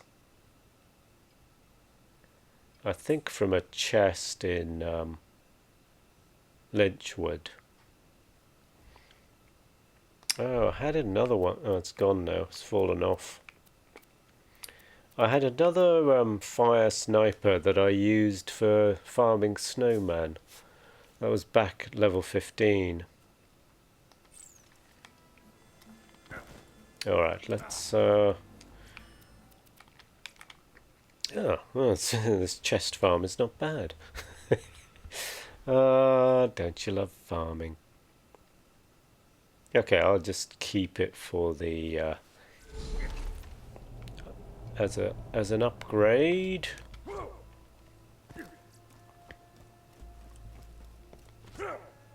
And maybe sell off some stuff. I think my backpack's getting a bit full. So, let's find a machine and sell off some stuff. Guns, guns, guns. No. My weapon machines will fix that for you. No. Okay, so this double spiker. Why did I pick that up? I don't want that. And it's 4 ammo a shot. Ah, the bushwhack.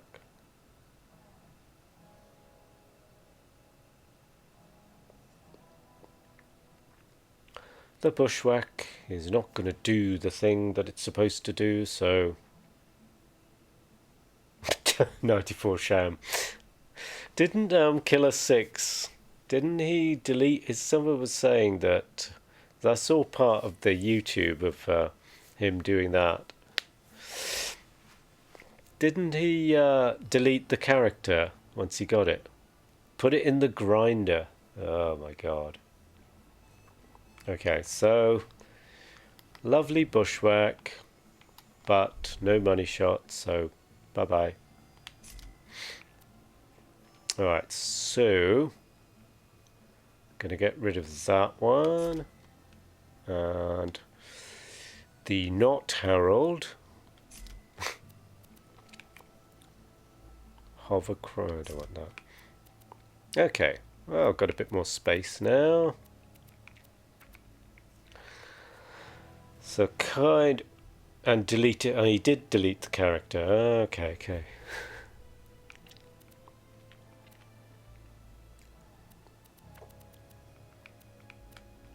So this was a nice drop. Haven't really used this one much, but Skyrocket's still good. Oh, this one I got from a midget, level 18 fastball. So very nice. So I've had some good RNG and bad RNG. Fastball farm, I got it first drop. Explosive fastball, level 13. But then when I went to wildlife on the docks, I got this from a midget. Where's my slagger? I had to farm Hodunks quite a few times, but I haven't even used it yet, so I don't know if I will use it. I'm always happy to take your money. Yeah. And yes, I was experimenting with the idea. That's why I've got that bushwhack still, because it was a nice bushwhack. And the idea was that if I put points in here, filled to the brim, I could increase the mag size and then use money shot. But I respect, maxed it out, and it's only 25%. So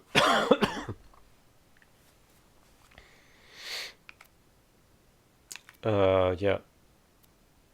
So I don't know whether to respec again and put the points in here instead. I don't know. But this didn't really do much. I was kind of working my way down here, but that didn't... Because I can't hit crits, I'm rubbish.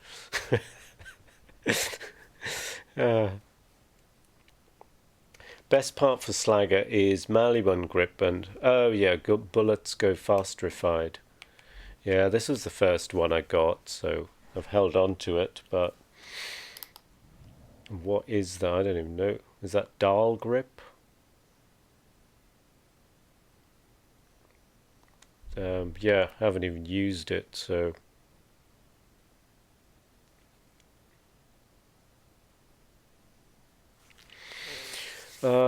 As for the grog, do you just get it once? Like, say...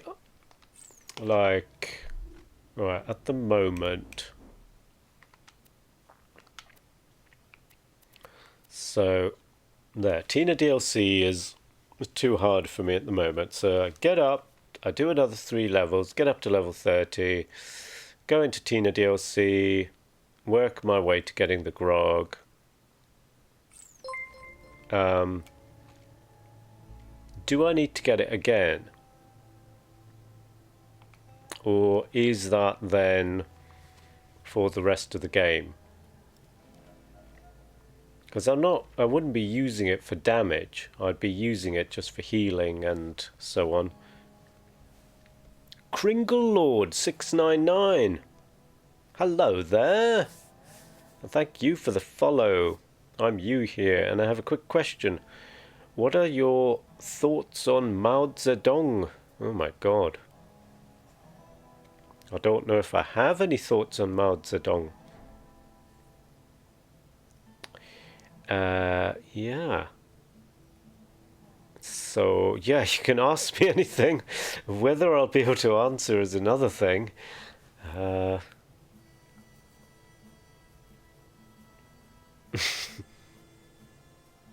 So, so Kringle Lord, I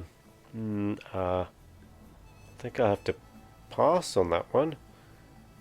I don't know enough about it. Because it's a mission item, it will be in your inventory while the mission is active. You will only have it in the mode. If you have it in normal mode, it will go away. Ah!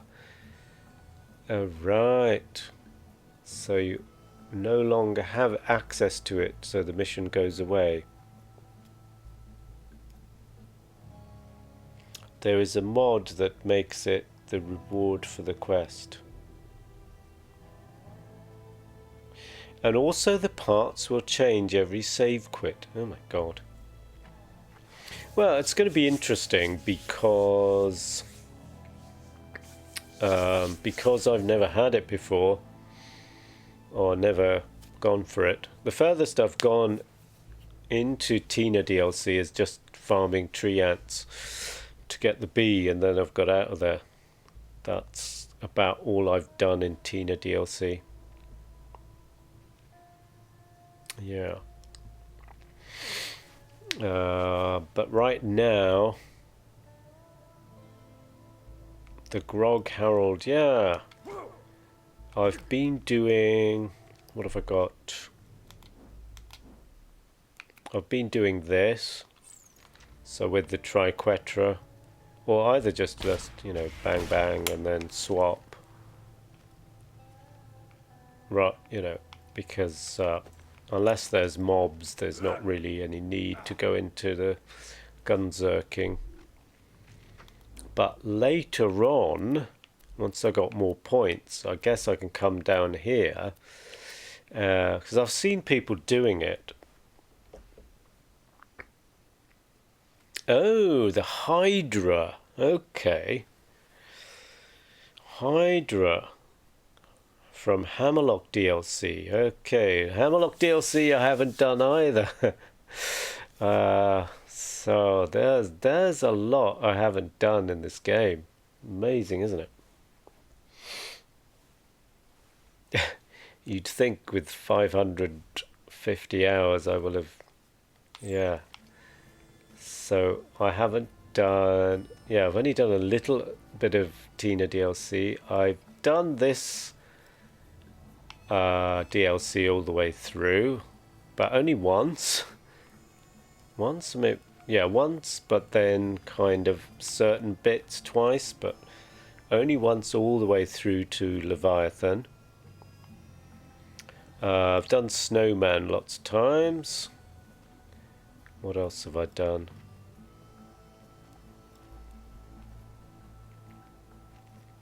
Torg. I've just done the beginning bit of Torg.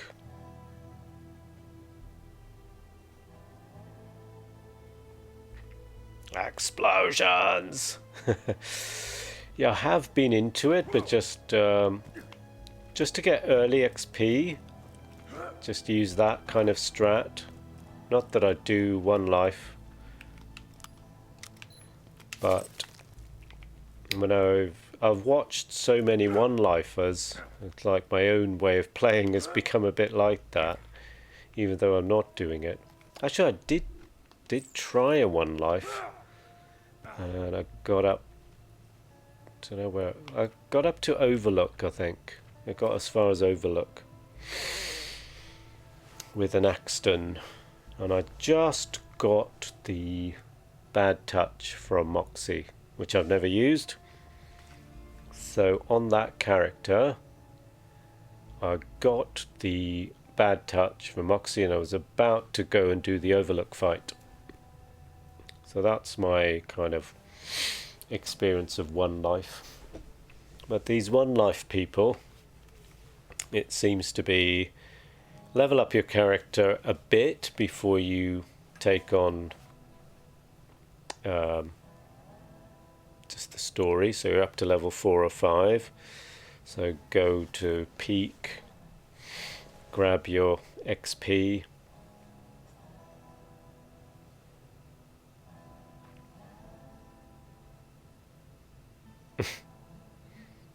What? You might be asking, Mr. Torg, don't. And then farm for the Hornet. Once you finish farming the Hornet, then do some of the Hammerlock missions in the, and then farm Boom Boom, so you get the bonus package, and then use that to kill Captain Flint. Do the skip, and then after that make sure you're up to level 10 before you go into 3 horns, so you can get level 10 Herald. Once you've got that, then it's make sure you're level 13, so you can get the level 13 fastball. Once you've got the fastball, use that to do Badmore.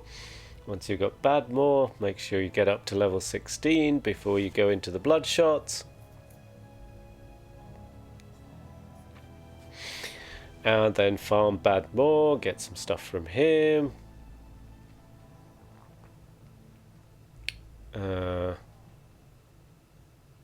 Yeah. So a lot of the one-lifers are doing that, so I just watch them so much I've ended up doing that myself. But Mr. Torg sold Torg for $20 and a high five. So Torg I haven't done either. Ah, wasn't I going to farm that chest?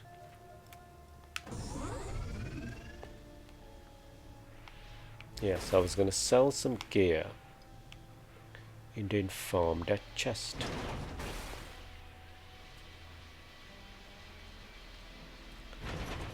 And use the vehicle instead of my weapons.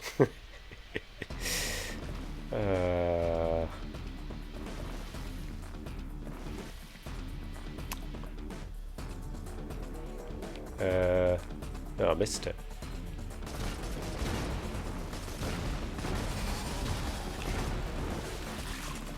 Come on.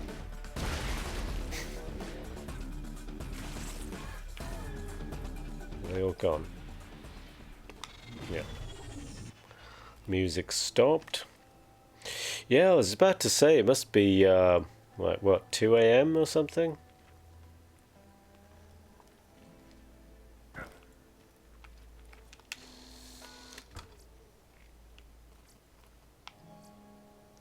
Oh, that's rubbish.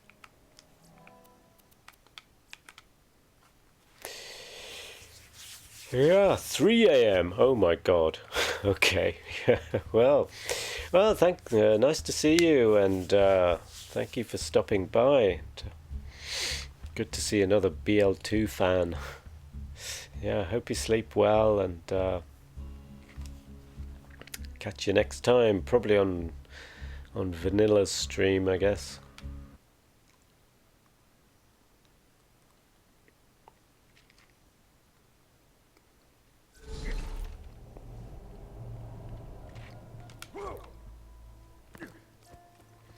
I guess I'll farm this chest a little bit more, because I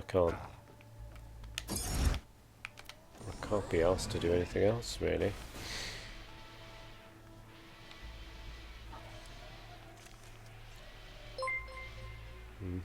Oh, hello. XQ dog food. XQC dog food. Thank you. Thank you for the follow. So, yeah, welcome along. I was just chatting for a while. Then we got talking about Borderlands, so I thought I'd play a bit of Borderlands.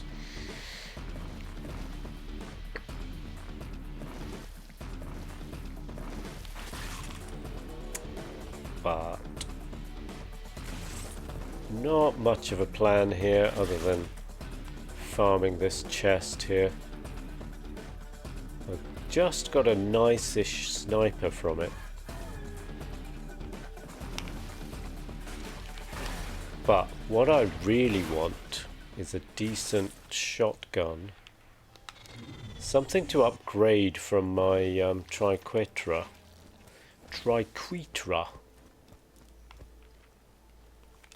Is it Quetra or Quetra? Ah, pistols. Not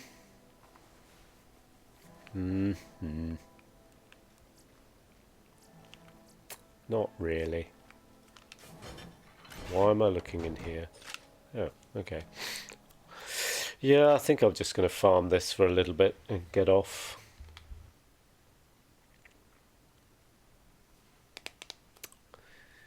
As I was saying to Jack, I've been working on this Sal money shot build, but I've got a second character doing the same thing, so I've been playing one on stream and one off because I don't want to advance the one I've been playing on stream, but then the one I've been playing off stream then became the one I started playing on stream because I advanced that one so far, and then, you know, I didn't want to grind so much. Yeah, they're kind of mixed up. I don't think anyone's noticed though. Because the other one's at level 15 and this one's at 26.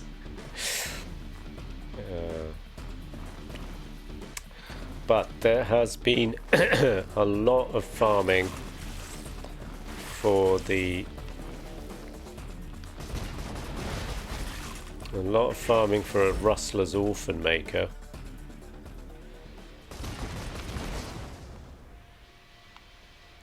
I had a look on one of my other characters. I've got a Gauge who has a rustler's orphan maker, but it was 2 mag as well. So yeah, level 26, so would have worked. Would have worked with this character. Ah, shotgun. Level 18 Triquitra, still better. Okay. Maybe I'll get a 3 mag coach gun. That might do it. Ooh, my ears feel tickly now. Alright. I'm gonna just farm this for another 10 minutes or so, and then I think I might get off after that, because okay, I've been streaming for 4 hours and 51 minutes, so let's just make it around 5 hours. And then I can feel like I've had a good stream. I'm always surprised at how well the just chatting streams go. So all I was doing is sitting there having a coffee and just pondering on how cold it was, and then, you know, before I know it, that's it, I was talking about how I started streaming and all my streaming gear and how it felt like a bit of a chore at one point, and then I got into it again. So kind of interesting for me too, just learning about, or well, not learning about, but reviewing the process that I've been through. Oh, relics. Jacob's accuracy recovery. When would you use that? Yeah, don't use assault rifles, so nope. Nope.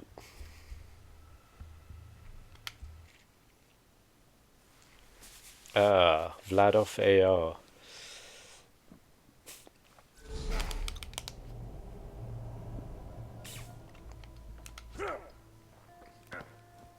Farming. Farming. Eventually, it's farming. You know what I should do? Is just pick a character, maybe one I've played before, like Gage or Maya or Axton, that, you know, I'm more familiar with.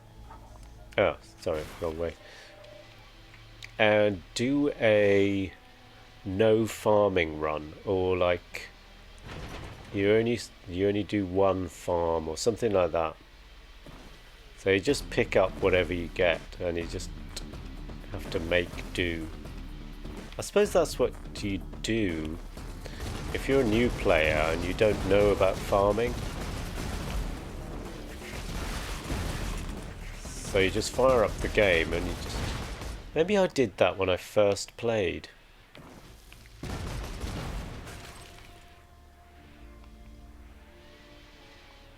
You know, I didn't really know what kind of gear is good with which character. So, you know, you just open a chest, see what's in there. And like, you know, if it is some kind of shite like that, you just take it. You know.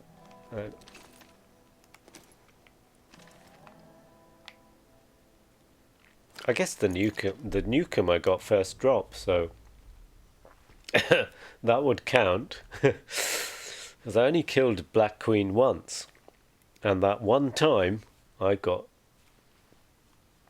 a drop. So if I was doing a no farm run, for example, like Harold, I farm for like 3 hours or more. But in this chest just now, I got this. That's pretty nice. I haven't actually tried it. I should try it, I guess. I should try it.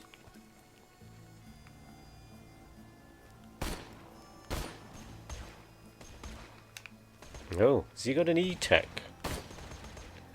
He sounds like he's got an E-Tech. Ah, a rapscallion. Sniper Sal. Oh my god, this guy is fast. Oh. No, he's not. Are there any chests up there? Maybe I should farm this area as well. Okay, which oh, this was a mission drop. I mean, it's not 0 fuse, but 0.7 is not bad for a, you know, a mission item. Oh, look. Look at this guy. Oh, he teleports. Oh, bloody hell.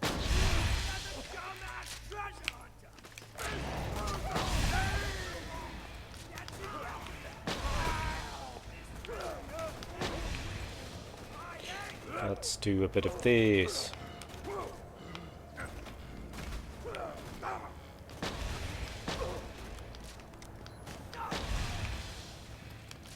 Is that all of them? I think that's all of them. Well, that's alright. Didn't get too much XP. That's a chance to try out my action skills. Don't know if it's really worth. Is there a chest here? Can't see one.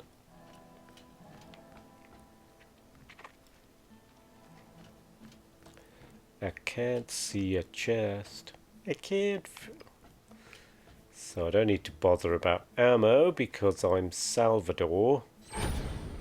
And after 34 hours in this character, because I'm new to Salvador, you know, I'm still like looking for ammo, but he's regened it all. So I don't need to bother. But there isn't much else up here. Oh, what's that? I guess there must be a mission there that brings you down here. Maybe some side mission. I can't. Ah, yes, there we go. There's the chest. Kind of sure there was a chest. So what have we got? Rubbish. Rubbish. Rubbish. Take it, sell. Okay, well that's like two chests to farm.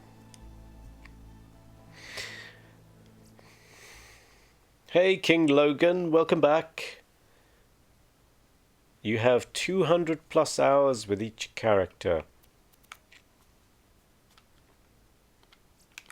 That's what I need to do, I think. My goal, I'm not that bothered about the OP levels, but I just want to do each character and get to the end of,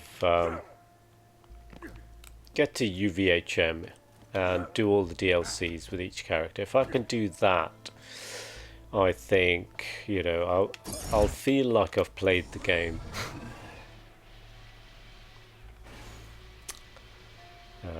So Gauge is the furthest I've gone. I've got a Gauge character at level 54 UVHM. I can't remember which part of the story. So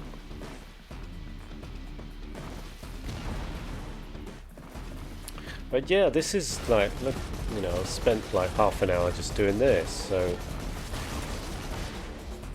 that's where time gets used up.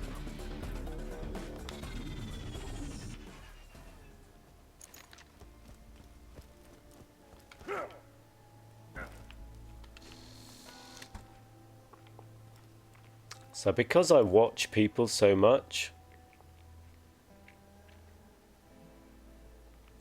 you're level 100 plus with everyone, but how'd you get... okay. Rubbish. I'm not going to bother with that other chest. Just do this one.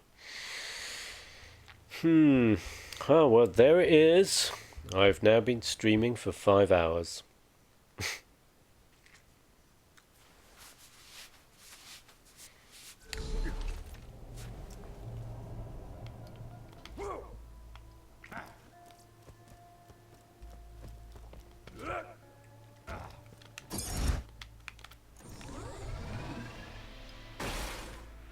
I'm definitely playing more now that I've started streaming than before. Because when I play on my own, I don't feel that I need to stay on. So if I get even the slightest feeling like, okay, I've had enough now, or I play a different game, or, you know, I'm going to put the game down, watch a bit of Netflix, then I'll do that. But if I'm streaming, then, you know, I feel like I want to stay on for a bit. You know, at least 3 hours. So whatever game I'm playing, I'll play at least 3 hours that day.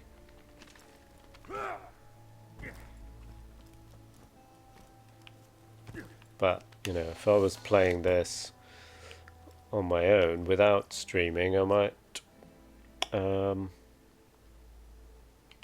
just play half an hour and get bored, play something else. You've streamed for 15 hours once. I don't know why. Blimey. Amazing. TDO launcher. That'd be good for a Javelin Krieg.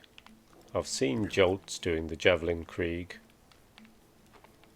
Krieg is something I haven't really done either.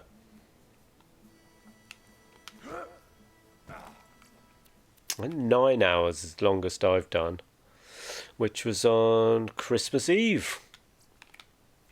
Yeah, I was playing Terraria, and I just carried on, I think. Almost fell asleep. Oh, I know. I was planning to do a 72-hour fast. So my plan was to do Christmas Eve, Christmas Day, and Boxing Day. So on Christmas Eve, like now, like 5 in the afternoon is when I normally eat. So I do daily intermittent fasting. So I usually fast for like 18 to 20 hours and then I eat. But the plan was to fast for 72 hours. So Christmas Eve, I realised that, oh, I don't need to stop and eat because I'm not eating today. So I just carried on streaming.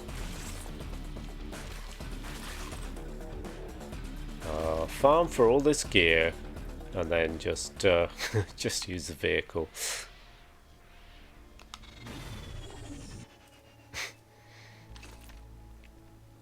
You could do. Aren't there like sleeping streams?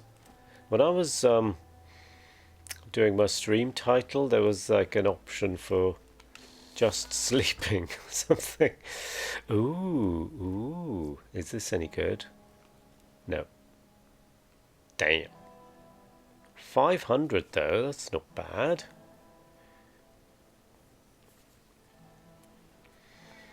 That is... A Nova shield. Okay. I think I'll do a couple more and then leave it there.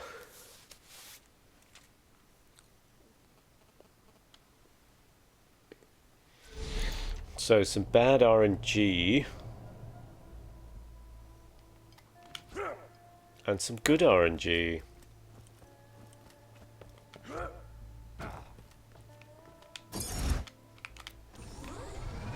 There's some games though, like I don't want to stream. Like I want to play them but don't really want to stream them. And then, like say here, I start a character. Then I want to keep it for the stream rather than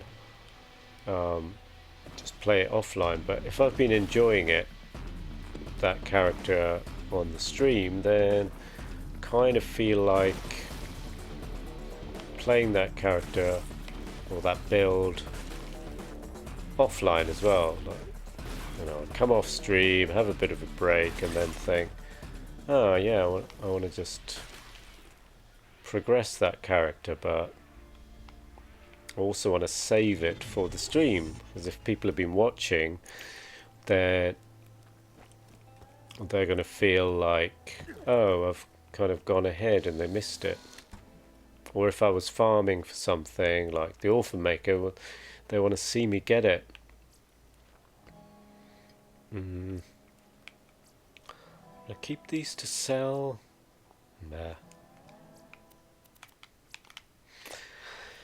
So it seems to be like green and blue. I saw this thing where this person had an Alexa and someone donated and said, Alexa, what my location? The Alexa said it. Oh dear.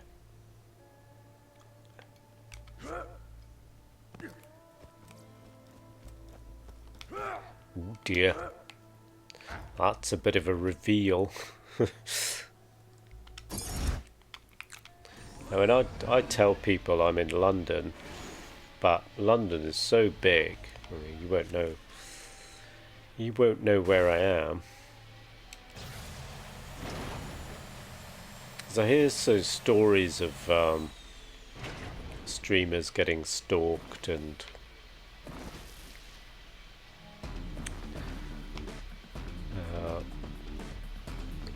viewers kind of confronting them in real life.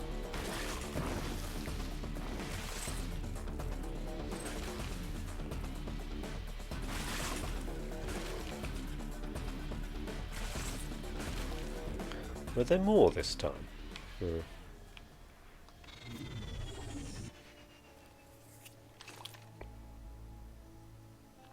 On stream with 1,000 viewers. Oh my god.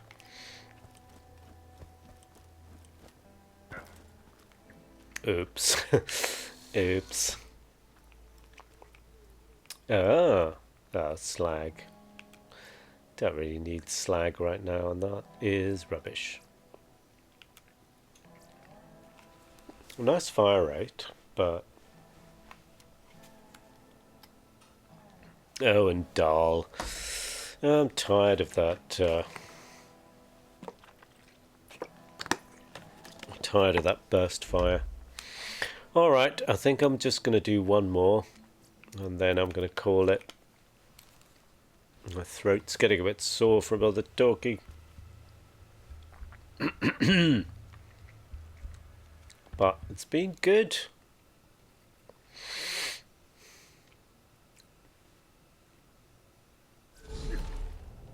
It's been good. I'm surprised again. I wasn't expecting, I don't know what I was expecting really from a just chatting, but I really enjoyed it. And it was nice to have people engaged, and it was nice for me to kind of think about how I started streaming, why I'm streaming, how I feel about it, talk a little bit about meditation.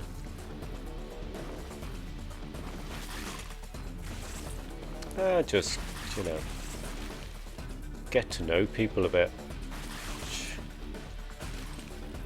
Which you could kind of do when you're playing a game. Ah, thank you. Alright, I think I might call it on this one. So, what are we going to get? XP, no. Allegiance Relic. Oh, class mods. And nothing. Ah! A low-level money shot. That is actually not bad. These early money shot ones, they always have assault rifle. It's like, it'd be so nice if they had shotgun damage. But I mean, I've got this one from. Oh, that one's got assault rifle accuracy. But that's got force. Yeah. Why would you want accuracy? Are assault rifles that bad? And yeah. There aren't many assault rifles that are any good. They're all a bit... Maybe plasma cast... Oh, is plasma caster an SMG or an assault rifle? I was using a plasma caster with gauge. You know, using the bouncing reflection. It was quite not bad, because the fibber was getting a little bit... Okay, one more. That sniper was good. So the first run I get a decent something, and then that's it. Gosh, loading. Jesus. No. I'm turning sparkly.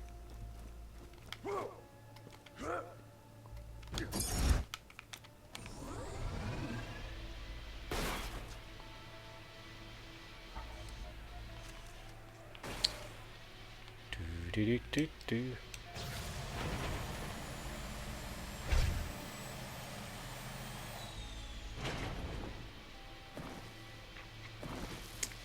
Okay, let's call this the last one.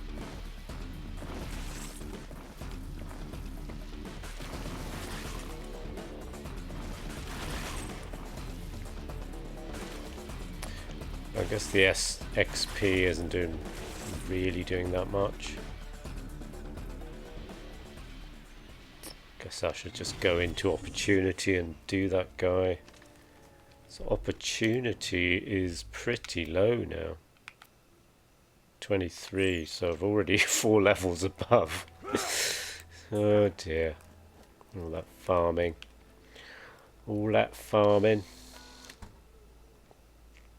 What do we got here? Rubbish. And oh, Rocketeer. Ah.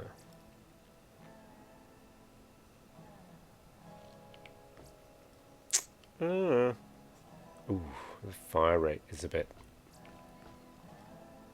with a dull grip. Looks like a dull grip.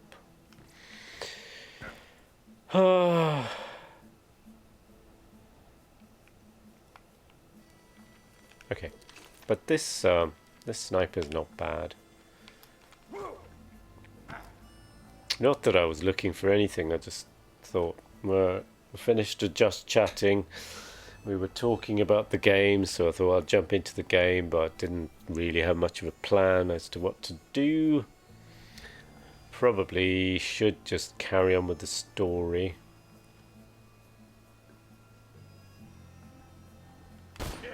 Wow. Okay, that's a nice way to end it. I managed to hit a crit, which I never do. Ah, lovely. Lovely, lovely. Well, I think I am going to finish it there for today and end my fasting. It's 5 o'clock, coming up to 5 p.m. here in the UK. So, yeah, well, thank you for hanging out. And it's been fun today. Yeah, Toby, been lurking. Cheers, man. Thank you both. Thank you both for being here, and I will see you next time, which probably won't be tomorrow because I'm working tomorrow, probably Tuesday. So, yeah, I'm going to say bye-bye. Thanks again. You have a good rest of the day too.